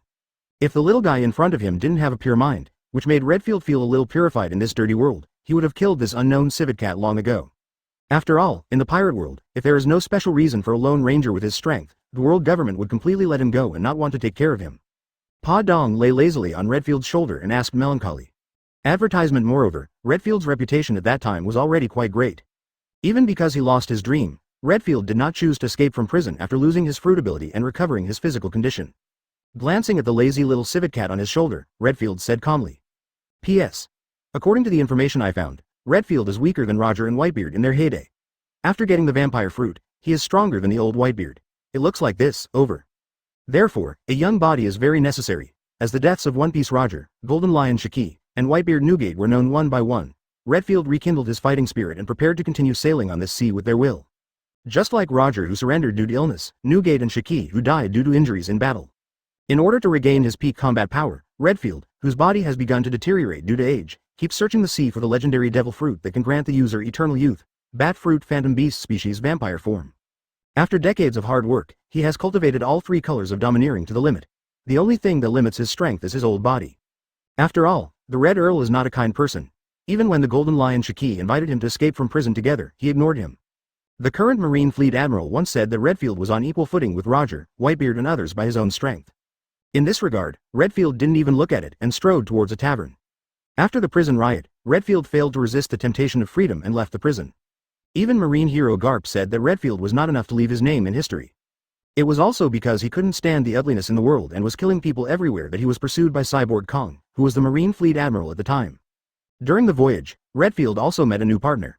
If it weren't for Shiryu's prison riot, maybe Redfield would really be on the 6th floor of Impel Down, living a boring and monotonous retirement life until his death. Stingy Rider, boom! As he spoke, Redfield shook his shoulders, and Patong bounced out like a rubber ball. However, the reason why accidents are called accidents is that they are always unexpected. Did Ryder find the fruit news he was looking for? Boom! This man is none other than one of the great pirates who escaped from Impelda, the Red Count, Baloric Redfield. If it weren't for the fact that there were too many nobles among the people Redfield killed, the world's government would never have let Marine attack a lone ranger like him. Chapter 255 Short-Legged Pandong, the melancholy little civet Capadong. Then what will Ryder do next? Boom. Although Redfield ruthlessly shook him off his shoulders, Padong still moved his short legs quickly like a clingy follower, looking up at the smiling face with a melancholy expression and asked. Have no idea. Glancing at Padong who was following him, Redfield said calmly. Then let's go to the tavern and have a look. Boom. Humans always like to collect intelligence there. Boom. Seeing Redfield walking faster and faster, Padong, who could hardly keep up because his legs were too short, nimbly jumped onto Redfield's calf and grabbed his trousers tightly. Then Padong skillfully climbed all the way up his thighs to Redfield's shoulders, relaxed his limbs, and slumped on his shoulders, suggesting cutely. With his shoulders slumped, Redfield stared at Padong for a moment, and finally gave up the urge to chase him down, and walked silently towards a tavern. Just like what Padong said, apart from organizations that specialize in selling intelligence, taverns are undoubtedly the best place to collect all kinds of scattered information. Welcome, what would this guest like? Seeing Redfield walk in, the tavern owner greeted him warmly. After all, this old man with pets and his unruffled aura seems to be someone who is either rich or noble. A glass of red wine, and a glass of juice, putting Bailey on the bar, Redfield said calmly. After a while, Redfield, who picked up the red wine glass, glanced with disgust at the big man shouting and drinking in the tavern. If it weren't for the purpose of collecting as much intelligence as possible, he would not be able to hold back the desire to kill in his heart. According to his perception, these guys in the tavern are all black-hearted demons in human skin, including the enthusiastic-looking bartender. After all, people who have lived in the New World will find it difficult to survive without anything. Have you heard? There seems to be an auction in Suidu Town. It is said that there is a rare purple devil fruit as the auction item at the bottom of the box. I remember that Sleeping Town seemed to be the territory of that big-handed undertaker. How could he auction devil fruits? When did you get the news? Pycro's abnormal organ has been dead for a long time. It is said that a newcomer from the paradise has replaced him as the king of killers. His name is White Fang. All in all, he is a very mysterious guy. It is said that the killer named White Fang has never failed in any mission he takes on. Really or not, does he dare to accept the Emperor's regiment and the general? Advertisement, is there something wrong with you? You can't beat me, so you have to beat me hard? Relying on his tyrannical power of knowledge, Redfield heard the conversation in the entire room at the same time. And in an instant, the key information was locked. Purple. Devil fruit. According to the records he knew about vampire fruits, the appearance of this devil fruit was a purple skin with black lines. Sleep in the ancient town. After muttering a few words over and over again, Redfield stood up and left the tavern. After he walked out of the tavern, he squinted at the sun in the sky. After a moment, Redfield drew out the long sword from his waist. It was a strange blue-purple sword with two bat-wing-like decorations at the end of the hilt, which looked noble and monstrous. Whoa! The sword light flashed, and the huge purple sword energy suddenly appeared on the street. Then the sun is so bright in the afternoon. Without the shade, won't the fur be damaged? For the sake of information, Redfield decided to give them a chance. Those who could survive this sword considered themselves lucky. Although it was unclear why Redfield suddenly changed the subject from people to the sun, Padong, who was simple-minded, still took over the conversation and asked in confusion. As a civet cat, Padong didn't quite understand why Redfield, a human, would attack his fellow humans for no reason. Ride, help Padong hold the umbrella, Dong. The reason why he was silent was simply because Redfield felt that he should not use his own thinking to forcibly dye the pure white paper in front of him with a color that did not belong to it. It's not because of the connotation of Padong's words. After all, at this age, Redfield has already seen everything in the world clearly, and everything he does is just to implement his inner way. After all, after that sword blow, all the passers-by hid in their homes, praying that Redfield was just acting on a whim. Redfield's specious Kaido. Advertisement, hold an umbrella and you won't feel hot anymore. Padong has seen human females do this. Boom. Ryder, why didn't you say anything? Is it too sunny? Boom. Ryder, why are you doing this? Boom, is this your ability? What he did was not for justice, he was just following his own heart. Looking at the silent Redfield, Pat turned from a raccoon cat into something like a writing brush with a pop, and then wrote the word, umbrella, on a leaf. Of course, this is under the premise of ignoring Redfield's withered and terrifying face. Hearing this, Redfield paused. Redfield, who saw Padong using his abilities for the first time, was stunned for a moment after taking the sun umbrella, and curiously looked at Padong on his shoulder. Then when you turn into a pen, you also have the ability to transform ye? No, it's the power of the transforming leaf. This is the treasure left by Grandpa to Padong. You can transform it into anything just by writing, Dong. Obviously there is no conflict between them over food and the right to possess the opposite S**X. The leaf with the writing on it released a large amount of smoke, and as the smoke dissipated, a blue-purple parasol with the same color as the rapier in Redfield's hand appeared in Redfield's hand. Umbrella. Boom, Padong, who had transformed into a civet cat shape again, slumped on Redfield's shoulder again and said lazily. Because I don't allow darkness to exist under this sunshine. Otherwise, compared to the noble lord, Redfield is more like a man eating evil spirit. The corners of Redfield's mouth raised a slight arc, and the long-lost smile looked a little awkward due to the stiff muscles. Fortunately, no one saw this scene. No, this is not the case. When Padon was a child, he ate a strange fruit that was the same as the fruit Ryder was looking for. Then he naturally transformed, but Padon couldn't swim, so Padon was very hot. I hate the sun, dong. The tavern that was bustling just now turned into a pile of ruins in an instant. Redfield gently stroked Patong's soft fur with his big dry hands, and then opened the blue-purple sun umbrella, giving the impression that he was like an aristocratic gentleman taking a pet for a walk. Boom. Redfield knew all these so-called truths, but it was precisely because he had seen everything in the world that he became more determined in his heart. Chapter 256 The Origin of the World The Deep Blue Sea. Tokai, Shimotsuki Village, under the bright moonlight. Familiar sea surface, familiar fishing rod, familiar boat, and Muxue, who was basically unknown to outsiders, sat calmly on the bow of the ship, waiting for the system mall to be refreshed. Accompanied by various events, February 1511 also quietly came to an end. Muxue, who had been sitting on the bow of the boat early, watching the sunset and the bright moon hanging high, finally ushered in a new round of ability refresh. Open the system mall. As the voice in his heart sounded, the system mall panel was revealed in front of Muxue. 1. Armor of the God of Heaven. From the world of fairy tale, a kind of armor set with special power. Because the magic power required to wear it is so amazing, people who can control it are rare in 10 years. Wearing it, this armor will become an unparalleled sword that cuts through magic. The armor set is driven by physical strength instead of magic power. Price. 500 million Baileys. 2. Kido Bakudo No. 81 Bwankong. From the world of Shinigami, a profession called Shinigami is one of the special powers controlled by Shinigami. It can form a huge defensive wall through chanting or instantaneous use, depending on the use. The user's own mental strength can resist attacks. After system modification, it consumes mental power to release skills. Price. 300 million Baileys. 3. Netherworld Fetal Bone. A very high-quality special medicinal material from the world of seeking immortality, which can greatly strengthen the bones of the clone, and when the clone uses its own bones to fight, it will have a special corrosive effect. It corrodes the enemy's body and soul at the same time. Even if the corroded body is cut off, the soul will still be corroded for a period of time until the corrosive power disappears. Price. 500 million Baileys. 4. Origin of the World. Deep Blue Sea. One of the original powers from a certain world. It is said to condense the power of the entire ocean on a certain planet. It can give the clone the power to control the ocean and borrow the power of the seawater. The higher the clone's level, the greater the power that can be borrowed, and after reaching a certain level, you can freely travel between the oceans regardless of distance. Price. 1 billion Baileys. Advertisement 5. Characteristics. Rainfall. From the world of Pokemon, a magical creature has a special ability that can be given to a clone to freely control the speed and size of rain falling within a certain range. Price. 200 million Baileys. 6. Root Wave. From the Pokemon world, a special skill of a magical creature.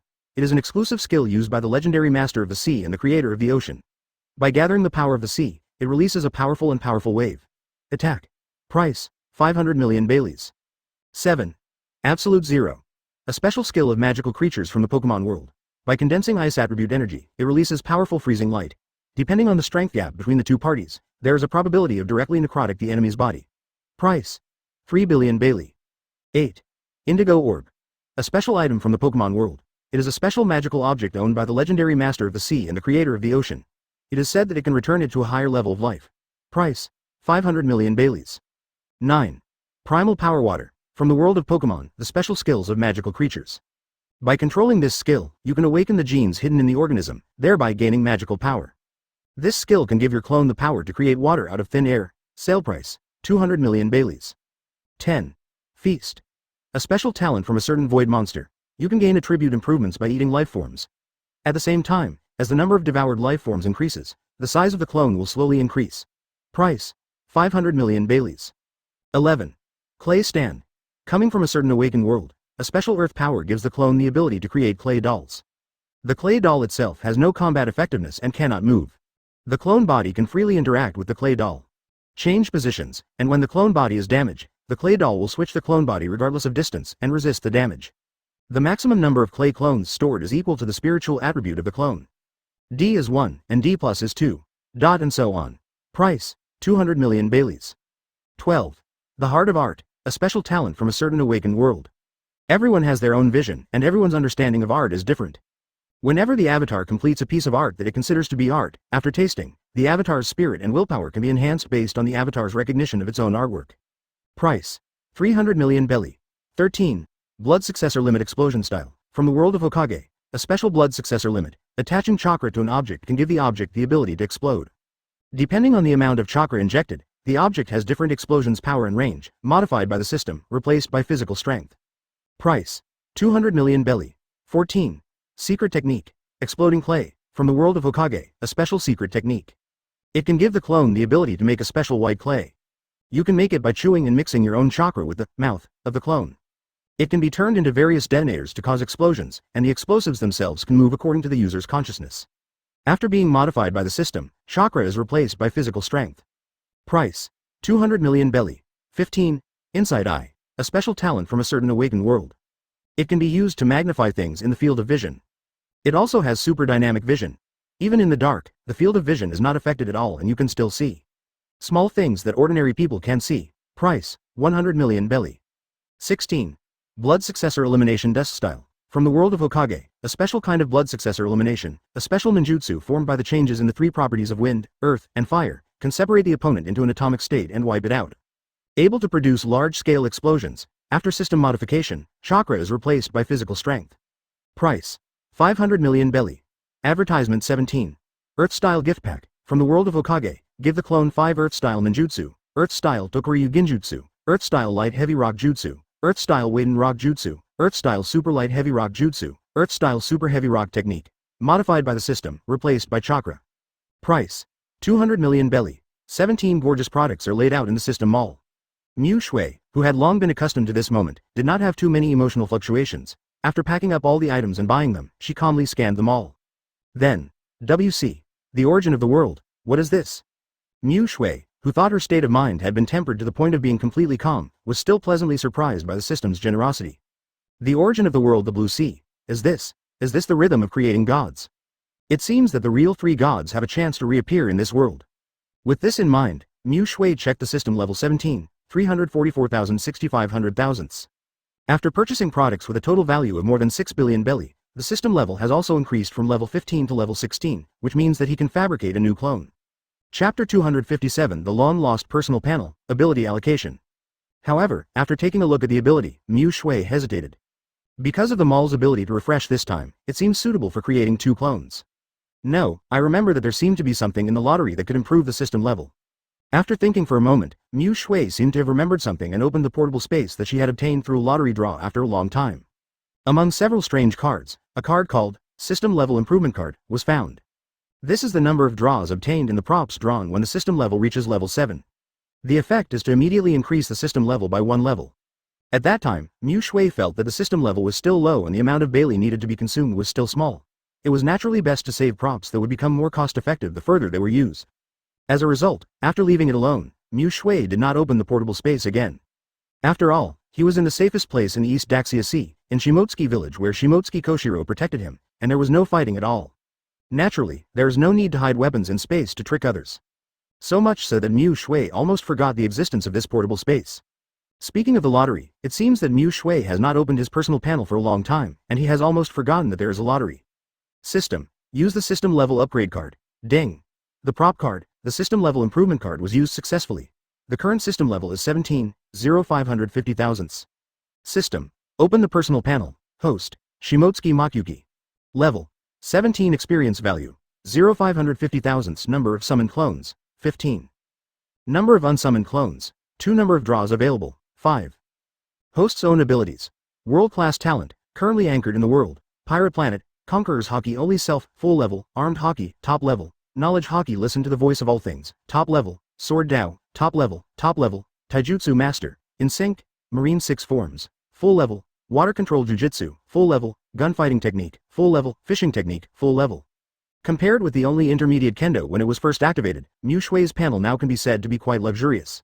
In fact, the richness of skills and the breadth of professional skills involved in any clone are far inferior to Muxue. Advertisement after all, having the best talent in the world means that no matter what Muxue wants to learn, he can easily learn it. If Muxue had not become obsessed with the illusory process of knowing one's mind and one's nature later, I am afraid that not every skill could be practiced to the full level, and maybe even to a higher level.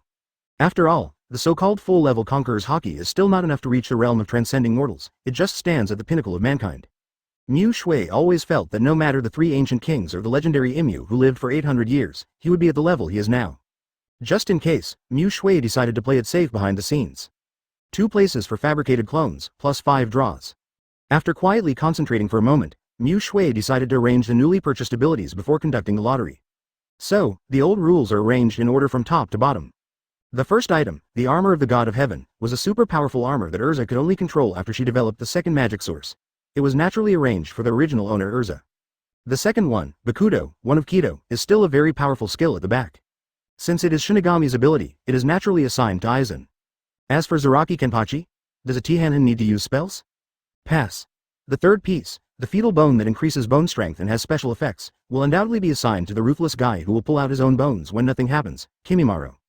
Moving on, comes the highlight of today, the ownership of Azure Origin. To be honest, if there was only this ability, and there were not a lot of well-matched abilities to follow, Muxue would have considered giving this ability to the only fishman clone under his command, Inigaki Kisame. Unfortunately, Muxue, who has some obsessive-compulsive disorder, decided to arrange these abilities together to achieve an effect that is more in line with his inner thoughts. Come out, the creator of the ancient ocean, the controller of the great ocean currents, the belief in all ocean life in the world, the overlord of the deep blue sea, Kyogre. Following Muxueji Chuji's whisper, countless super-large Poseidons hiding in the depths of Fishman Island suddenly opened their eyes and began to wander excitedly as if they sensed something. Not just here, all the marine creatures in the entire pirate world seemed to be in endless carnival at almost the same moment. The swimming fish in the shallow water flicked their tails excitedly and flew out of the sea with all their strength, as if they were going to witness the birth of some great existence. The life-threatening momentum was countless times crazier than the craziest star-chasing scene. The Poseidon species that had been quietly immersed in the windless zone also emerged from the sea one by one, as if there was no predatory relationship between them, and they all quietly raised their heads and looked into the distance, as if they had their faith there. Late that night, everyone who was awake at sea saw this rare scene. Even some old fishermen kept mumbling in their mouths. Poseidon appears. Poseidon bless, advertisement. Holy Land, Marie Joya, Pangdu City, among the flowers. A pair of red pupils with circles suddenly opened their eyes full of astonishment. I am, who has an extremely profound power that is enough to see through the trajectory of the future, suddenly felt his heart tremble, and a feeling he had never felt before came to his mind. Poseidon. Or something. I am, who was a little confused, stood up and walked to the blooming flowers, caressed the petals, and murmured to himself. Buzz. With the activation of the ability, Im's hair turned Madara white at a speed visible to the naked eye, but then strangely changed back to its original color, as if nothing had happened. The real ancient Poseidon, or Poseidon, I am, who thought he controlled all the secrets in the world, felt confused for the first time about the news he perceived. Among the 3 legendary ancient weapons, except for the man-made Pluton, isn't the Uranus he controls in his hands the same as Poseidon, a fishman tribe thousands of meters deep in the ocean? Why did a so-called, suddenly appear, god, still the most terrifying Poseidon? You know, most of this world is ocean, it seems that something unexpected happened. Buzz. At this time, the 5 Elders' exclusive conference room was still brightly lit even though it was late at night. In order to respond to Lord Im's call anytime and anywhere, the 5 Elders will have someone keeping vigil every day to ensure that someone is on call 24 hours a day. The 5 Elders responsible for today's vigil are the white-haired and white-bearded Marcus Saint. As the invisible fluctuations in Im's body bloomed, Saint Marcus Mars, who was still processing the documents, immediately sensed the call from Lord Im. Putting down more than half of the documents he had already processed, Marcus Mars Saint immediately took out the special golden phone bug he carried with him and dialed the phone bugs of the other 4 or 5 elders. Bala Bala, assemble, face to face. Chapter 258 The Real, Poseidon. Muxue didn't know anything about what happened far away on the Red Earth continent. After all, his domineering power of seeing, hearing, and color is about understanding the mind, not observing the world. A low, whale-like sound echoed in Muxue's mind. Then, a dark blue sea creature that resembled a whale appeared directly in front of Muxue's boat. It has 2 huge pectoral fins, and there are 4 white protrusions at the tips of each fin. The overall shape is similar to the human palm without a thumb. Blood-red lines extend from the white bumps at the tips of the pectoral fins to the tips of the fins on the back. The dazzling golden eyes, against the background of black eye whites, show nobility. At the tail are 4 small, ribbon-like blue strips, which add a sense of splendor to the nobility. Well, little bits of blue light bloomed in Kyogre's smooth skin. Slowly floating into the air, it gathered into an aqua-blue halo, and then under the control of Kyogre's mind, it fell on Muxue's head and slowly integrated into Muxue's body. As the light fell, a cool feeling spread throughout Muxue's body. Ding! The power of protection from the ocean of the pirate world, do you accept it? Yes. Hearing the system prompt, Muxue was stunned for a moment, then decisively agreed. Ding! Protection successful. Ding! The blessing of the deep sea. The blessing of the ocean given by the controller of the deep blue sea in the pirate world. When the holder moves in the sea, he ignores all water pressure and resistance and can breathe freely. All marine creatures will subconsciously kiss him. And the blessing holder, and is willing to obey the command of the blessing holder, and at the same time, after eating the devil fruit, you can be exempted from the curse of the sea. Did you do this? Although Muxue knew it very well, when she saw Kyogre's little eyes eager for praise, Muxue stepped forward and stroked Kyogre's smooth fins and cooperated. Cute Poseidon cub, ooh, yes, Father God. Kyogre's little milky voice, like that of a child of several years old, sounded in his mind. If the big guy in front of him hadn't been more than 10 meters long, anyone would have thought that this was a really cute child. Moreover, unlike other clones, Kyogre is a creature born from the power of the ocean of this planet. In terms of personality alone, Kyogre is by no means comparable to other clones. Similarly, according to the inheritance that came with his birth, Muxue, as the creator, naturally became Kyogre's father. Awesome. Hearing Muxue's praise, Kyogre chirped happily, like a 10-meter-old baby that had been rewarded. That's right, unlike in the game, Kyogre's length of several meters, with the blessing of the origin of the deep blue sea, and Muxue's intentional control, Kyogre's length was more than 10 meters long just after he was born. Advertisement. This is because world origin mainly strengthens Kyogre's potential and strength, not just its size like other Poseidon types. As it continues to grow, absorb the power of the ocean, and receive the blessing of the special talent feast, Kyogre's size will become bigger step by step. Even the largest Poseidon species may end up being reduced to Kyogre's food rations. Although, depending on Kyogre's status, these low-intelligence Poseidons may come to their doorstep under Kyogre's order and happily transform into Kyogre's power. It's like those fanatical believers who believe in gods, fight for gods, and die for their beliefs, always think that after they die, they will enter the kingdom where the gods are. It's strange, but you can understand, right? Alright. Muxue still doesn't understand. Open the Kyogre panel. Clone. Kyogre grade 1 experience, 0-100th strength, S. Physique. S agility, S spirit, S plus will, S attribute points, 0. Abilities. Origin of the world Azure Sea, loaded, Root Wave, elementary, characteristics Rainfall, loaded, Indigo Orb original return, loaded, original Power Water, elementary, absolute 0, elementary level, Feast, cannot be upgraded. Good guy, he is worthy of being the darling of the world. He was born at a height that ordinary humans cannot reach in their lifetime. This attribute alone is enough to put Kyogre at the pinnacle of mankind. Seeing Kyogre's panel, even Muxue couldn't help but exclaimed. You must know that the basic attribute of general level strength is S, and not every attribute of every general level player can be achieved. Under normal circumstances, the most important 1 or 2 attributes come to S, which is the most common general level player, the so-called general goalkeeper.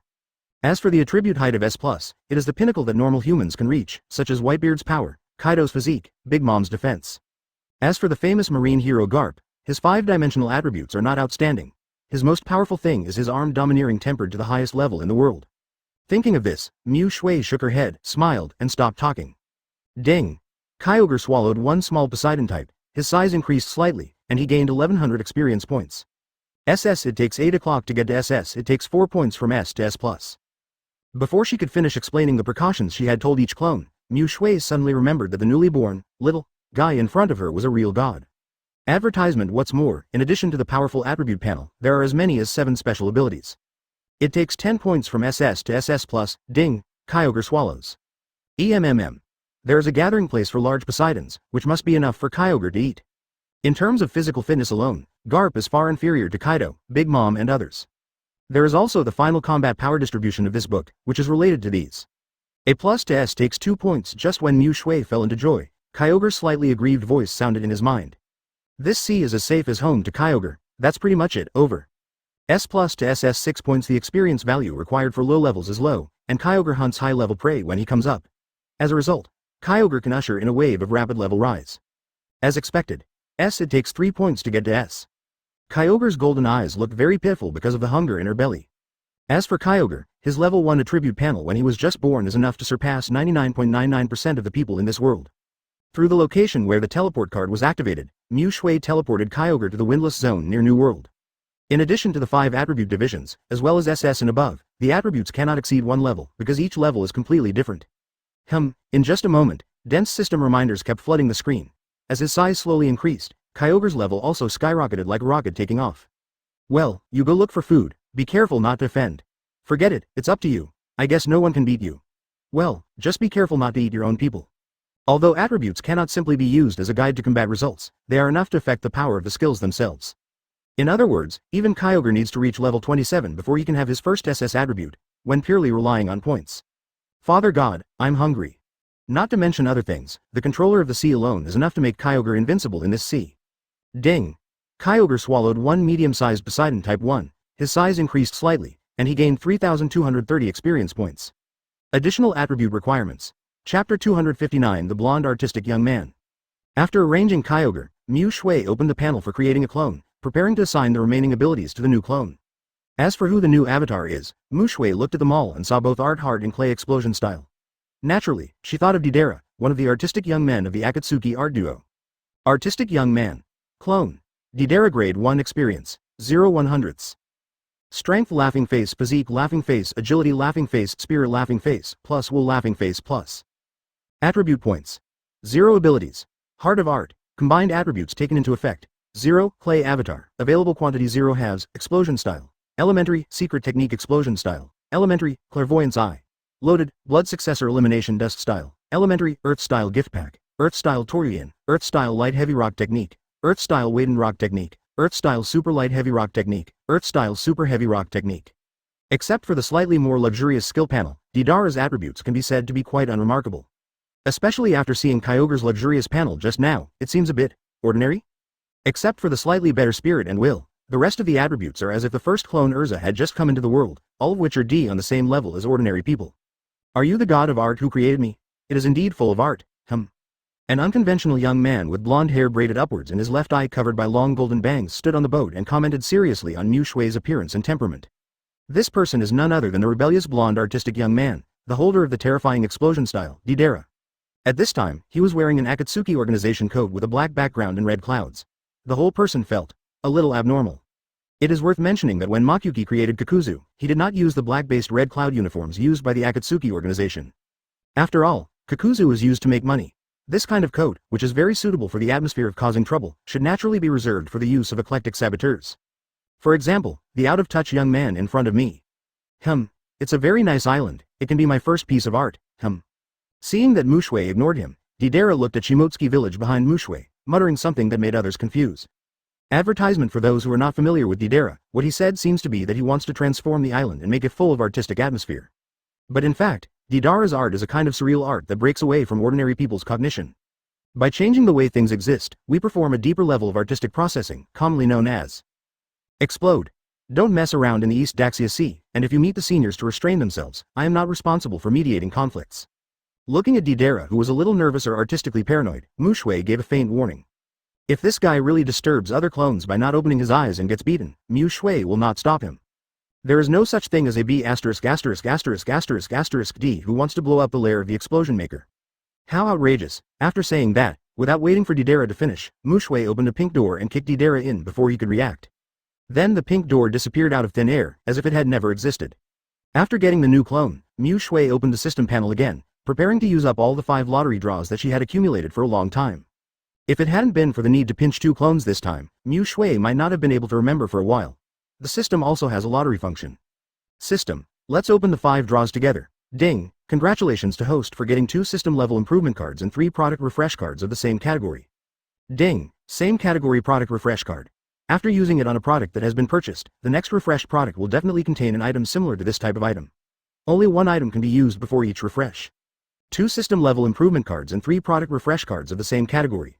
Once the number of draws is accumulated, will the products obtained be so homogeneous? Under the constant chewing of the palm and mouth, the energy that replaced chakra continued to pass away, and the white clay gradually took shape. Subsequently, the bird of a few centimeters expanded to a size of tens of centimeters at a speed visible to the naked eye. After cursing fiercely, Deidara took out a lump of clay and stuffed it into his mouth again, trying to clean up all the dust in his mouth. While he is safely going through his development period, he can also transfer the wealth Capone Becky has accumulated. As the giant bird spread its wings, the dust in the alley also rose up. Just as Deidara was about to open his mouth to say something, he was filled with a mouthful of smoke and dust mixed with a strange smell. As a firstborn work of art, it is so unqualified. Under the leadership of Capone Becky, the godfather of the Capone family, who was well prepared, all the 5 major mafia gangs, except for the scattered and incompetent members, were basically eliminated by Capone Becky. Looking at the small appearance of the bird, Deidara said to himself with some dissatisfaction. Fortunately, the giant bird quickly rose into the sky. Deidara, who already disliked mess, spit out sticky phlegm mixed with dust, and it took him a while to feel better. Advertisement Deidara, who couldn't stand the harsh environment in the alley, took out a handful of white clay from somewhere and stuffed it into his mouth in the palm of his hand. A young man with blonde hair and unconventional braids appeared from the door. It was originally the base camp island of the Kimura family, one of the 5 underground mafia groups in West Blue. Then, he jumped onto the broad back of the giant bird. West Blue, Kimura Island. Fortunately, they are all good things. I don't know if this product refresh card of the same category can be used against the origin of this world. If it can, it would be awesome. Later, due to the emergence of the White Fang, many mafia families suffered heavy losses. Muxue put her hands behind her back, looked at the sparkling sea under the moonlight, and murmured to herself. Glancing at the alleys surrounded by overgrown weeds and piled waste, Deidara frowned and blew the air in front of his nose with dissatisfaction, looking disgusted. As Deidara spit out a small white clay bird from his mouth, the bird instantly expanded into a huge white clay bird. Artless dirty alleyway.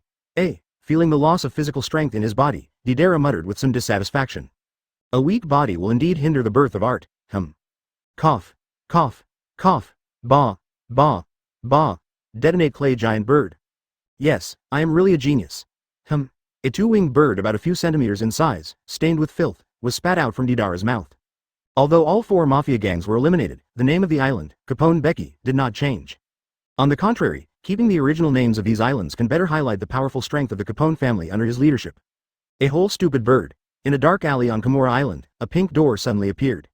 Detonate clay twin-winged bird. It was Deidara who was kicked by Muxue. According to Muxue's understanding of Deidara, he must be wreaking havoc everywhere, so West Blue, a sea area with a low risk factor and full of underground forces, is just right for him to perform. Chapter 260 present beautiful paintings to the world. Clay stand. After a faint flash of light, Deidara split into 2 instantly. A pure white clay doll made entirely of clay, identical to Deidara, appeared on the back of the giant bird. Immediately afterwards, other colors gradually emerged from the pure white clay doll, and after a while, it became a black-backed red cloud version of Deidara that was exactly the same as Deidara. This is Deidara's superpower. Clay substitute. It is possible to create a clay doll that is 100% similar to the original body. The drawback is that the clay doll is not self-aware like the shadow clone and cannot move. It can only be used as a life-saving prop. Deidara, who created a clay substitute, could not help but breathe heavily while wiping the sweat from his forehead because he had consumed a lot of energy. For Deidara, who had just been born and had some average physical attributes, it was quite expensive to create such a clay substitute. Deidara took a moment to catch his breath and braced himself, and looked excitedly at the clay stand-in doll in front of him that was exactly the same as himself, and from the perception of it, there was no difference at all. Come and give the world a grand roar. Deidara placed his hands on the clay doll's shoulders. As his physical strength continued to disappear, Deidara said to himself excitedly. The stand-in self-destructs the clone. Yeah, looking at his completed masterpiece, Deidara nodded with satisfaction. Go ahead, declare that I was born into this world. Deidara kicked his clay avatar onto the back of the 2-winged bird. With the operation of his mind, the 2-winged bird flew straight to the center of the island. What is that? On the street, a drunken gang member saw a big bird flying in the sky and asked in a daze. Don't talk nonsense, can't you drink it? Just say it if you are scared. Impossible, Lousy has this amount. Hearing the disdain from the man next to him, the gang member in the lead raised a finger in disdain. A barrel of wine? Advertisement, keep drinking? Ha ha ha ha ha, what are you bragging about? Okay, hurry up and wake up, get up and clean up. Godfather has given instructions. Kimura Island will be our new firearms assembly line construction site from now on. Don't let me miss anything tomorrow. A bald man who looked like a small boss stood up and came over and said. Don't worry, Brother Guang, those guys have no weapons, and all the merchants are under our control. No one can cause trouble. Hearing his eldest brother speak, the man who was a little drunk curled his lips in disdain, then stepped forward and hugged Brother Guang in his mouth, gesturing for him to drink together. Just like what he said, since Capone Becky unified the underground forces of West Blue, many residents living on the islands where the 5 major mafia base camps have been controlled. The main reason is that most of the people who live in the mafia base camp are people who have many connections with the local mafia, and are usually relatives of the gang members. Just in case, they must be controlled. Of course, it is impossible for all the relatives of the gang members on Nuada's islands. There must be some other civilians or businessmen. For these people, Capone Becky ordered people to drive them to the edge of the island and let them go to other small islands. The reason for this is also because Capone Becky is the godfather of the gang and needs someone to do business. He is not a world-destroying demon like Atrox, so he cannot kill everyone at once. Seeing the white bird and the blonde man getting closer and closer, Brother Guang sneered and was about to stand up. Boom! On the edge of the island, the marginalized civilians and some small businessmen woke up under the huge roar. They looked at the light-like scene on the horizon and kept mumbling. Ding! Kyogre swallowed one small Poseidon type, his size increased slightly, and he gained 1,300 experience points. Immediately afterwards. Where did this guy come from? Do you know where this is? Muxue, who had just gotten off the boat, looked at the beating information on the panel, which was sometimes mixed with information about Kyogre devouring Poseidon. Hiccup. Guang. Brother Guang, look, there's a man flying over on a bird. Then, an amazing scene happened. After all, gangsters are not involved in production, and the collection of protection fees also requires the presence of a large number of civilians. Advertisement. Sure enough, there was a blond man wearing black and red clouds, lying in a weird posture on the back of a white bird that was only a few dozen centimeters in size. The figure on the bird's back suddenly looked like an inflated balloon, and its entire torso suddenly swelled. Well, just don't bother me. Ding, Deidara kills. Another huge explosion sounded. The gunpowder raw materials that were previously stored for making firearms and ammunition were accidentally affected by the explosion, triggering a chain explosion. Boom. What nonsense. Ding, Deidara killed the elite members of the Capone family 1-1. The first man who saw the blurred figure of the two-winged bird said a little stupidly after seeing the two-winged bird getting closer and closer due to the heavy intake of alcohol. The gods must be punishing these villains. Tokai, Shimotsuki village. A truly restless guy. A scorching white light flashed, followed by an explosion like the earth was shattering. In the center of the island, everyone who was still sleeping died quietly in this explosion. Even Capone Becky, who is the godfather, has trouble handling this. Ding, Deidara killed Capone family cadres 5, brother Guang, there is really someone here. Ding, Deidara killed ordinary members of the Capone family 153. What's this? Brother Guang turned his head impatiently and looked in the direction of his younger brother's finger. Moreover, the 5 major mafias have been entrenched in West Blue and have been fighting for who knows how many years, and there are more or less relationships among them. Along with the surge of air caused by the explosion, a mushroom cloud rose quietly. Except for the relatives of those killed gang cadres who were forcefully kept by him as coolies on the assembly line, he would not stop the rest of the civilians and businessmen from leaving if they wanted to. Chapter 261 Collision in Sleeping Ancient Town. Thanks to Chungfeng Montong for the God Tier certification. West Blue, Radley Islands. It is also the headquarters of the Capone family, the largest underground force in West Blue.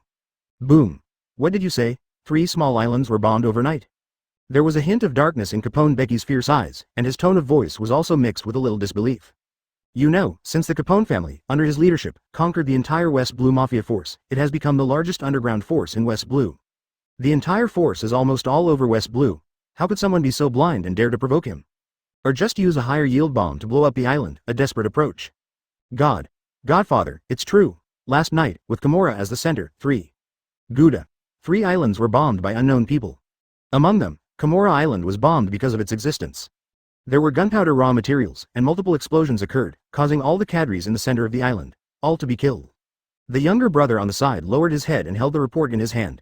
Under the murderous gaze of Capone Becky, he tremblingly reported the report. Damn rats. No news? After cursing fiercely, Capone Becky lit a cigar, sat back on the sofa with a gloomy expression, and asked in a low tone. No. Boom. Waste.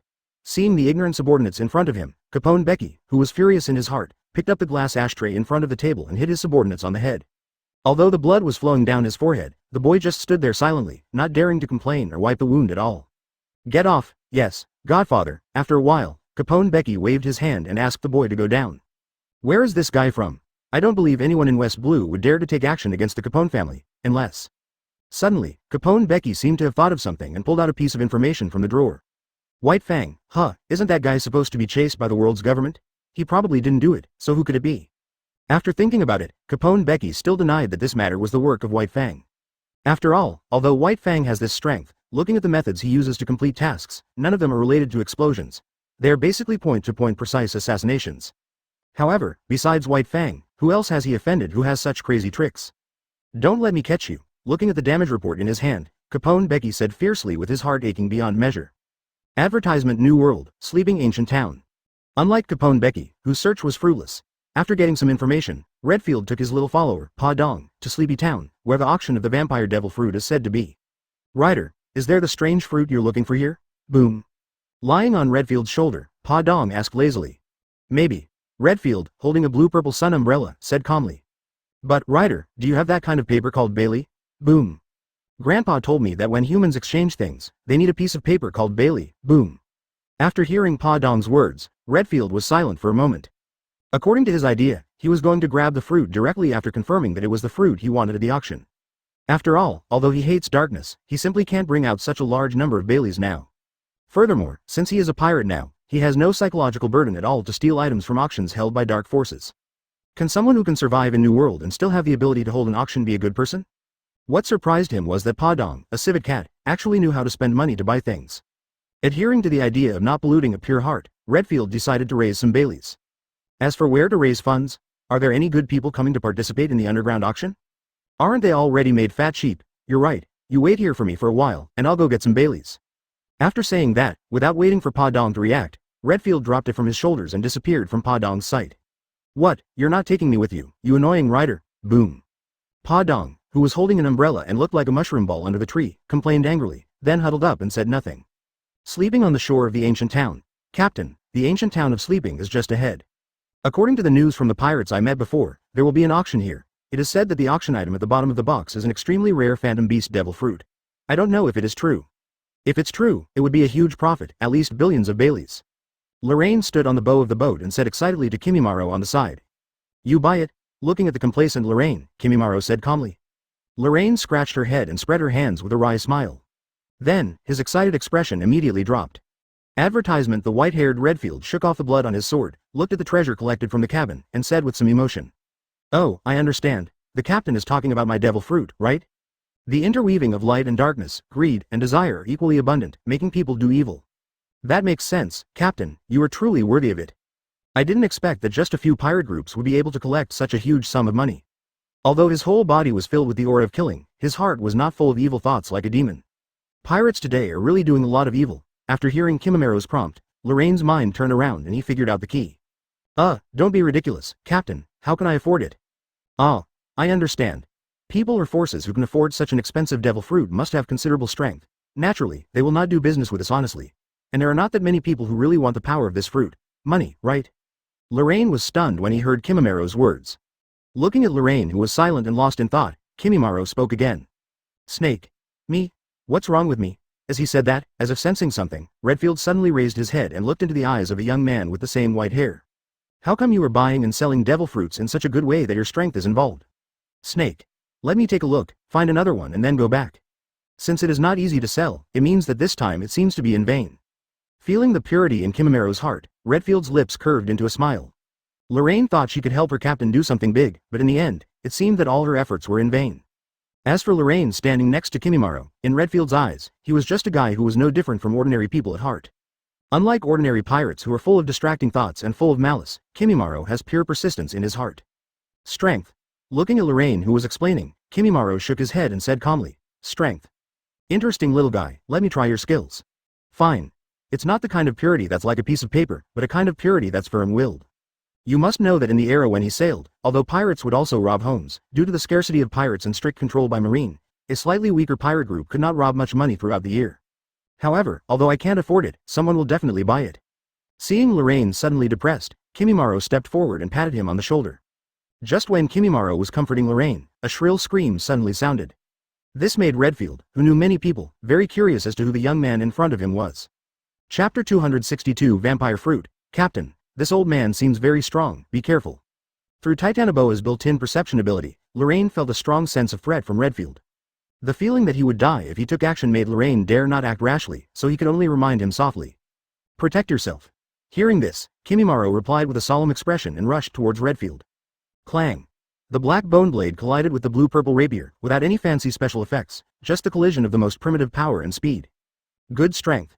Feeling the force coming from the pitch-black bone blade, Redfield was a little surprised. I didn't expect that this little guy who looks young and has thin skin and tender flesh could have such a powerful force. Armed willow dance. Ignoring what Redfield said, Kimimaro saw that this old guy was no weaker than him in strength, and immediately opened sharp bone spurs on his knees and elbows, hoping to gain an advantage through numbers. Clang. Clang. Clang. With the blessing of multiple bone blades, the two collided at such a speed that Lorraine couldn't help but be dazzled. Unfortunately, the S-level speed only allowed Kimimaro to barely adapt to Redfield's speed, and he was unable to effectively counterattack. He even left several holes in his robes due to his inability to dodge on many occasions. But that's all. With a physique of S+, the bones created by Kimimaro can perfectly resist Redfield's attack. Apart from white marks, Redfield could not leave any substantial wounds at all. Obviously, the power of time has prevented Redfield from exerting his maximum power while maintaining extremely fast speed. With only a small dose of armed domineering blessing, it is difficult to cause more effective damage to Kimimaro. Funny little guy, but we will see you again. Seeing that he couldn't get any favors from him now, Redfield pulled back after striking out with his sword, left with a smile, and left with a large bag of treasures that he had sorted before. Captain, are you okay? Seeing Redfield leaving, Lorraine hurried forward to check Kimimaro's injury. Fortunately, apart from the damage to the robe, there were no wounds left. No problem. Advertisement. Kimimaro stared at Redfield's retreating back, then stabbed and tore off the damaged robe and said calmly. Captain, is that old guy so strong? Even you? Looking at Kimimaro's solemn expression, Lorraine asked worriedly. After all, just now Redfield dropped his harsh words, and he doesn't know when he will do it again. If Kimimaro is not sure, then next time he meets this old guy, I'm afraid. Lorraine, who was full of worry, didn't say anything else, but looking at his worried look, you knew that he must be very sad. It's okay, just go faster, with one hit, he will lose. Kimimaro, who was thoughtful, rarely opened his mouth to explain. He didn't know whether he was explaining to Lorraine again or talking to himself. For a moment, hearing Kimimaro's words, Lorraine touched the pocket on his chest and kept murmuring. Sleeping in the ancient town, under the shade of the trees. Under the blue-purple umbrella, Patong huddled up quietly, waiting for Redfield's return. Look, what I found. A civet cat that can hold an umbrella. A pirate with such a beard on his face grabbed his partner and said with some surprise. Really, it must be the pet of some boring nobleman. What, do you have any ideas? He is well aware of the virtues of his companions, and he knows very well that the scumbag will not stop him for no reason. He, you still understand me. This little thing is so cute, and he looks very smart. If he catches it and sells it to those fat-headed and big-eared aristocratic ladies, it will definitely make a lot of money. Give me a hand and I'll treat you to a drink when the time comes. When the scumbag man saw this, he didn't pretend, he just smiled and expressed his attitude. Okay, it only takes a few minutes, and it won't delay the boss's business. Let's go before the little guy wakes up. The man put down his backpack, shrugged and said nonchalantly. Hearing this, the bearded man quickly put down his backpack and tiptoed towards Pa Dong, who was still sleeping soundly.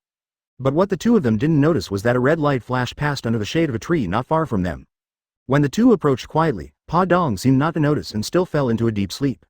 Strangely enough, I don't know what kind of product this deformed leaf is. Every time I use it, I have to maintain physical exertion to ensure the effect of the deformed leaf. This resulted in Pa Dong spending all his energy every moment, always lying on Redfield's shoulder, looking lazy and unable to wake up. Advertisement, aha! Before the two pirates could get closer, a sword light suddenly flashed. The sword light was so fast that the two pirates did not even see the identity of the attacker, and they died on the spot. Huh? Ryder is back. Boom. Hearing the sound of something rolling down, Pa Dong rubbed his sleepy eyes, looked up and saw Redfield holding a big bag in his hand. So many shiny golden stones. Boom. After a deep sleep to regain his energy, Pa Dong skillfully climbed onto Redfield's shoulder and looked at the jewelry in the bag sparkling in the sun. His eyes suddenly brightened. Apparently, the little raccoon cat Pa Dong also likes shiny things. Just pick a few if you like them.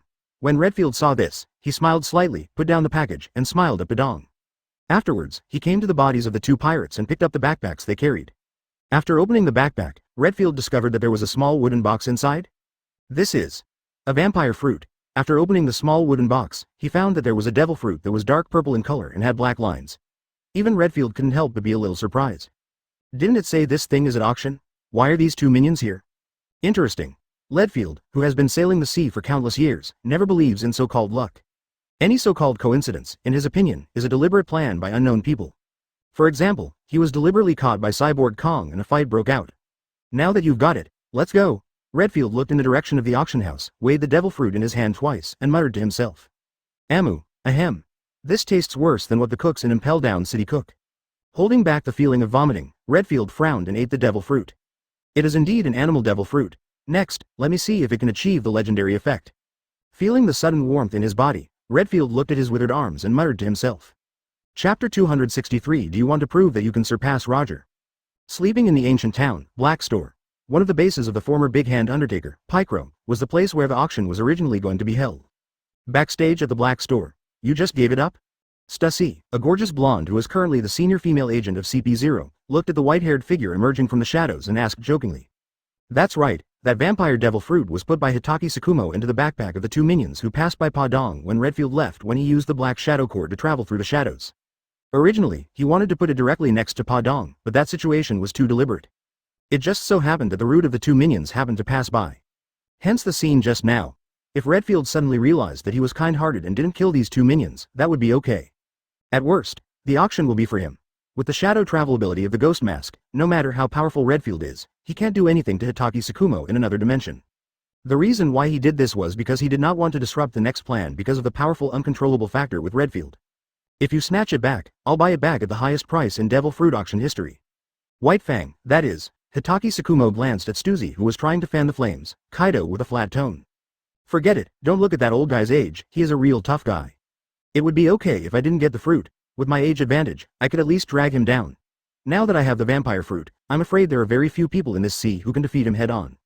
Stussy smiled slightly, and then analyzed Hatake Sakumo seriously, trying to arouse Hatake Sakumo's mood swings. Really? This sea is very mysterious. How do you know the whole picture of this sea? In this regard, Hatake Sakumo still looked at Stussy coldly. Apart from a trace of ridicule, his tone of voice did not show any major emotional fluctuations. Hearing this, Stussy fell into a brief silence, her eyes flickering, not knowing what she was thinking. As expected of Mr. Whitefang, who has established a huge underground organization in just a few months, in just a few words, he made this little girl's heart a little nervous. Then, what does Mr. Whitefang know? Can you help the little girl clear up her doubts? Stussy came back to her senses and looked at Hatake Sakumo with full eyes, looking like a little woman worshipping him. Obviously, Stussy didn't know whether what Hatake Sakumo said was simply a counterattack against him, or whether he knew some information and was secretly beating himself up. Advertisement after all, her identity is extraordinary. No comment, we only have a temporary cooperative relationship. There are some things I hope you will be sensible about. Also, I don't like pretentious old women. After saying that, Hatake Sakumo turned back and ignored Stussy, who was stunned in place. He is indeed a master of intelligence assassination. He is truly a man who is hard to touch. Stussy, who was most taboo about others talking about her age, immediately stopped her charming expression after hearing Hatake Sakumo's pretentious old woman comment, and her eyes suddenly turned from gentle to sharp. Fortunately, considering his own strength, Hatake Sakumo's deliberately mysterious methods, and the fact that the two still had some cooperation matters, Stussy calmed down, but he could not maintain his previous expression. As a first-rate beauty agent, Stussy has not encountered such a stubborn man for a long time. You know, lucky god Lu Feld, who is also one of the 6 kings of the underworld, is obsessed with Stussy's beauty and skills. It can be seen that Stussy is a very skillful woman. But now, the leader of the killer organization, who was just a rookie, refused to take hard and soft measures, which made Stussy very irritated. The most important thing is that Hatake Sakumo seems to know something. A desire to fulfill his dream, to surpass One Piece. The man who once belonged to Roger One Piece, the guy who inherited Roger's great strength, Deathless Bullet, appears. Buena Festa quickly found Deathless Bullet, who was drifting aimlessly on the sea through the connections he had accumulated over the years. Unfortunately, he failed. Since then, Buena Festa has a new dream, to surpass Roger. Let me see what secrets you are hiding in the shadow. A tall, yellow-haired man wearing a black suit and earmuffs walked alone in this primeval forest. New world, a desert island. Festa, how is the matter going? Do you want to prove that you can surpass Roger? Boom. Advertisement. The strange thing is that on the road Bullet walked, all the beasts rolled their eyes, foamed at the mouth and fell to the ground, as if they had lost consciousness after being poisoned. In the following 10 years, Buena Festa has been planning various strategies, including becoming a well-known sea merchant incognito, and organizing the so-called Pirate Expo in order to make a name for himself, and appeal. However, just spreading wealth and becoming famous has no effect. If he cannot annihilate all pirates in one fell swoop, he still cannot stop the turbulent tide of the Age of Discovery. Fortunately, just when he was worried, an unprecedented riot broke out in Impel Down City. After Bullet walked near the boulder slowly opened an entrance like an automatic door with sensors. Soon, Bullet arrived at the very center of the island, near a huge rock. So, Buena Festa has a new plan. After this idea was born in his mind, he gradually couldn't help himself. From the outside, it looks like a primitive jungle island with few people. A man eager to prove his strength, to surpass Roger. A great pirate born in the same era as Roger, he was also a strong man who sailed the sea in his early years. Buena Festa, who lost her dreams and pursuits again and again, gradually became crazy. Now that Roger is dead, the only way for him to prove that he is a man beyond One Piece is to personally end the Age of Discovery that Roger started. After more than 10 years of hard work and craziness, he didn't want to miss any opportunity, even if it might just be his inner self-imagination. Thinking of this, Stussy put a smile on her lips again, swayed her seductive waist, and walked elegantly towards the direction where Hatake Sakumo disappeared. This person is none other than Deathless Bullet, the villain who ran out of Impel Down City and is known as the Spirit of the Devil. Before Roger announced that he had found the secret treasure and became One Piece, Buena Festa's biggest dream was to become One Piece. Buena Festa. Just such a seemingly unrealistic statement, the two madmen reached a consensus on this. Otherwise, I would definitely not use the term, old woman, rashly to talk about her. After Bullet walked into the cave entrance, he asked a man with a black afro. As a result, not long after, Roger surrendered due to illness and was executed by Marine in Roger Town, East Daxia Sea. Does getting rid of this Roger's heir also count as surpassing Roger? Chapter 264 Marine Lieutenant General Erza guarantees to complete the mission. Don't worry, this will be the grandest show ever. This will also be a war that will go down in history and be remembered by the world. And you only need to defeat everyone and complete the goal that even One Piece Roger has not accomplished. By then, you will surpass him and become the strongest in the world. Buena Festa looked back at Bullet and said in a feverish tone. This will be a grand war that brings together all the forces in the world. Marines, pirates, bounty hunters, and even the most secretive CP organization in the world's government will all appear in this war. Perhaps Buena Festa felt that Bullet might not believe it, so he added again. Did you find that thing? Listening to Buena Festa's confident words, Bullet pondered for a moment and then slowly spoke.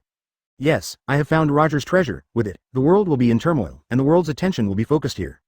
So, tell me, Deathless Bullet, are you ready? Are you ready to be the strongest in the world? Buena Festa opened her mouth in an exaggerated arc, raised her head, and looked at Bullet with burning eyes. HMPH, I will prove to the world that teamwork is a trick for the weak.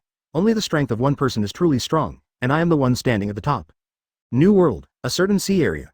A large warship whose entire body is the dark blue color of a marine-style warship, but with fiery red ripples all over it, and a crimson red robin headdress on the bow, is sailing slowly.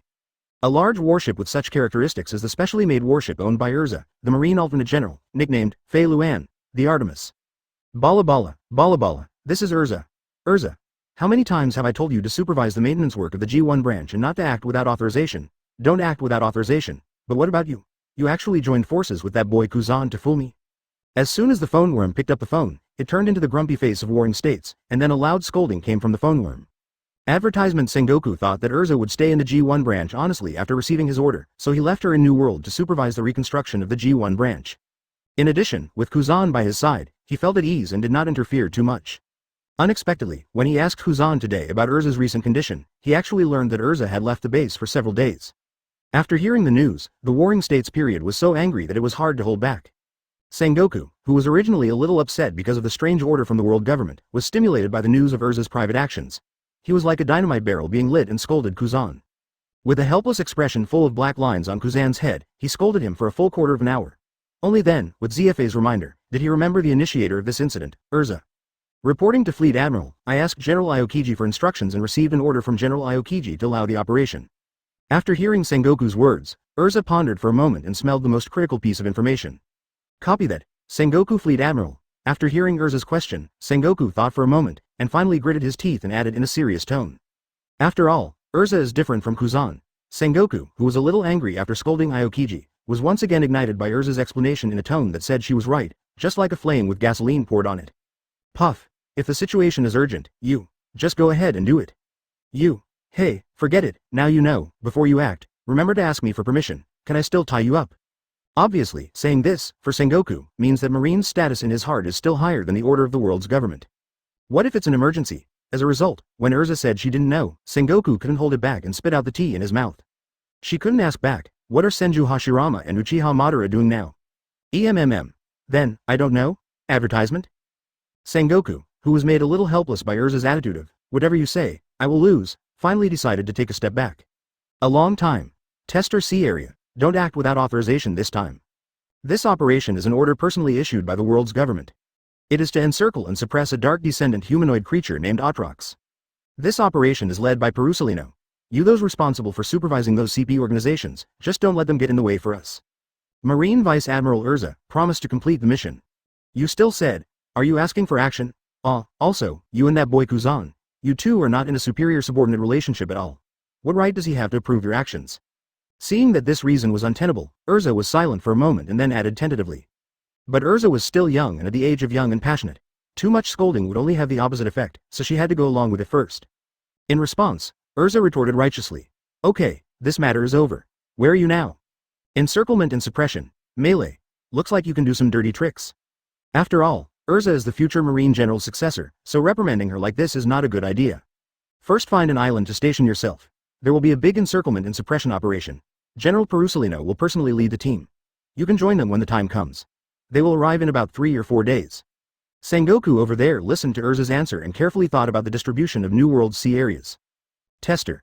In response, Erza remained silent. Perhaps, this is the Warring States period, the justice that rules the world. When Erza was silent, Sengoku thought Erza knew she was wrong and was thinking about how to repent, so he picked up a cup of tea and prepared to suppress his anger. Anyway, Erza is still young and has plenty of time to grow. Kuzan is already so old, and being older also means that Kuzan acts more calmly and thinks more, so Warring States is a little angry at Kuzan for shielding him. Chapter 265 Hot and Cold Brothers, New World, Talon Sea. Dafu, look, that idiot named Festa is holding the Pirate World Expo again. Ha ha ha ha ha ha. I don't know what this short winter melon is doing. Does he dislike himself for having too much money? Charlotte Irving, who was tall and muscular, with undulating fan-shaped orange hair and an orange beard, took the information in her hand and walked to Charlotte Dafu, who was eating Dafu cake aside, talking full of words about Buena Festa's disdain. Really, since he still dares to hold it, then just go there and it won't be a problem. Charlotte Dafu, who was also tall and strong with short yellow hair, swallowed the Dafu cake in her mouth, patted the crumbs on her hands, and said with a straight face. Unlike Charlotte Owen, who is shirtless, Charlotte Dafu is not only wrapped in a cotton jacket and cape, but also has a special belt with the magic lamp logo around his waist. It is said that magical creatures live in this belt. Then I'll go talk to the eldest and second brothers, and then we'll set off. After receiving Charlotte Dafu's approval, the fiery and impatient Charlotte Owen did not hesitate and hurried towards the castle where Charlotte Perisparrow was. Really, so reckless every time. Charlotte Dafu couldn't help but frown when she saw her triplets being so irritable every time. Fortunately, according to the power of the Big Mom Pirates and the strength of Charlotte Owen, there is no big problem with this character for the time being. Inside the castle, brother, big brother, it's Owen, what's going on? Perisparrow, who had just finished processing a pile of documents and was licking the lollipop cane in his hand with his eyes closed, opened his eyes. After seeing that he was the most out-of-the-box third brother in the family, he couldn't help but put his forehead in his hands and said, "Don't worry, brother, this time I'm here to apply for overseas employment. Don't worry, I remember what you said this time, and I came here specifically to tell you." Seeing her elder brother having a headache, Charlotte Owen walked forward with a smile. Taking advantage of her height, which was more than a meter taller than Perisparrow, she patted Perisparrow on the shoulder with an expression that said, "I remember everything." "Oh, if you remembered everything, I wouldn't have had such a headache. However, I hope you were obedient this time, so I'll give it to you." As he spoke, Perisparrow raised the lollipop cane in his hand and waved it gently, and a huge amber lollipop appeared in midair. Advertisement seeing this, Charlotte Owen took it unceremoniously and put it into her big mouth. "It's so delicious. In the entire Cake Island, the desserts made by my eldest brother are the most delicious." Charlotte Owen chewed the candy in her mouth, feeling the sweet taste spread in her mouth, and praised inarticulately. The sugar cubes with a rich and sweet taste continue to bloom in the mouth as the teeth collide with the candy. It is obviously the ultimate sweetness, but under Perisparrow's processing, the entire candy bar is sweet but not greasy, which shows his deep control over the fruit. "Okay, stop flattering and tell me who you are going out with this time. Let's agree first. If you are alone, you are absolutely not allowed." Because Charlotte Owen's temper was notoriously violent, in the early years, she was even more indiscriminate and fought against every big pirate group that had deals with them. If it hadn't been for the fact that he was a child of the Charlotte family, Charlotte Irving would have been reincarnated by now. "Don't worry, brother, I'm going to sea with Dafu this time, and I'm going to kill a bunch of fat sheep. It's the one who organized the Pirate World Expo a few years ago." "Pirate Expo?" Upon hearing Charlotte Owen's words, Perisparrow frowned. After thinking carefully for a moment, Perisparrow recalled that a few years ago, a sea merchant named Buenafesta had been holding such parties. It has not been held in recent years, and I don't know why it suddenly started again. "Okay, then please pay attention to safety. Although that guy has no strength, you still have to pay attention. The sea has been very unstable recently, especially the Thunderstorm pirates who massacred the island. Although they haven't done much recently, don't be careless. Safety is the first priority in everything. Listen to Dafu's opinions. Do you hear that?" Yes, I promise to obey third brother's command, so you can rest assured."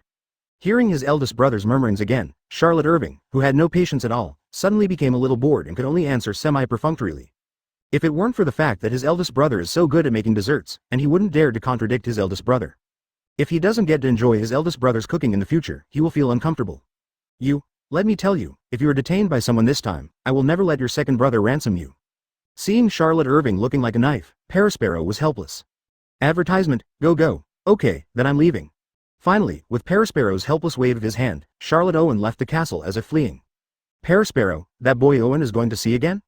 Seeing Sherlock Owen's slightly anxious figure, Katakuri, who had just walked over, asked helplessly. After all, it was inconvenient for Perisparrow to leave the island, and most of the time he went to bring Charlotte Irving back, he personally took part. "Yeah, but this time I have that guy Dafu with me, so it'll be fine. By the way, what's the matter?" Perisparrow smiled bitterly, then looked at Katakuri and asked. "According to the tip, Marine has dispatched a large number of warships. The scale is even more terrifying than Buster Call.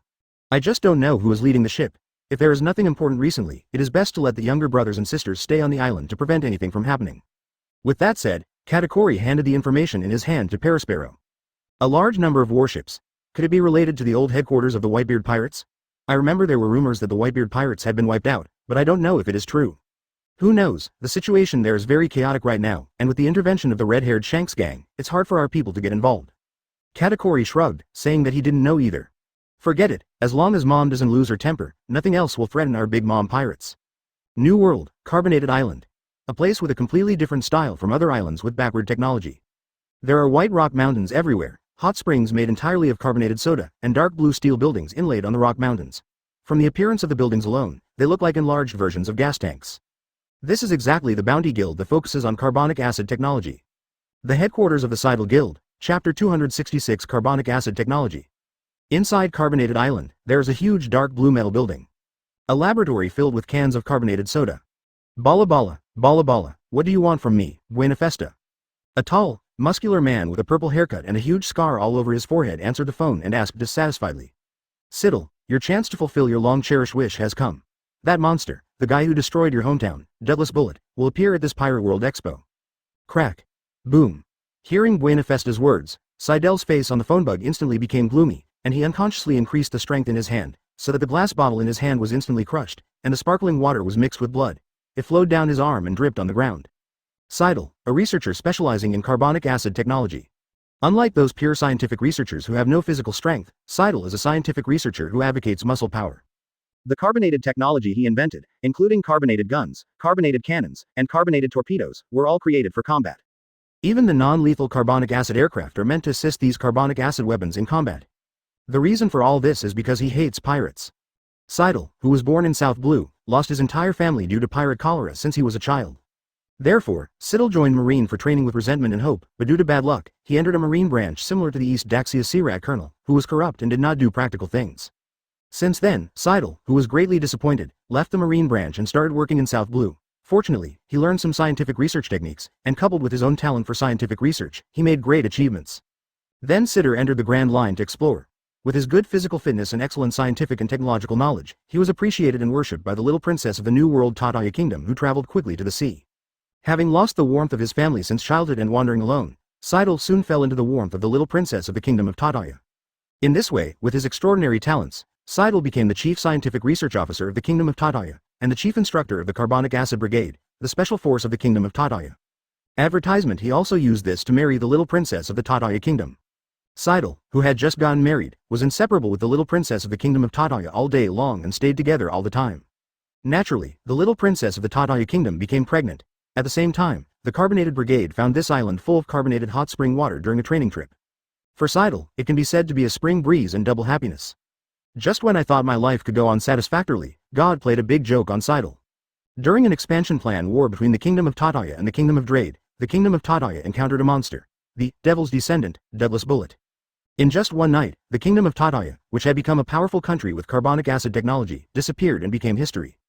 Seidel's pregnant wife also died in the disaster. Fortunately, Seidel was leading a part of the Carbonic Acid Brigade to conduct scientific research on the Carbonic Acid Island and thus saved his life. Unfortunately, except for his life, he lost everything good. Just like the pirate cholera when he was a child, he lost his family again and became alone. Seidel was very remorseful, regretful that he was addicted to false beauty. If he had not been greedy for short-term happiness at that time, he would have developed carbonic acid technology to a higher level. Maybe, the tragedy will not happen. After he put aside all his grief and devoted himself to the research of carbonic acid technology, the news came that Douglas was arrested and imprisoned. With no way to release his inner anger, Seidel transformed the Carbonic Acid Brigade, originally belonging to the Kingdom of Tataya, into a bounty hunter guild specializing in catching pirates, and vowed to kill all pirates in the world. You better not be kidding me, Buenafesta, Seidel gritted his teeth and threatened word by word. How could it be? After all, we are old partners. Just as Buenafesta said, when Buenafesta held the Pirate World Expo, she took the initiative to find Seidel, who was just famous at the time, to join forces to carry out a pirate trapping plan. Specifically targeting pirates who are greedy for treasure but have average strength. If it's a tough nut like the Four Emperors, Buenafesta won't force it. The most important thing is to disperse the money and eliminate the disaster. In itself, Buenafesta does not do this kind of thing for money. Advertisement, huh? Hearing Buenafesta's affirmative words, Seidel took a deep breath and said, time and place. 1 week later, Isla Costa, Bada, after getting the accurate information, Seidel stopped talking and hung up the phone directly. Winnie, don't worry, I will help you and avenge our daughter soon. Seidel opened the pocket watch he carried with him, and there was a yellowed photo inside. In the photo, a woman with long, silky golden hair and a delicate and beautiful face is caressing her already bulging belly, with a loving smile on her face, full of maternal glory. This is the photo taken when Sitter's wife, Tataya Vinny, was pregnant, and it was also the last thing Sitter saw of her. Seidel gently touched the woman in the photo with some nostalgia, his eyes full of love and nostalgia. A long time. Jinga. What's wrong, head? Jinja, who had flaxen dreadlocks and had muscles due to the influence of Seidel, came over. He was also one of the earliest members of the Carbonic Acid Brigade that followed Seidel, and was also the commando captain of the Carbonic Acid Shooting Group under the Seidel Guild. Notice down, Level 1 Combat Readiness, Goal. Destroy the country. As commanded, upon hearing Seidel's order, Jinja was also stunned, and then shouted Kaido excitedly. Level 1 Combat Readiness requires the entire Seidel Guild to mobilize the maximum amount of force, and it is the maximum mobilization without considering the consequences. And, annihilation of the country, refers to the demon who destroyed their entire country by one person in that year, Deadless Bullet. Obviously, their actions this time have only one purpose, and that is revenge. Chapter 267 Aizen, Aoi and the Treasure. The first half of the Grand Line, Judiciary Island. CP9 Commander's Office. Captain, what are you waiting for? Zaraki Kenpachi was leaning against the wall, holding the bloody sword in his arms, looking at it with some confusion, and asked Aizen, who was looking out the window. Hearing this, Aizen turned around, smiled slightly and said, "Wait for an opportunity." Opportunity? Kenpachi Zaraki, who was confused, frowned, scratched the back of his head, and tried to think about what Aizen said. Bang, bang, bang, enter. Reporting to Commander Aizen, this is the latest information from CP6 branch, please take a look at it. An agent in black uniform respectfully handed the latest information to Aizen. Okay, thank you for your hard work. Aizen took the information and said with a concerned smile. It's my honor to be able to do things for you. Some agents whose faces turned red because they were too excited immediately straightened their bodies and shouted Kaido. Aizen just smiled and said yes, and then prepared to check the latest intelligence information. Seeing this, the agent in black also retreated wisely. Before leaving, he looked at Zaraki Kenpachi, who was standing aside with envious eyes. Captain, what is this? Ignoring the eyes of the black-clothed agents, Kenpachi Zaraki came over curiously when he saw Aizen looking fascinated. A war lunatic named Buenafesta, but he is a bit brave enough to dare to use this kind of thing as bait. Aizen handed the finished information to Zaraki Kenpachi and said calmly. I have to mention here the general process for the world government to obtain intelligence. As the largest organization in the world government is composed of many departments, each of which has its own unique channel for obtaining intelligence. For example, the most powerful force department in the world is the three armed forces responsible for maintaining order in this sea: Marine, Army and Air Force. Its highest commander-in-chief is the former Marine Fleet Admiral, Cyborg Kong. Advertisement is the largest military department under the command of the world government. They naturally have their own organization for obtaining intelligence. For example, the staff group led by Lieutenant General, he is an intelligence agency directly under the Marine Fleet Admiral. In addition to using force to maintain order, the world government also uses another political method to unify the participating countries in various sea areas, and obtains some secret information about each country by placing and buying some high-level political figures in each country. In addition, as a world noble, the Celestial Dragons will naturally have their own intelligence agency, which is the espionage organization established by the first-generation Five Elders, Cypher Pol. It is also the most convenient department to obtain information and the fastest to collect information among other departments of the government throughout the world. Except for CP0, which is directly affiliated with the Five Elders and specializes in high-precision work, the information submitted by the CP branches in other sea areas must go through the information database of the CP9 branch. This is why CP9 is located on Judiciary Island and has a much higher status than the other 8 departments. In fact, most of the intelligence collected by the CP organization, unless the Five Elders specifically take over it, is taken over by CP0. Otherwise, some of the low-level intelligence they know is passed on by the commander of CP9. Although they all seem to be very big, they are actually about obtaining information about the lower-level forces in the sea. For the Five Elders, they are really useless. But even so, many major maritime forces also want to win over people from the CP9 organization. After all, the so-called useless things are divided into people. It's a pity that except for some combatants of CP9, the rest of the agents who are responsible for intelligence processing are not allowed to leave Judiciary Island at will. Therefore, many big forces settle for the next best thing and bribe some lower-level CP1 to 8 agents. For example, this is the case with West Blue's original mafia, the godfather of the Kimura family. The same is true for Buenafesta, who traveled the sea for decades and later appeared as a sea merchant. He spends a large amount of real money every year on building relationships, which also facilitates the rapid spread of news. And, deliver the message he wants to deliver to the person he wants to deliver the message to. Captain, this? Shush. Before Zaraki Kenpachi could ask, Aizen raised his finger to his mouth, signaling Zaraki Kenpachi not to speak yet. Then, Aizen dialed the phone on the table. Bala Bala. Bala Bala, Mr. Aizen, what's the matter? The voice as gentle as spring drizzle came from the phone bug. It was Aoi, one of the CP0 deputy captains, who was the only one who stayed in the Holy Land and did not participate in the operation to encircle and suppress the Dark Descendants. Advertisement Aizen chuckled and said, Miss Aoi, long time no see. I have some interesting information here that may interest you. Aoi said calmly. Oh, since it is what Mr. Aizen said, the little lady is willing to hear the details. It's about One Piece Roger, the thing that arrived at Raft Drew. If you have time, I hope we can meet and discuss it in detail. Rovdrum. After hearing Aizen's words, Aoi murmured curiously. Aoi thought for a moment about the distance from Judiciary Island to Marijoa and then said, Then please wait a moment, Mr. Aizen, the little girl will be here soon. Then I will just wait for Miss Aoi's arrival, Bada. Captain, why do you need to inform this B**ch specifically? Zaraki Kenpachi put the information in his hand on the table and asked with some confusion. Compared to CP1 to 9, CP0 is the true confidant of the Five Elders. Some words, when spoken by different people, will have different effects. What do you think? Aizen compiled the information in a leisurely manner, then raised his head to look in the direction of Holy Land Marijoa and smiled. Next, it depends on Raf Drew's weight in the eyes of the 5 elders, or rather, in that person. If everything goes well, we can use this to get a glimpse of the real power of this world. Gently stroking the ends of his hair, Aizen murmured to himself with a confident arc on his lips. Ah! Kenpachi Zaraki, who didn't know what was going on, looked at Aizen, who was whispering in confusion. Forget it, call me if you want to kill someone. If nothing happens, I'll go down. I don't like that B***ch. If I stay with her for a long time, my body will feel rusty. Kenpachi Zaraki, who didn't want to think, left the door with a depressed look on his face, holding the long sword in his hand. Before leaving, he complained about Aoi, a woman with a special magnetic field.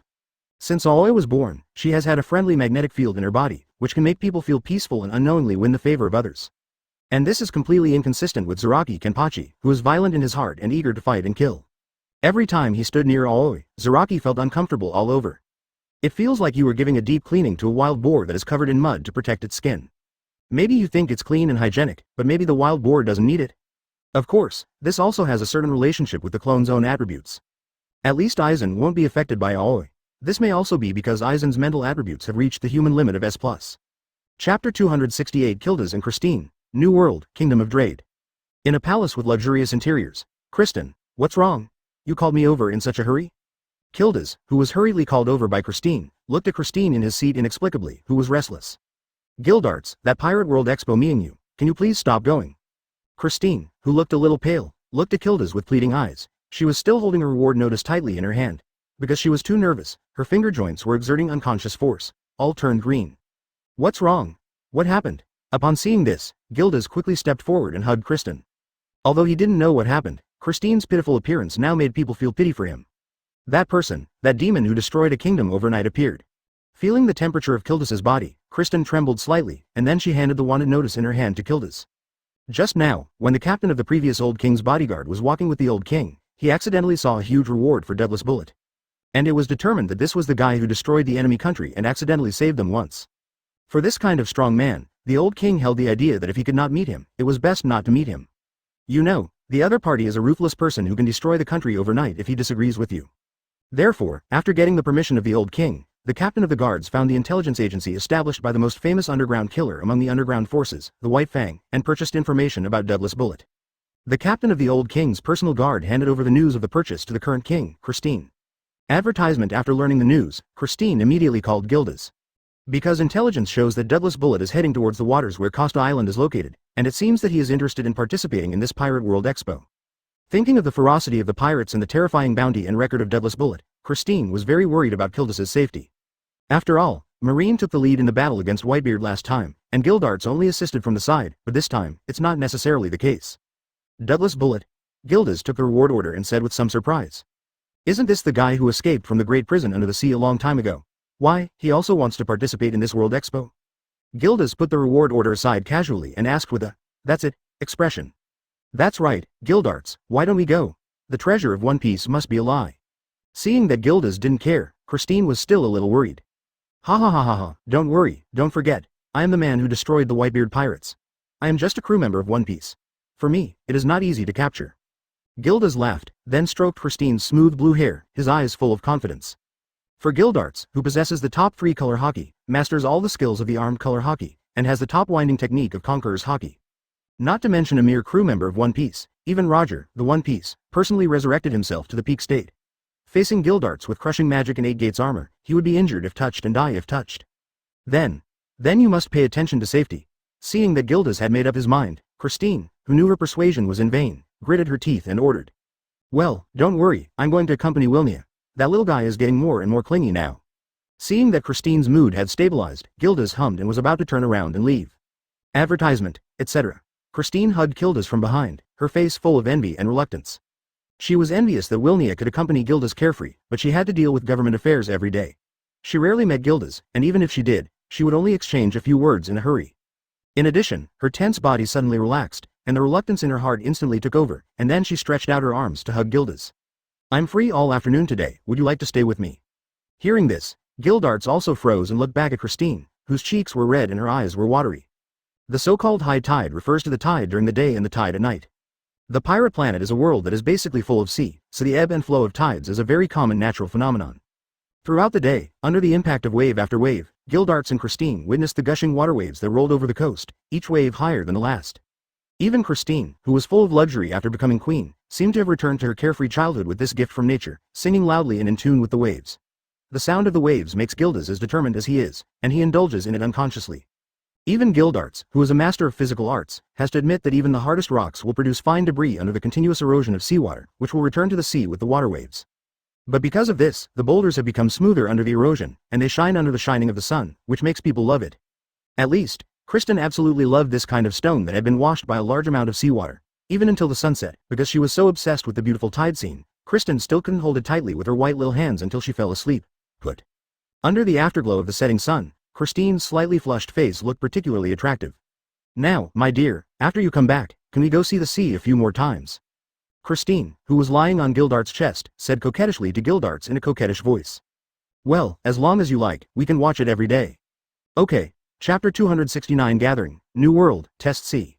Near a medium-sized desolate island, there was a large warship with red lines docked there. It was the Artemis driven by Erza. Hey, isn't this Lieutenant General Erza? Long time no see. A golden light suddenly flashed onto the bow deck of the ship, and soon the faint flashes of light converged into the appearance of a wretched old man. It is none other than Perusolino, one of the current top 3 marine generals. Long time no see, General Kizaru. Looking at Perusolino's old and dishonest look, Erza looked as cold as Kaido did when she was still a major general. Erza didn't think very highly of Perusolino, at least she didn't like Perusolino's lazy character. Regarding Erza's indifferent attitude, Perusolino just shrugged indifferently. After all, he is not Golden Pele, so he cannot be liked by everyone. You also know the order of the Warring States Fleet Admiral, then I'll trouble you to follow us. With that said, Perusolino took out a small wooden box from his arms and threw it to Erza. This is... Erza took the small wooden box and opened it to see that it was a glass ball containing a life card. This is General Yamanaka's life card. The island you are on is not within the route of this mission. In addition, I am fast enough. Maybe I won't be able to find you until the fleet reaches the designated location. What is the ultimate goal this time? Seeing that Perusolino had been complaining for a long time and had no intention of stopping, Erza interrupted at the right time. According to current intelligence, the ultimate goal of this humanoid creature should be Costa Island. Perusolino, who had a very easygoing temper, was not angry at being interrupted. Costa Island. Pirate Expo. Hearing Perusolino's words, Erza seemed to remember something and murmured in her mouth. You know, her original purpose was to go to the Pirate Expo and have a trip to kill monsters. Who knows, I guess so. After all, that thing kills people on sight, even without distinguishing between humans and animals. It probably depends on how many people there are. Okay, since I gave you the life card, I will leave first. Remember to follow the instructions of the life card and try to follow us as quickly as possible. After saying that, Perusolino stopped talking and instantly transformed into a golden light and disappeared in midair. Lady Erza. The navigator who belonged to the Artemis, after Perusolino left, very wisely ran over and took the glass ball containing the life card from Erza's hand. Advertisement. Full speed ahead. Yes, New World, Costa Island. On an unknown pirate ship. This is Costa Island. It doesn't look like it's inhabited. Are you taking the wrong route? A sturdy pirate with unusually thick hair all over his body and dark skin looked at the island in front of him that looked like an ancient jungle, and shouted angrily at the navigator beside him. I saw tall trees on this island called Costa. Just on the edge of the island, you can see big trees as thick as several people hugging each other taking root and growing. Boss. Boss, that's right, the record pointer points to here. Some navigators who were afraid of their captain's majesty could only tremblingly raise the record pointer on their wrist and try to explain. Snapped. Lousy nose, why don't you tell me? Captain Chongmao, who was already a little angry, felt as if he had been humiliated when he saw his own navigator refuting his actions with good evidence, so he responded with an unreasonable slap. Although a navigator is indispensable when sailing on the sea, if you don't have a navigator, you can just catch it. Damn you black man, don't let me seize the opportunity. The navigator, who had been slapped, could only lower his head, angrily covering his flushed face, and cursed fiercely in his heart. Boss. Boss, something seems to be coming. At this moment, a cry of surprise suddenly sounded behind him. I saw a humanoid creature with skin like obsidian, blood-red lines spreading on it, and 2 horns on its head, speeding from the sea. Who dares to be so presumptuous in front of Lousy? Captain Chongmao, who was already in a bad mood, suddenly lost his temper when he saw an unknown creature charging towards him recklessly. I saw him taking off his clothes, and then his whole body began to swell, and his muscles bulged rapidly like granite. The long hair, which was already denser than ordinary people, grew like mushrooms after a spring rain, covering the whole body, including the entire face. Roar. Bang. Bang. Bang. The chimpanzee, which had always been huge, appeared in front of everyone, beating its chest vigorously. This person is none other than the animal-type chimpanzee fruit ability user, the great pirate with a bounty of over 400 million belly. Chimpanzee. Nigella. How dare you bark in front of me? Iloli B*******************. D. Advertisement Atrox, who came with wings spread, saw an unknown black species at his feet, There was no emotion in his eyes, and even the tone of his words was as cold as the cold pool of the netherworld. Damn guy, take a punch from lousy. I saw the chimpanzee leaping hard, and its arms, which were already covered in jet black hair, looked even deeper under the cover of armed domineering. Darkened blade. Atrox, who didn't bother to dodge, directly waved the blood-red giant sword in his hand, carrying a strong death aura, and smashed it down instantly. That extremely oppressive power scared the other crew members on the ship so much that they dared not move. Boom. Boom. With one strike of the sword, the chimpanzee was smashed off the ship like a huge black ball. Stupid creatures without brains. Atrox, who was slowly falling on the deck, looked at the chimpanzee with his last breath in front of him and said in a cold tone. With one strike of the sword, the chimpanzee's strong body like a small hill seemed to shrink, and instantly began to wither, and finally turned into a humanoid mummy. Sir, spare your life, we surrender. At the beginning, the navigator was the first to take the lead and came to Atrox. He bowed his head and tried to lean his head against Atrox's command. After all, Atrox was able to defeat a big pirate with a bounty of several bellaries with just one blow, which shows how powerful he is. Boom. Without words, just a huge bloody sword energy destroyed all the people in the boat. The bloody demonic figure in midair turned around and flew towards the center of the island after it could no longer sense the presence of life. These people will never understand until their death why this monster in front of them slaughtered them all at the slightest disagreement.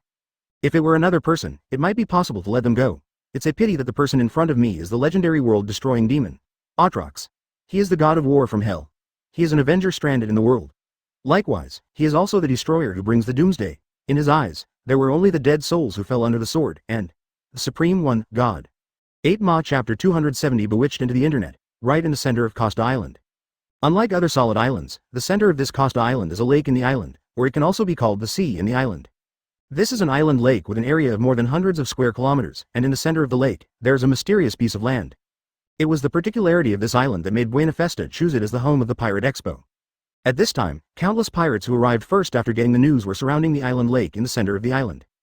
Because there were eager pirates all around, and Buenafesta, the initiator of the World Expo, had yet to show up, no one dared to go to the island in the lake first. Although the distance from the edge of the island in the lake to the island in the lake is only a few kilometers, no one of the pirates dared to take the lead in fearing that they would become the target of public criticism. At this moment, a flying device that looked like a drone slowly flew over the crowd from the direction of the island in the lake.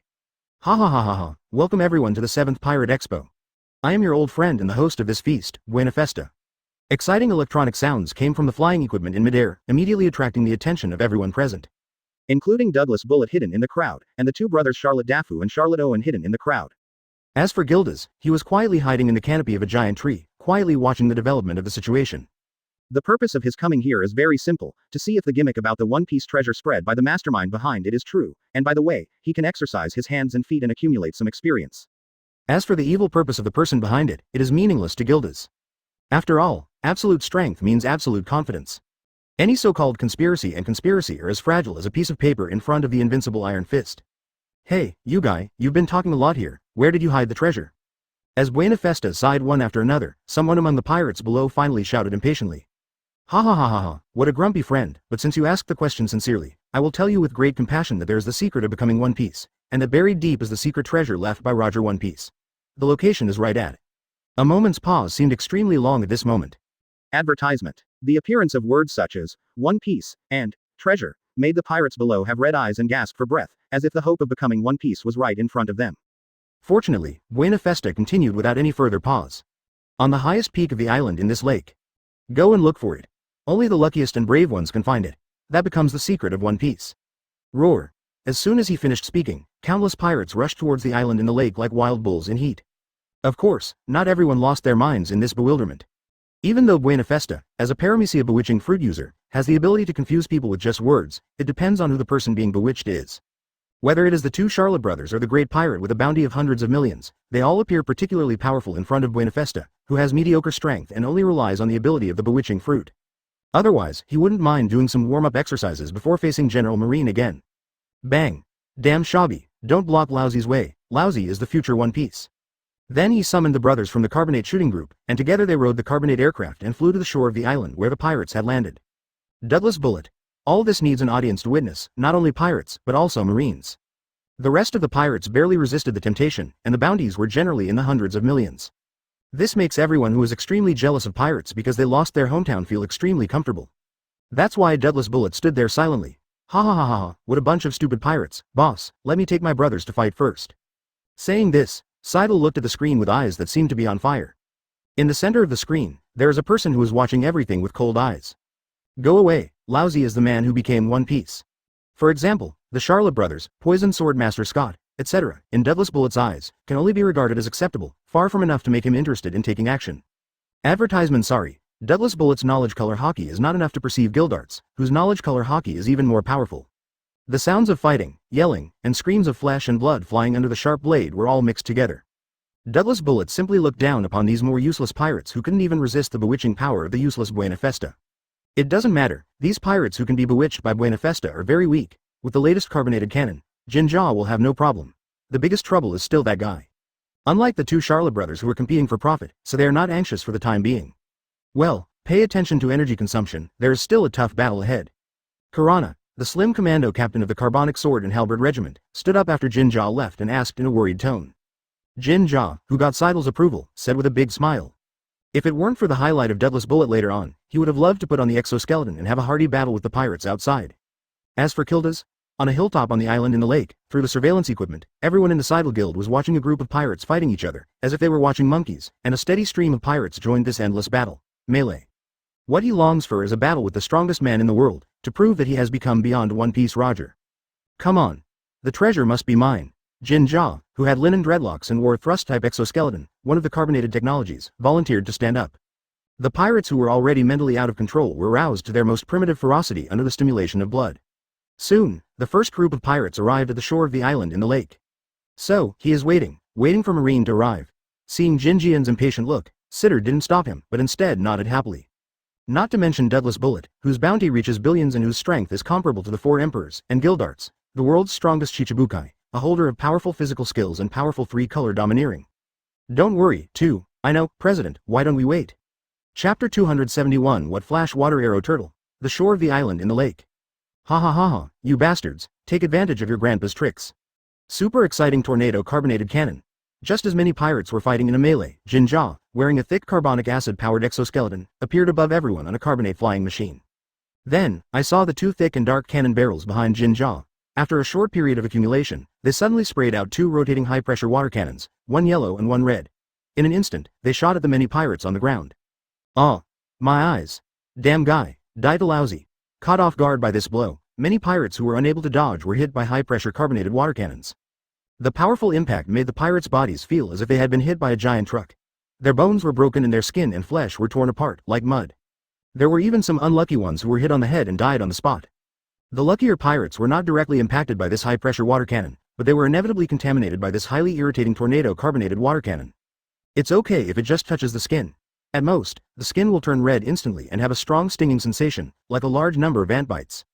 Although it is a bit uncomfortable, for these people who have lived a life of licking blood from the knife edge all year round and have countless scars on their bodies for a pirate, it's still bearable. The most unlucky ones were some eyebrow pencils that were not hit directly by the water cannon, but unfortunately had tornado carbonated water sprinkled into their eyes. You know, the eyeball is one of the most fragile parts of the human body. Not to mention such irritating carbonic acid liquid, dripping sweat or being lightly poked by a hard object will cause uncontrollable tears. Even these pirates who were not afraid of blood were still affected by the severe pain in their eyeballs, which made their eyes blood red, and tears mixed with blood flowed uncontrollably. The already terrifying faces of the pirates looked even more enticing at this time. The screams made the surrounding pirates wake up instantly, and made their eyes look at Jinja full of fear. Advertisement. Brothers, kill this guy first, otherwise none of us will be able to get the treasure. A pirate looked at the tragic situation of his comrade with blood and tears, and immediately shouted at everyone present. Although I don't know where Jinja comes from, this guy shows off his aura as one against all as soon as he appears.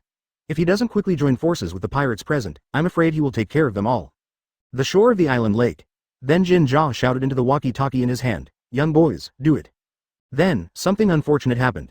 Without the blessing of top combat power, they were just a bunch of miscellaneous fish that were bewitched by the bewitched fruit. They were quickly wiped out by the Seidel Bounty Guild, which had been fighting in the New World all year round and was famous in the entire sea area. However, despite being ruthless, Jinja, who had limited carbonic acid reserves, decisively increased the power of the carbonic acid aircraft and instantly flew to a higher altitude to prevent accidents. Even the most cutting-edge technology is enough to allow ordinary people to accomplish incredible things. Countless members of the carbonic acid gunnery group, wearing carbonic acid-powered exoskeletons several sizes smaller than Jinja, and riding on the same type of carbonic acid aircraft, instantly filled the sky like bees emerging from their nests. After receiving the order, Jinja was too lazy to collect the loot in the field. Okay, Jinja, come back soon and replenish your energy. The next step is the main event. Killing God. Ah. Jinja looked at the pirates who seemed to be trying to join forces and mocked them calmly. They originally thought that they could rely on their numerical advantage to defeat Jinja, the nasty sneak attacker, but they didn't expect that their biggest advantage at present, which was their numerical superiority, would be overtaken in an instant.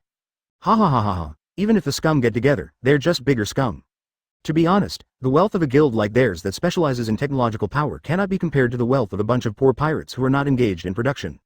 Advertisement naturally, this also includes the hapless organizer Buenafesta. Although Charlotte Cracker didn't like extraneous matters and was too lazy to take action, she couldn't stand the instigation of Charlotte Owen, her hot-tempered brother. Therefore, Buenafesta, who was confident, did not wait for Siddle and others to free up time, and directly held the Pirate World Expo.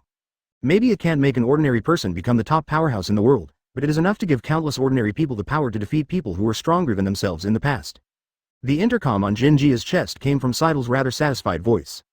Damn it, their water guns are even more powerful than the fire system.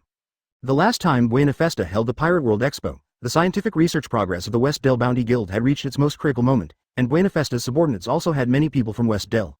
A second-level carbonic acid technology weapon sold by the Del Bounty Guild. Charlotte Dafu, a blond man wearing a dark blue cotton padded jacket and two big balls with blue and white stripes on his shoulders, looked at the island in the lake with disdain and said, "Boys, kill them for lousy. The water guns, which are as thick as an adult man's arm, are controlled by well-trained members of the carbonic acid shooting group, like an airtight net, rushing towards the pirates on the ground with great pressure." Even though many pirates were only seriously injured and did not die, they lost the ability to continue fighting. I knew that after this D was robbed by us last time, he would definitely not be without any backup plans. As Jinja finished speaking, countless members of the carbonic acid shooting group picked up the special carbonic acid high-pressure water guns in their hands, pulled the triggers in unison, and shot at the pirates. The two Charlotte Owen brothers, who had gained a lot, were so interested in the Pirate World Expo held after several years. As a last resort, under the words of Charlotte Owen, Charlotte Cracker led the two brothers Charlotte Daifuku and robbed the pirates who participated in the last Pirate World Expo. It has to be said that even in a world with extraordinary individual strength, the power of technology cannot be underestimated. The Charlotte family was rarely interested in anything other than food. Under the leadership of Charlotte Cracker, the 10th son of the Charlotte family and the 4 dessert generals at the time, they accidentally learned about the last Pirate Expo on the way back. And, coincidentally, the location of the last Pirate World Expo happened to be on the return route of Charlotte Cracker and others. The number of pirates who were originally reduced a lot due to the melee at the beginning was also reduced a lot because of Jinjia's unscrupulous sneak attack just now. Chapter 272 The Past. The Dark Descendants are coming. Waste is waste. Even if they are gathered together, it is just more waste. Douglas Bullet, who highly values personal power, said with disdain as he watched all the pirates on the island in the lake being wiped out. This so-called team fighting was completely eliminated from his life creed when he was betrayed by his companions when he was 13 years old. If he hadn't been born with an extraordinary physique and had some luck, he was lucky enough to eat the paramecia fruit, and he would have survived in a war where his life was hanging by a thread. Otherwise, he might have passed away long ago. From then on, Douglas Bullet no longer believed in others and was only focused on his own victory. Even when he was 14 years old, when he was stabbed in the back by his boss again, he was so angry that he directly destroyed the entire country in a fit of anger, and was wanted by the world government for this. Douglas Bullet doesn't care, because he knows that only a lone traveler can reach the top. After that, Douglas Bullet wandered around for a year without a single defeat in the entire ocean until he met Roger, who had not yet become One Piece. That battle is still in the heart of Douglas Bullet to this day. Just one sword, a sword without any fancy, was like a mountain collapsing, making him breathless. He lost JB D with countless partners. A man who laughs and acts like a drunk when he drinks too much. He is not convinced and wants to prove that his own path is the right one. He vowed that one day he would defeat Roger and become the strongest in the world. So, he resolutely joined the group life that he hated the most. In this way, he joined the Roger Pirates and challenged Roger countless times. Unfortunately, whether it was fists, kicks, swordsmanship, or the domineering spirit that he was most proud of, he was as weak as a child in front of Roger. All failures were attributed by him to the fact that his body was still growing. I thought that as time went by, when his body reached its peak, he would successfully defeat Roger and reach the top to become the strongest. However, fate is so unsatisfactory. Roger is sick. Advertisement: when he was 18 years old and just coming of age, he learned that Roger had a terminal illness and even learned that Roger was about to die. After learning about Roger's death date, the arrogant Douglas Bullet became confused for the first time. Even the betrayal of his partners and the ruthlessness of his boss did not waver even the slightest bit in his heart. However, Roger's death date was like the sharpest steel needle, piercing his heart.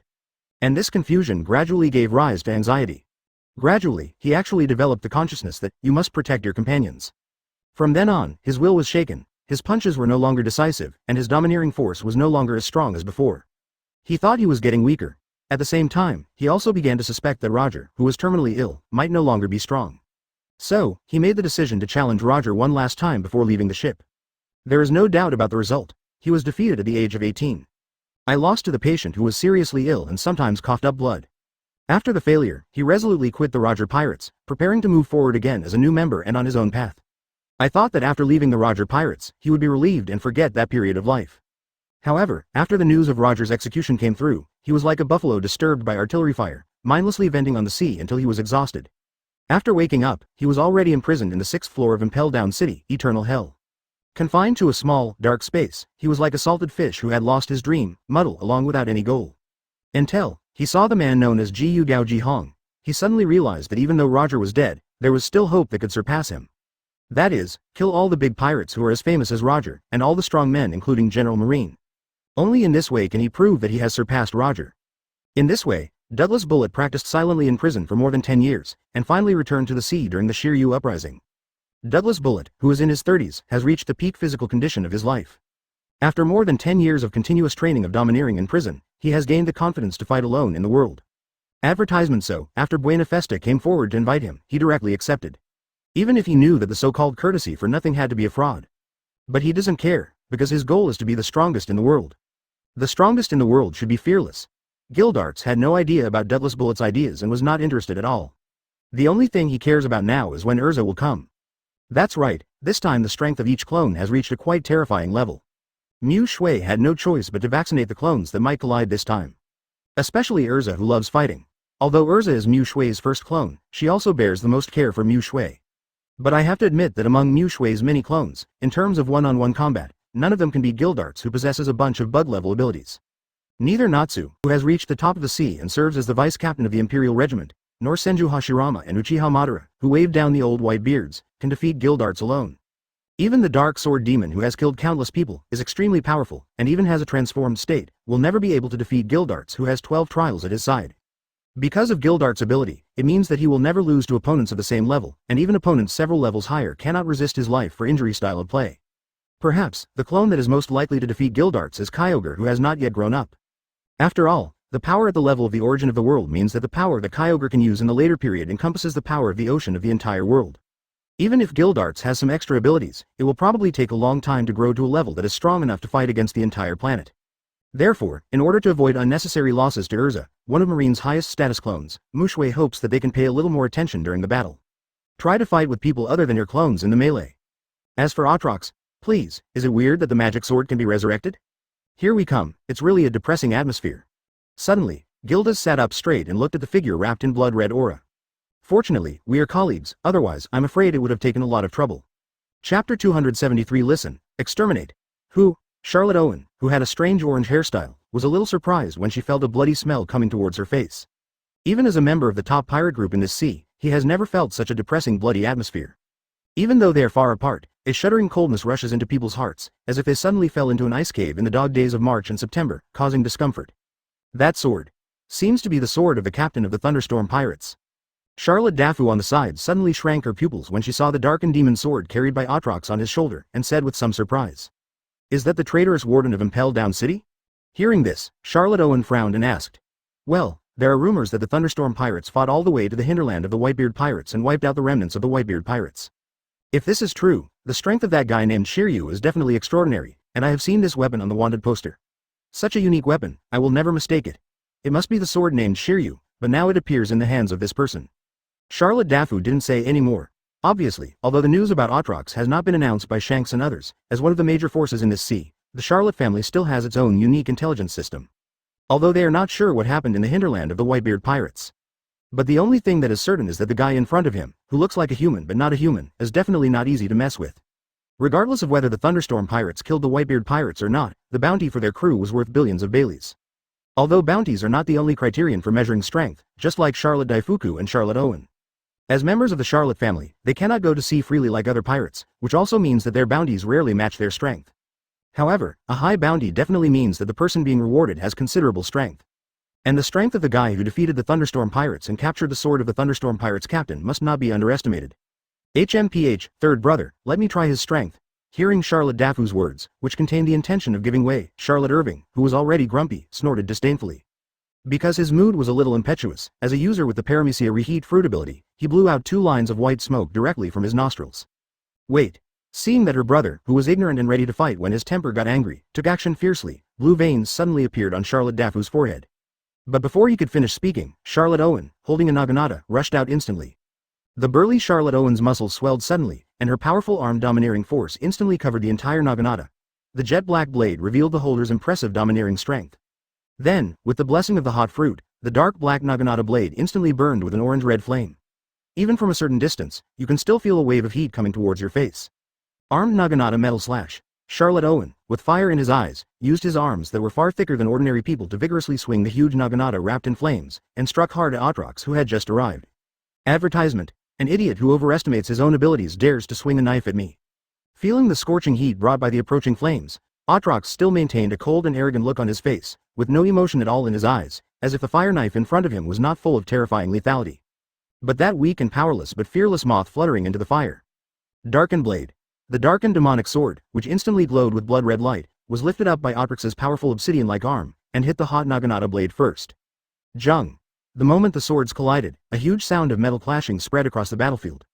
Boom. In an instant, dust flew into the air. Charlotte Owen was knocked to the ground without any suspense. The scene was so silent that one could even hear the rapid breathing of everyone. For a moment, Charlotte Owen didn't know whether she was alive or dead. Owen. Seeing his brother being knocked down instantly, Charlotte Dafu didn't care about anything else and quickly rubbed her hands on her waist. Peefed, a stream of smoke suddenly spurted out from Charlotte Dafu's belt. The blue-white strip of smoke soon turned into a muscular man with 2 small bucklers on his shoulders, dark blue skin, and long pink hair. It is the djinn summoned by the Paramecia transpiration fruit. The upper body of the djinn holding a big sword is the same as that of an ordinary person. Only the lower body is a smoke-like shadow. The overall impression is similar to that of Aladdin's magic lamp with a burly and muscular body. Armed demon's thin cut. The ferocious-looking Charlotte Dafu continued to rub her hands rapidly on her waist and shouted.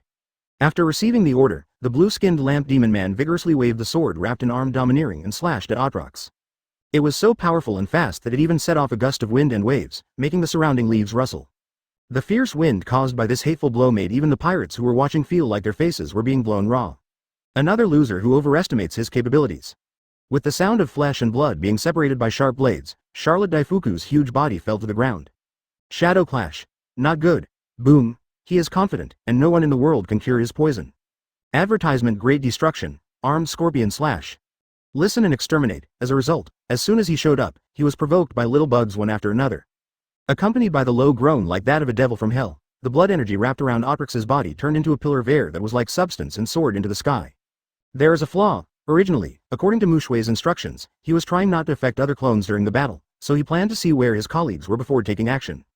This is the true appearance of Darken. It's really infuriating. A cold light flashed in Atrox's eyes, and then the wings behind his back waved slightly. Atrox was also a little annoyed when he was provoked again and again by people he regarded as ants. Breaking through the clouds in an instant, the sky that was still a little gloomy just now was directly dyed into a bloody red of the impending doomsday. The low and cold voice instantly spread throughout the audience. I saw a man with a sword glowing with purple light, long dark purple hair, and a slightly proud expression rushing out. Just when everyone was immersed in Atrox's terrifying strength, a proud voice suddenly sounded. Seeing Atrox avoiding the djinn he summoned and rushing directly towards him, Charlotte Dafu's eyes widened and she secretly thought something was wrong. A domineering aura that conquered the world made everyone's knees bend uncontrollably. Seeing the blade touching Atrox's back, Scott proudly showed off his poison blade. A swordsman who is famous for his insidiousness, not taking the usual path, and coating his sword with poison. As the sky turned into an oppressive blood color, the darkened wings turned into a blood-red color that was even more dazzling than the sunset. After being poisoned by Lousy, even a general has to kneel down to Lousy. After just one meeting, the bounty was worth hundreds of millions of Baileys. The 2 Charlotte brothers, who were at the forefront of the Big Mom pirates, were easily eliminated by Atrox. Everyone was so shocked by this aura carrying endless killing intent that they could not speak. The blood-red figure instantly turned into impalpable shadows, and in the blink of an eye it skipped the damp demon's chops. Charlotte Daifuku, who had just wanted to command the Jinn demon to return, was still a step too late. This is a strange poison that he developed after collecting countless kinds of strange poisons. Then Atrox ran towards Charlotte Daifuku quickly without losing momentum. This person is none other than the famous poisonous swordsman Scott in the New World. Insects should be crushed to death. Laugh. Chapter 274 Landing on the Island. The waters near Costa Island. A magnificent marine fleet is slowly heading towards the island. Reporting to General Kizaru, Costa Island is ahead. Please go to the conference room. All the lieutenant generals are waiting for you. Seeing that the outline of the island was already visible, Perusalino's adjutant ran to his side and reported in a low voice. Huh? So fast? Really, my rare nap has been interrupted, it's really uncomfortable. Perusalino, who was lying on the sun lounger, pushed up his sunglasses and said in a lazy tone. Hearing this, the adjutant who was familiar with Kizaru's character didn't say anything and just stood quietly aside, waiting for Perusalino's next instructions. Really, I understand, I will go right away. Looking at the stubborn adjutant in front of him, Perusalino stood up reluctantly and said with a wretched expression as if he had been defeated by you. Not wanting to look at the serious face of his adjutant, Perusalino turned into a flash of light and came to the conference room in the cabin. You're late, Kizaru. A man with red writing on his mask stood at the head of the conference room and said in a cold tone. This person is none other than Mamoru, the current CP0 captain who is known as the strongest shield of the Celestial Dragons. An unreasonable fanatic who imprinted the hooves of the Celestial Dragon on his mask. You must know that the hoof marks of Jushin Shanglong are specially printed on slaves by Tianlong people to symbolize the status of slaves. I don't know what this guy thinks. In response to Mamoru's provocation, Perusalino first had a subtle glint in his eyes, then returned to his lazy look, shrugged and said, Really? I think I came at just the right time. Crack. Old guy, be polite. The man in the pure white mask crushed the 2 ice balls in his hand, exuding an icy chill, and threatened Perusalino with a somewhat unkind tone. The person who spoke was none other than one of the deputy captains who led CP0 during the encirclement and suppression of the Revolutionary Army, Paramecia Lang Lang fruit ability user, Zon. Advertisement, what a dynamic young man, wow. Glancing at Zon, who thought highly of himself, Perusalino instantly turned into a ball of golden light, and in the blink of an eye he came to the head of the conference room, teasing in a slightly unflattering tone. You. That's enough, Zon, now is not the time to be willful. Before Zon could speak again, an old man with a bald head and a white beard and a bare paw print on his mask reached out to stop Zon from continuing. While speaking, he glanced at the silent Mamoru. This man, like Zon, is one of the 3 vice captains of CP0. He is also always adoptive father and the chief instructor of many CP0 members. He is called the barbaric old man. It is said that he is an ability user who ate the animal type, bear fruit, ancient species, and wild bear fruit, and his strength is extraordinary. Seeing that man stood up to smooth things over, Perusalino also stood up at the right time and said hello to him. Erza, who was a little impatient at the side, also asked with a smile on her lips. Even the fish and shrimps in the sea swam in panic towards the opposite direction of the island. Perusalino, who was too lazy to talk, spoke. It is worth mentioning that the captain of CP0 is sitting below Perusalino. Even though he is older now, he can still serve as the chief instructor and deputy captain of CP0, which shows that Madara. He could only sigh helplessly and give instructions. The tone of his conversation with Perusalino was also very casual, which showed that he and Perusalino did have some friendship. Yes, General Kizaru, if the plan changes, just take action. Everyone, please sit down, standing is so tiring. It can be seen that compared to other CP0 members, Perusalino's sense of brutality is quite good. Seeing that the atmosphere had relaxed a bit, Perusalino spoke. You're still such a lazy kid, forget it, let's talk about old times later, let's talk about business first. Advertisement. Even Perusalino and others who were far away felt the vague sense of fatal threat. Although Perusalino's tone of voice was still so unbeatable, it could be seen from his unconsciously straightened body that the threat this target brought to him was definitely not low. Before Huo Shaoshan could open his mouth, a bloody light pillar visible to the naked eye suddenly rose from the ground on Costa Island. Unlike CP0, which is hidden behind the scenes, most people don't know about this department at all. General Kizaru, what do you say? After all, General Marine has the highest combat power in the world's government, so his high status is normal. Feeling the long-lost sense of oppression, Shou Tianlong's hoofprint mosque's face showed a rare bloodthirsty smile.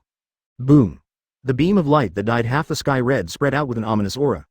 Then, Marine Lieutenant General Erza, Ghost Spider, Huo Shaoshan and others, as well as everyone from CP0, took their seats one after another. Although he looked down upon Mamoru, and Mamoru would not be harmed by artillery shells, he was still suspected of murdering his teammates. He didn't want to argue with him, so he didn't bother to order the cannon fire. Is this our goal? It's really scary. After saying that, regardless of other people's reactions, Shou dodged and walked towards the island. Hey, pay attention to safety and move freely, according to the orders of the Sengoku Fleet Admiral, bye.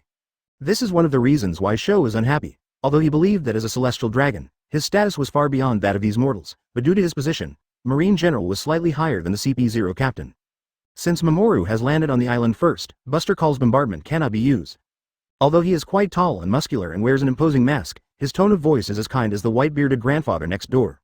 General Yamanaka, please tell me about the arrangements for the Sengoku Fleet Admiral. Hey, long time no see, my old man is really getting stronger with age. Chapter 275 Projecting Hell, Costa Island, on the shore of Daozong Lake. Yes, that's the feeling, it's been a long time coming. Feeling the coercion of the bloody figure that permeated the entire island, Deadless Bullet was so excited that his whole body began to tremble unconsciously. His muscles tightened subconsciously, and his eyes showed a light full of fighting spirit. After more than 10 years, he once again felt the long-lost sense of oppression. This feeling was as if he was facing Roger, who was at his peak that year. It was astonishingly powerful. What kind of monster is this? The remaining pirates who still had some consciousness left were all shocked and speechless. Only some big pirates with relatively good strength managed to stay awake under Otrix's domineering pressure, but they all fell into disbelief. With this power, no wonder the Lord is worried. Even if I don't activate the special state, I probably have no chance of winning against a guy of this strength. Holding out his hand to block the howling wind, Gildarts squinted his eyes and sighed secretly in his heart. Originally, he thought that Muxue was simply hinting to him to pay attention when fighting. After all, with Gildarts' current strength, if he fully opens the 8th gates of the 8 Gates dungeon, except for the ignorant I am an ancient weapon, it can be said that there is no opponent in this sea. Now it seems that Otrox, who has activated the Great Destruction state, is enough to stand at the top of this ocean. Come on, let's fight. Let me see the last cry of you weak scum before you fall into eternal darkness. The low, hoarse whisper of a demon that sounded like a demon returning from hell was like a demonic sound that penetrated the ears, making many people present dazzled. The environment in everyone's eyes instantly changed from the towering woods to another world. The ground there is a reddish-brown color full of despair, with hideous cracks filling the ground, just like the lines on Otrix's skin, filled with the breath of death. The pungent sulfur smell seems to be right next to you, causing people to frown unconsciously and their nostrils to tremble unconsciously. What's more, they saw an evil ghost that looked like a ghost tribe, with 2 horns on its head and dark red skin, slowly approaching them, with faces full of ridicule and joking. This is the range type, spiritual bewitching skill that Otrox has mastered through demonic whispers and flesh magic after his basic mental attributes reach S level, Hell's Boundary. Advertisement: the scene of hell that is enhanced by the curse relies on the powerful mental power and the power of temptation brought by the devil's whisper to mimic or reflect the scene that looks like the border of hell. In this way, it can confuse people's hearts and even directly pollute the environment and the weak. And just the projection of the outermost scene of hell made Costa Island, which looked like a jungle of giant trees in ancient times, instantly become dry and dead, turning it into a desert. Ah, it hurts. Something is coming out. Some mentally weak pirates began to gradually undergo strange changes in their bodies. Their skin began to gradually turn red, and bulges even began to appear on their heads, as if they were approaching the shapes of the demons from hell that they saw. The people gathered in front of the monitor made unconscious swallowing sounds, which showed that they were all frightened by Otrix's strange and terrifying move. At that time, even if something happened to the two of them, it would be a trivial matter, and the world's attention would be very low, so everyone would have fun. It can only be said that because of the treasure on the island in the lake, these big pirates, except for the pirates who were previously lured to the island in the lake, all the rest gathered here, and then they were cleared by Otrox. Let's not talk about whether he can beat Otrox. If he is not careful, he will turn into an ugly monster. The whole scene looks creepy. After all, the two are from the same camp. Without Muxue's orders or any special benefits, the two will try to avoid conflicts. If it weren't for Otrix's mental attributes being greatly enhanced in the state of great destruction, Gildarts, who has top conqueror's haki and top-level haki of wisdom and color, and is extremely determined in martial arts, would not have been deceived at all. For so long, it wasn't until some pirates began to mutate that they could finally get rid of it. Boss, do we really have to deal with this kind of monster? Even so, Jinja, Kurana and others' limbs were a little weak, relying on their exoskeletons to maintain their last vestiges of appearance. You know, Otrix's ability to directly change the field and the area's living creatures have a limited range of influence. Island in the lake. The second person to react was Deadless Bullet. As for the other people, either they lost their original intention under the mental bewitchment of the border of hell, threw themselves into the embrace of hell, and transformed into an evil ghost with confused thoughts who only knew how to kill, or they did not even survive the transformation and turned directly into hell. The nourishment of the land. Damn, advertisement. The only pity is that this is the first time Otrox has used this move, coupled with the limitations of his own attribute level. Only a few cadres headed by Siddle were left awake. Gouda, many soldiers who relied on technological means to fight turned their eyes white and fainted. However, when Otrox entered the state of great destruction, the oppressive feeling that dyed half of the sky red, and with the blessing of extremely strong conqueror's domineering power, covered the entire island. Gildarts, whose mental power level also reached S, was the first to react. Even so, Gildarts still decisively distanced himself from Otrox. After hearing Jinjia's words, Kurana, who was already feeling a little frightened, quickly turned her head to look at Seidel. Jinja, who had just won a victory, was a bit arrogant. His dark skin was actually a little white, and even his voice was trembling. Even Deadless Bullet, who was not afraid of the sky or the earth and threatened to punch the 4 emperors and kick the 3 generals, cautiously retreated to the edge of the reddish-brown earth the moment he woke up. As expected of a colleague, it's quite interesting. This time, the scope of influence of Hell's Boundary is not large. It is only 5 kilometers centered on itself, which is far from covering the entire Costa Island. To be honest, Kurana wouldn't want to fight Otrox if she could. He was also the only person present who was able to get rid of Otrox, the map-wide mental skill. If you fight other pirates, you may die. What kind of fruit power is this? In this situation, we cannot be too willful. The hilltop where the Seidel Guild is located. If it weren't for the carbonic acid-powered exoskeleton supporting Jinjia's body, it would be hard not to doubt whether Jinja, whose legs were a little weak, could continue to stand. Now, it is not the time when Erza and Natsu were of extremely low levels and had low status. Chapter 276 We have nothing, but we stand tall. Seeing that everyone was looking at him, Seidel also frowned, and the joints of his clenched fists began to turn blue due to unconscious exertion. Even so, Seidel still didn't let go, which shows how nervous and hesitant he is now. I thought that relying on the newly developed super-powerful carbonic acid technology weapon, he would have the strength and courage to fight against the monster that destroyed the entire country back then. But he was wrong. Just the pressure of another monster's ultra-long-distance momentum made him feel fear that he hadn't seen for a long time. That feeling of powerlessness was a fear he had not felt for a long time. He was a little scared, afraid that he was just deceiving himself. Crack. Just when everyone was silent, a crisp sound suddenly sounded. It turned out that Seidel's body shook unconsciously, causing the watch in his pocket to fall to the ground. Seeing the pocket watch accidentally revealing the photo inside due to a bump, Seidel was stunned. The photo with the glorious motherly smile brought Seidel back to his senses instantly. What is he doing? What is he afraid of? What else does he have to lose? He has nothing, so he should be fearless. Everything, just for the original belief. Revenge. Moreover, the most important thing is that his target is not the newly emerged monster. He can definitely find an opportunity to attack Douglas Bullet. After figuring out the key, Sitter suddenly returned to his original cold expression with a hint of confidence and said loudly, "Soldiers, do you still remember who we are? We are bounty hunters, but here we are. Before, we were a country protecting warrior of the Carbonic Acid Brigade, the first special force of the Kingdom of Tataya. But now, we have unprecedentedly powerful weapons and equipment, but when facing the culprit who destroyed our country, we are timid and have no fighting spirit. Think about how our country, our families, and our friends were all destroyed in the hands of this B********* that night. Are you willing to do so? Don't you want revenge?" The excited voice spread to the ears of all the players who were still standing. Everyone unconsciously recalled the voices and smiles of family and friends in their past memories. The eyes of everyone who showed fear just now were a little red, and their bodies that were still a little weak suddenly regained their strength under the blessing of an inexplicable force. Advertisement, soldiers, tell me loudly what we are going to do. Seidel opened his arms and shouted solemnly, "Revenge! Revenge! Revenge!" With Sitter's encouragement, Jinja, Karana and other cadres no longer showed fear.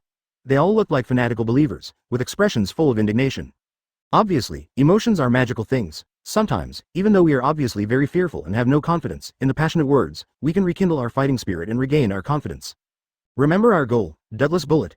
We will make everyone who has hurt us pay the price they deserve. Everyone, wake up your companions and prepare to fight. Yes, it was different from the impassioned pep rally at Seidel. The CP0 agents who had just landed on the island were shocked and speechless by the sight of the reddish-brown dry land in front of them. "Captain, I'm afraid the goal this time is not that simple." Feeling the heat mixed with the smell of sulfur in the air, Zahn said somewhat uncomfortably. As a user with the cold fruit ability, Zahn hates facilities such as hot springs and saunas that have higher temperatures and increase the air temperature. Now, the projection of the boundary of hell mapped out by Atrox caused the temperature of part of the island to slowly rise. Coupled with the smell of sulfur that filled the air, which was somewhat similar to the smell of rotten eggs, some Zahn who loved cleanliness frowned unconsciously. Unlike other CP0 vice captains, as a member of CP0, Zahn not only wears a pure white coat, but even the mask that should represent his identity is the simplest pure white. His personal style can be seen as Madara. No matter how powerful you are, they are nothing more than mortal things. Except for the great Tianlong people, no one is my opponent. Under the mask of Jushin Shanglong's hoofprint, Shou said with confidence. The old man, whose mask had bare paw prints on it, was silenced even though he was a member of CP0 after hearing Mamoru's shocking speech. He didn't understand why Mamoru, who had reached such a level of strength, had the greatest persistence in his heart, turned out to be those useless Tianlong people? Advertisement. Although he has served in CP0 all his life, except for working for the Five Elders, he does not look down on ordinary Dracos who are like piglets. But this guy Mamoru is different. He looks like he absolutely admires and believes in the celestial dragons both inside and outside his words. I don't know what this guy has been through. Guard team, what should we do? Although Man didn't understand Shou's thoughts, as a member of CP0, he knew that during the mission, the leader's orders were more important than anything else. No matter how reluctant you are, you must obey orders. Zahn and I are going to deal with this target. You are responsible for arranging the specific actions to deal with other pirates. Shou glanced at Man and said casually. Afterwards, Mamoru took Zahn and rushed towards Atrox. Zahn, you will be responsible for restricting the target's movements later, don't let him escape.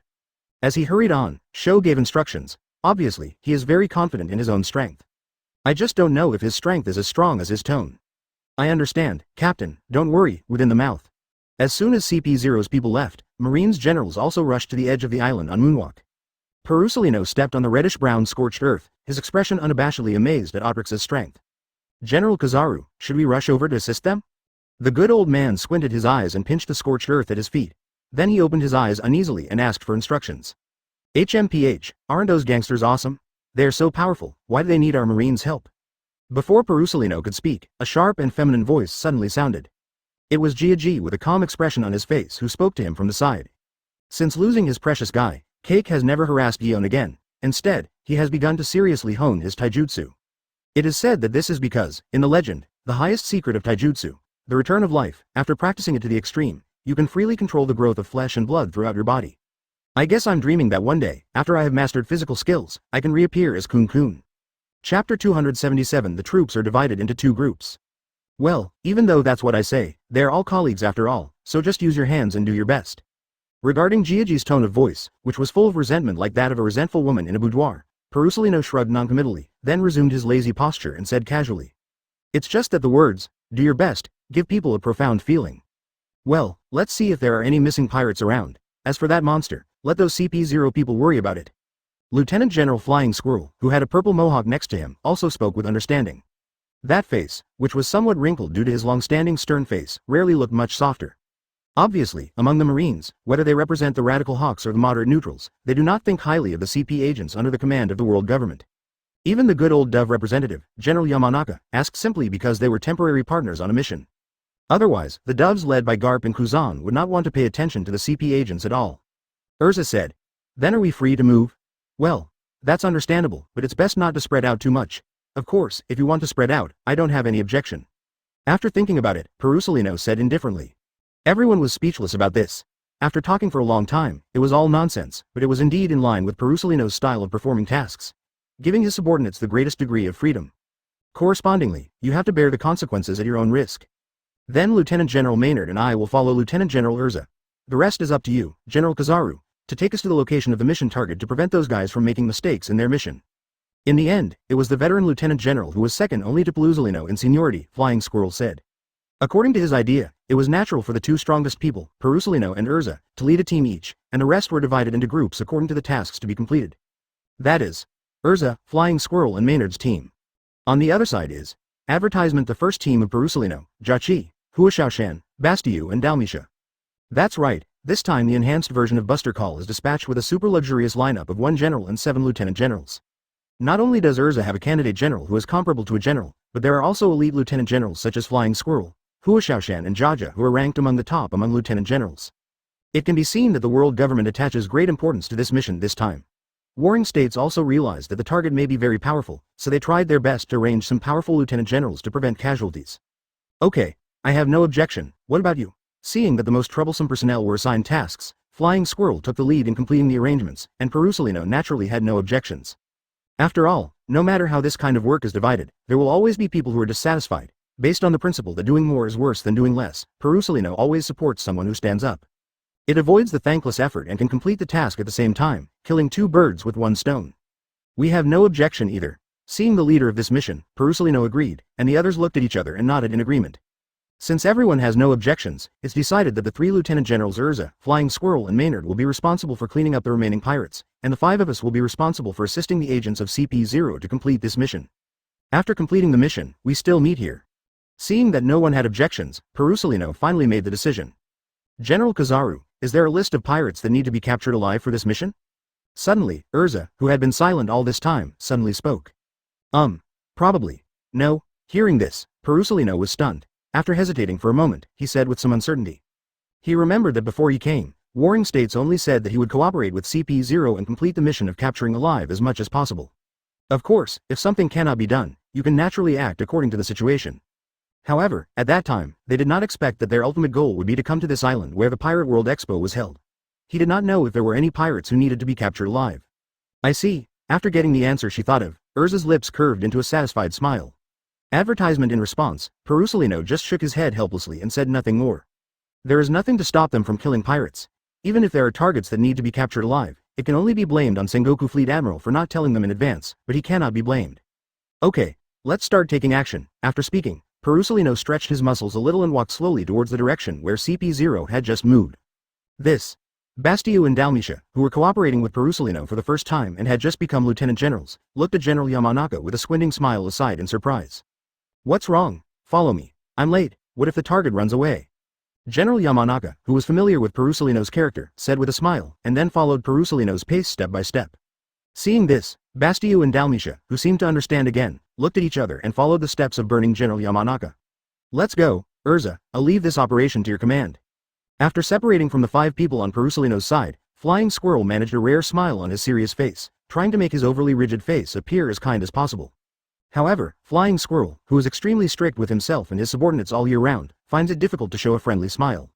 Although the 3 of them are all lieutenant generals in the headquarters, Erza is an alternate general who enjoys the treatment of a general. In addition, Erza still belongs to the Hawks like him, and Erza has the possibility of inheriting the position of General Sakaski in the future regardless of her strength or talent. The Flying Squirrel is also happy to give up power to his juniors who like it. At the same time, because Erza was a rare female officer in the Marine headquarters, the Flying Squirrel wanted to smile and show that she was easy to get along with in order to show that she was not so difficult to get in touch with, and to make working together more harmonious in the future. Well, Lieutenant General Flying Squirrel doesn't have to force himself. Looking at the Flying Squirrel's too stiff smile, Erza's mouth twitched slightly, and then Kaido said sincerely. Ha ha ha ha ha, let me tell you, Lieutenant General Erza will definitely not care about these minutiae, so why bother forcing yourself? Besides, your smile is scarier than your straight face, you know. The dark-skinned Maynard laughed, although he is not as strong as Flying Squirrel and Huashaoshan, as a lieutenant general who came from the same marine training camp as them. Maynard has a good relationship with Flying Squirrel. After all, there are only so many lieutenant generals in the marine headquarters. Although there are ideological disputes between factions, most of them still have a good relationship. Chapter 278 The Lord of the Celestial Dragons, The Other Side. Unlike everyone in Marine who was relaxed and comfortable, CP0's Captain Mamoru was completely at a disadvantage as soon as he fought Atrox. If it weren't for the help of Zahn on the side, and the infiltration of Douglas Bullet who didn't know why he participated in their battle, I'm afraid Sho's situation would be even worse. This may also be because Mamoru was too arrogant at the beginning and relied entirely on physical combat. When facing Atrox with the Darkened Demon Sword, Mamoru had some inherent disadvantages. Boom. Annoying little bug. After repelling the defender again, Atrox said impatiently. Relying on his strong body, deep domineering power, and the blessing of the unknown devil fruit, Mamoru is like a little strong immune to death.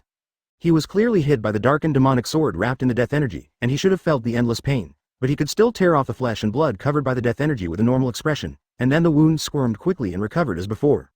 At this scene, even Zahn, who had received professional training as an agent, swallowed secretly. Although Zahn had heard some news about this boss, he didn't expect this guy to fight so fiercely. There was a cut on the chest and it was torn open. There was a cut on the palm and it was broken off. His decisiveness made Zahn stunned for a moment. Even with the blessing of fruit power, this scene is too impactful. Zahn, who was used to relying on fruits to crush people and kill without blood, began to feel a little uncomfortable after seeing this long-lost fight that returned to the most primitive fighting method. Stab, insect? I think you are the frog in the well? After tearing off the dead flesh and blood from his left arm again, Sho snorted and said disdainfully. Then, after taking a look at Douglas Bullet who was watching eagerly from the side, Sho retreated a short distance away decisively. He reached out and took off the cracked mask from his face and placed it on the ground in front of him. Advertisement, plop. Under everyone's astonished gaze, Mamoru, who revealed a face bearing the hoofprints of a celestial dragon, suddenly fell to his knees and prayed loudly into the mask respectfully. Great Lord of the Celestial Dragons, you are the master of thousands of living beings and the supreme immortal. Please look at the pious heart of your humble believer, and please grant your humble believer a glimmer of divine grace. Holy Land, Marie Joya, Pengdu City, among the flowers. On top of the towering throne, a pair of circled red pupils suddenly opened their eyes, with a trace of imperceptible dissatisfaction in their eyes. Is that all? It is still unclear whether it is true or false, but it is true that you cannot eat 2 devil fruits at the same time. This is an iron rule that everyone in this sea agrees with. For example, the blue dragon fruit that Kaido ate must be much stronger than ordinary kitten and puppy fruits. This is the reason why you cannot eat 2 devil fruits at the same time. It is the most widely circulated legend. For example, Lieutenant General Marine, who maintains his orc form all year round, and Dalmatia, the user with Madara's dog fruit ability. After all, the upper limit of the animal-type devil fruit itself is related to the type of creature it belongs to. It is worth mentioning that animal fruits are also the only kind. Even if they are awakened, there will not be a particularly wide range of fruit types. Even the reddish-brown land under Mamoru's feet, which was originally caused by Atrix's mapping of hell, had dried up and was full of the breath of death, began to exude the breath of life again. And after who knows how many years and how many people have risked their lives to try. This is also what most physical masters need most. This phenomenon is exactly what users with legendary devil fruit abilities dream about, fruit awakening. Unless a second devil fruit enters, the sleeping demon will wake up from his slumber due to the invasion of other demons and fight to protect his territory. It seems to be sighing, it seems to be complaining. As these ripples continued to converge on Mamoru, who had taken off his mask, Mamoru's body, which seemed a little dry due to excessive consumption of devil fruit abilities, expanded at a speed visible to the naked eye, and soon returned to its original fullness. Even the whole body becomes larger and more powerful. Advertisement: by continuously developing the power of devil fruit, when a devil fruit is developed to its limit, the sleeping devil will be awakened, giving host even more power. For example, if those awakened by the animal-type devil fruit are not firm enough in their hearts, they may become slightly intelligent creatures but completely retain their animal form. That is, fruit awakening. But no matter which one it is, as long as it is an animal-type devil fruit, after awakening, it will bring a dark flame cloud, and give the host super physical recovery and strong physical strength. According to legend, there is a devil living in every devil fruit. Waves of ripples emanated from this figure, and as the ripples continued to spread into the distance, his hair turned white at a speed visible to the naked eye, but then quickly returned to its original color, which seemed very strange but natural. However, rather than saying that the ripples are moving at high speed, this strange transfer method is more like directly crossing the so-called spatial distance and being teleported here at a fixed point. When a creature eats a devil fruit, the devil in the devil fruit will merge with the devil fruit into the host's body, lodge in the creature's heart, and sleep forever. With Sho as the center, the reddish-brown land began to gradually spread outwards, turning back into a more vibrant black land than at the beginning, with emerald-green branches popping up little by little. After the ripples invisible to the naked eye left the flowers, part of them instantly reached Acosta Island in the New World at an unimaginable speed. Except for one special person. Finally, people discovered a way to awaken the devil. According to this demon legend, whether the demon residing in the heart of the host can be awakened has always been something that everyone has been eager to know. After all, the power of the devil fruit is already very powerful. The power possessed by the legendary demon is definitely that of a human being, unimaginable. But even after successfully awakening, some people who maintain their will still be affected by animal fruits. No matter who wins or loses between the old and new demons, the price is that the host will eventually explode and die because he cannot bear the battle. In short, the figure on the throne must be a little dissatisfied in his heart. Buzz, also called the Devil Awakens, or maybe the real ones from the Beast's Pirates, prefer to have some animal logos. However, just as the personalities of people are different, the personalities of the devils in each devil fruit are also not nearly the same. Similarly, there are some guards with animal heads and human bodies in Impel Down City. But fortunately, although the demons awakened by different types of devil fruits have different behaviors after awakening, the effects caused by a large type of devil fruit are all very different. Chapter 279: The real battle has just begun. In addition to the animal devil fruits that represent ordinary animals, there are also two relatively rare and powerful animal devil fruits. Those are the so-called ancient species and phantom beast species. There's nothing much to say about the ancient species. They are all kinds of powerful animals in ancient times. Apart from the blessing of stronger physical qualities, they are not much different from ordinary animal devil fruits. But the fantasy beast species is different. Each phantom beast demon fruit represents a legendary and powerful creature. For example, Marco's Phoenix fruit, which represents infinite healing, once it develops into the legendary awakened state, it may really be like the phoenix in its name, and will not die from injuries beyond its lifespan. Another example is that one of the future 4 emperors, the heir to the legendary Will of D, Monkey D. Luffy's fruit ability, the human fruit, phantom beast species, and Nika form, after awakening, can obtain the power from the legendary god, Strength Blessing. Except for the animal-type devil fruit, the effects of the remaining 2 types in the awakened state are also different. For example, after Logia's devil fruit awakens, she basically has the ability to permanently change the terrain. It can perfectly increase the advantages given by the venue where you are located. It is also the devil fruit with the highest lower limit of strength among the 3 types of devil fruits, and also has the highest upper limit. However, judging from the combat effects alone, the difference in strength bonus caused by the awakening of the Logia devil fruit has not increased visibly to the naked eye. The awakening of the Logia devil fruit will neither affect the power of the ability nor increase the battery life of the fruit. It's just that after changing the terrain, the power from the terrain will increase, and the cost of using the ability will be reduced. It can be regarded as the smallest difference between before and after awakening. The last one is the awakening of the Paramecia devil fruit, the most mysterious and unpredictable of the 3 types of devil fruit. This type of devil fruit is the one with the lowest lower limit, the highest upper limit, and the largest span between the 3 types of devil fruits. Advertisement: if you don't know how to develop the animal devil fruit, it still has a strong physical bonus, so it won't be useless. The skin all over his body looked like he had just come out of a super high sauna, showing an unhealthy blood red color. Clone, control, defense, attack, displacement, etc. All kinds of effects are available. Apart from the fact that his physical talent is not high enough, he is a genius developer with full understanding. With the fist piercing his chest, the ground behind Atrox seemed to have been plowed by a giant bulldozer, and a long fan-shaped pit appeared in the distance. But Paramecia devil fruit is different. There are all kinds of strange Paramecia devil fruits, and there is no information that can be used for reference. It all depends on the host himself to explore alone, like a blind man touching an elephant. Boom. And this is exactly one of the abilities of the Paramecia devil fruit after awakening, assimilation of terrain. Accompanied by bursts of whistling sounds piercing the air, a bloody figure with high temperature hit Aatrox like a newly discharged cannonball. Coupled with his blood-red skin, Mamoru feels like an evil ghost who has just shed his skin and exposed his flesh and blood. It is more uncomfortable and disgusting than those pirates who turned into evil ghosts. It was precisely because of this fruit that Mamoru relied on his willpower that was far beyond ordinary people and trained himself desperately. Only then, at the age of just over 30 years old, was he able to securely assume the position of CP0 captain, and was lucky enough to meet him. Meet that grown-up. But because of this, after the Paramecia Devil Fruit awakens, it will gain power far beyond Logia and the animal system. A puff of white, high-temperature steam was slowly spit out from Mamoru's mouth and sprayed onto the newly grown green grass on the side, causing even these tender green branches to become wrinkled and curled up. The arms, which were much thicker than the legs of ordinary elephants, were dyed with a domineering black and ink-colored weapon while advancing at high speed. For example, Alita, who ate the slippery fruit and eliminated friction, could do nothing but slip. This shows how difficult it is to awaken the Paramecia Devil Fruit. But if you don't know how to develop the Paramecia Devil Fruit, then it will be of no use except adding a weakness to fear of seawater. With the ultimate speed driven by absolute physical strength and the support of super domineering strength, Mamoru used a straight punch without any fancy, hitting Aatrox hard on the chest. Or maybe it's a lucky colored hockey holder, a person with the ability to split fruit, a red-nosed buggy, who doesn't seem to have any impressive combat performance other than dodging swords. Advertisement. As soon as he finished speaking, Shona's blood-colored legs with abnormally developed muscles suddenly exerted force due to expansion, and a large pit instantly appeared on the ground where his feet stepped due to the reaction force of the huge force. An ability that looks similar to the Logia fruit. The most praiseworthy thing is the infinite waves he creates after using the fruit's power. Paramecia Vitality Fruit Awakening State. Even among the soldiers from the Citadel Bounty Guild who had just arrived, some of them were killed by this fist wind because they couldn't dodge. The real battle has just begun. Now let me see if you are qualified to make me happy. Boom. Boom.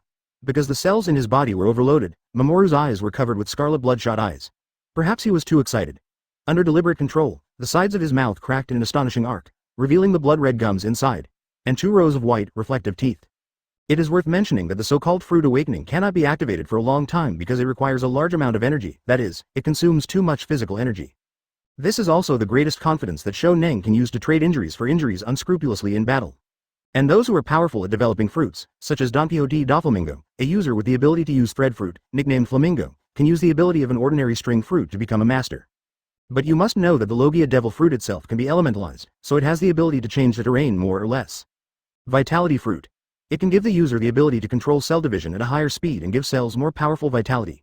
Depending on the degree of development of the user, it can reach the level of cell vitality several times, dozens, or even hundreds of times that of ordinary people. The more powerful a person is, the greater the physical effort they need to consume to maintain the awakening of the fruit, because the power they release far exceeds that of ordinary people. And the CP0 captain in front of him, after receiving the powerful blessing of the mysterious Lord of the Celestial Dragons, successfully opened the awakening state of his own fruit power. The high bulging muscles are constantly emitting hot steam, causing the green plants around them that have just sprouted life branches to turn yellow and wilted. Chapter 280. That's it. So fast, so strong. Gildarts, who was watching the battle from a distance, couldn't help but sigh after seeing the strength displayed by Shou's attack. This world is really a crouching tiger, hidden dragon. Even if he does not use the amplifying skills such as 8 Gates armor, the speed he can display purely by relying on his body cannot compare to Mamoru in his current state. This shows that Mamoru is powerful. I hope this new colleague has good abilities, otherwise, it can only be said that his fate is bad. Muttering to himself for a while, Gildas looked at the battlefield in the distance again. Just as Gildarts thought, if something happened to Aatrox, Gildarts would not take action. After all, his identity is one of the 7 warlords of the sea, and he is also the protector of the Drad Kingdom. He would not be related to this guy of unknown origins.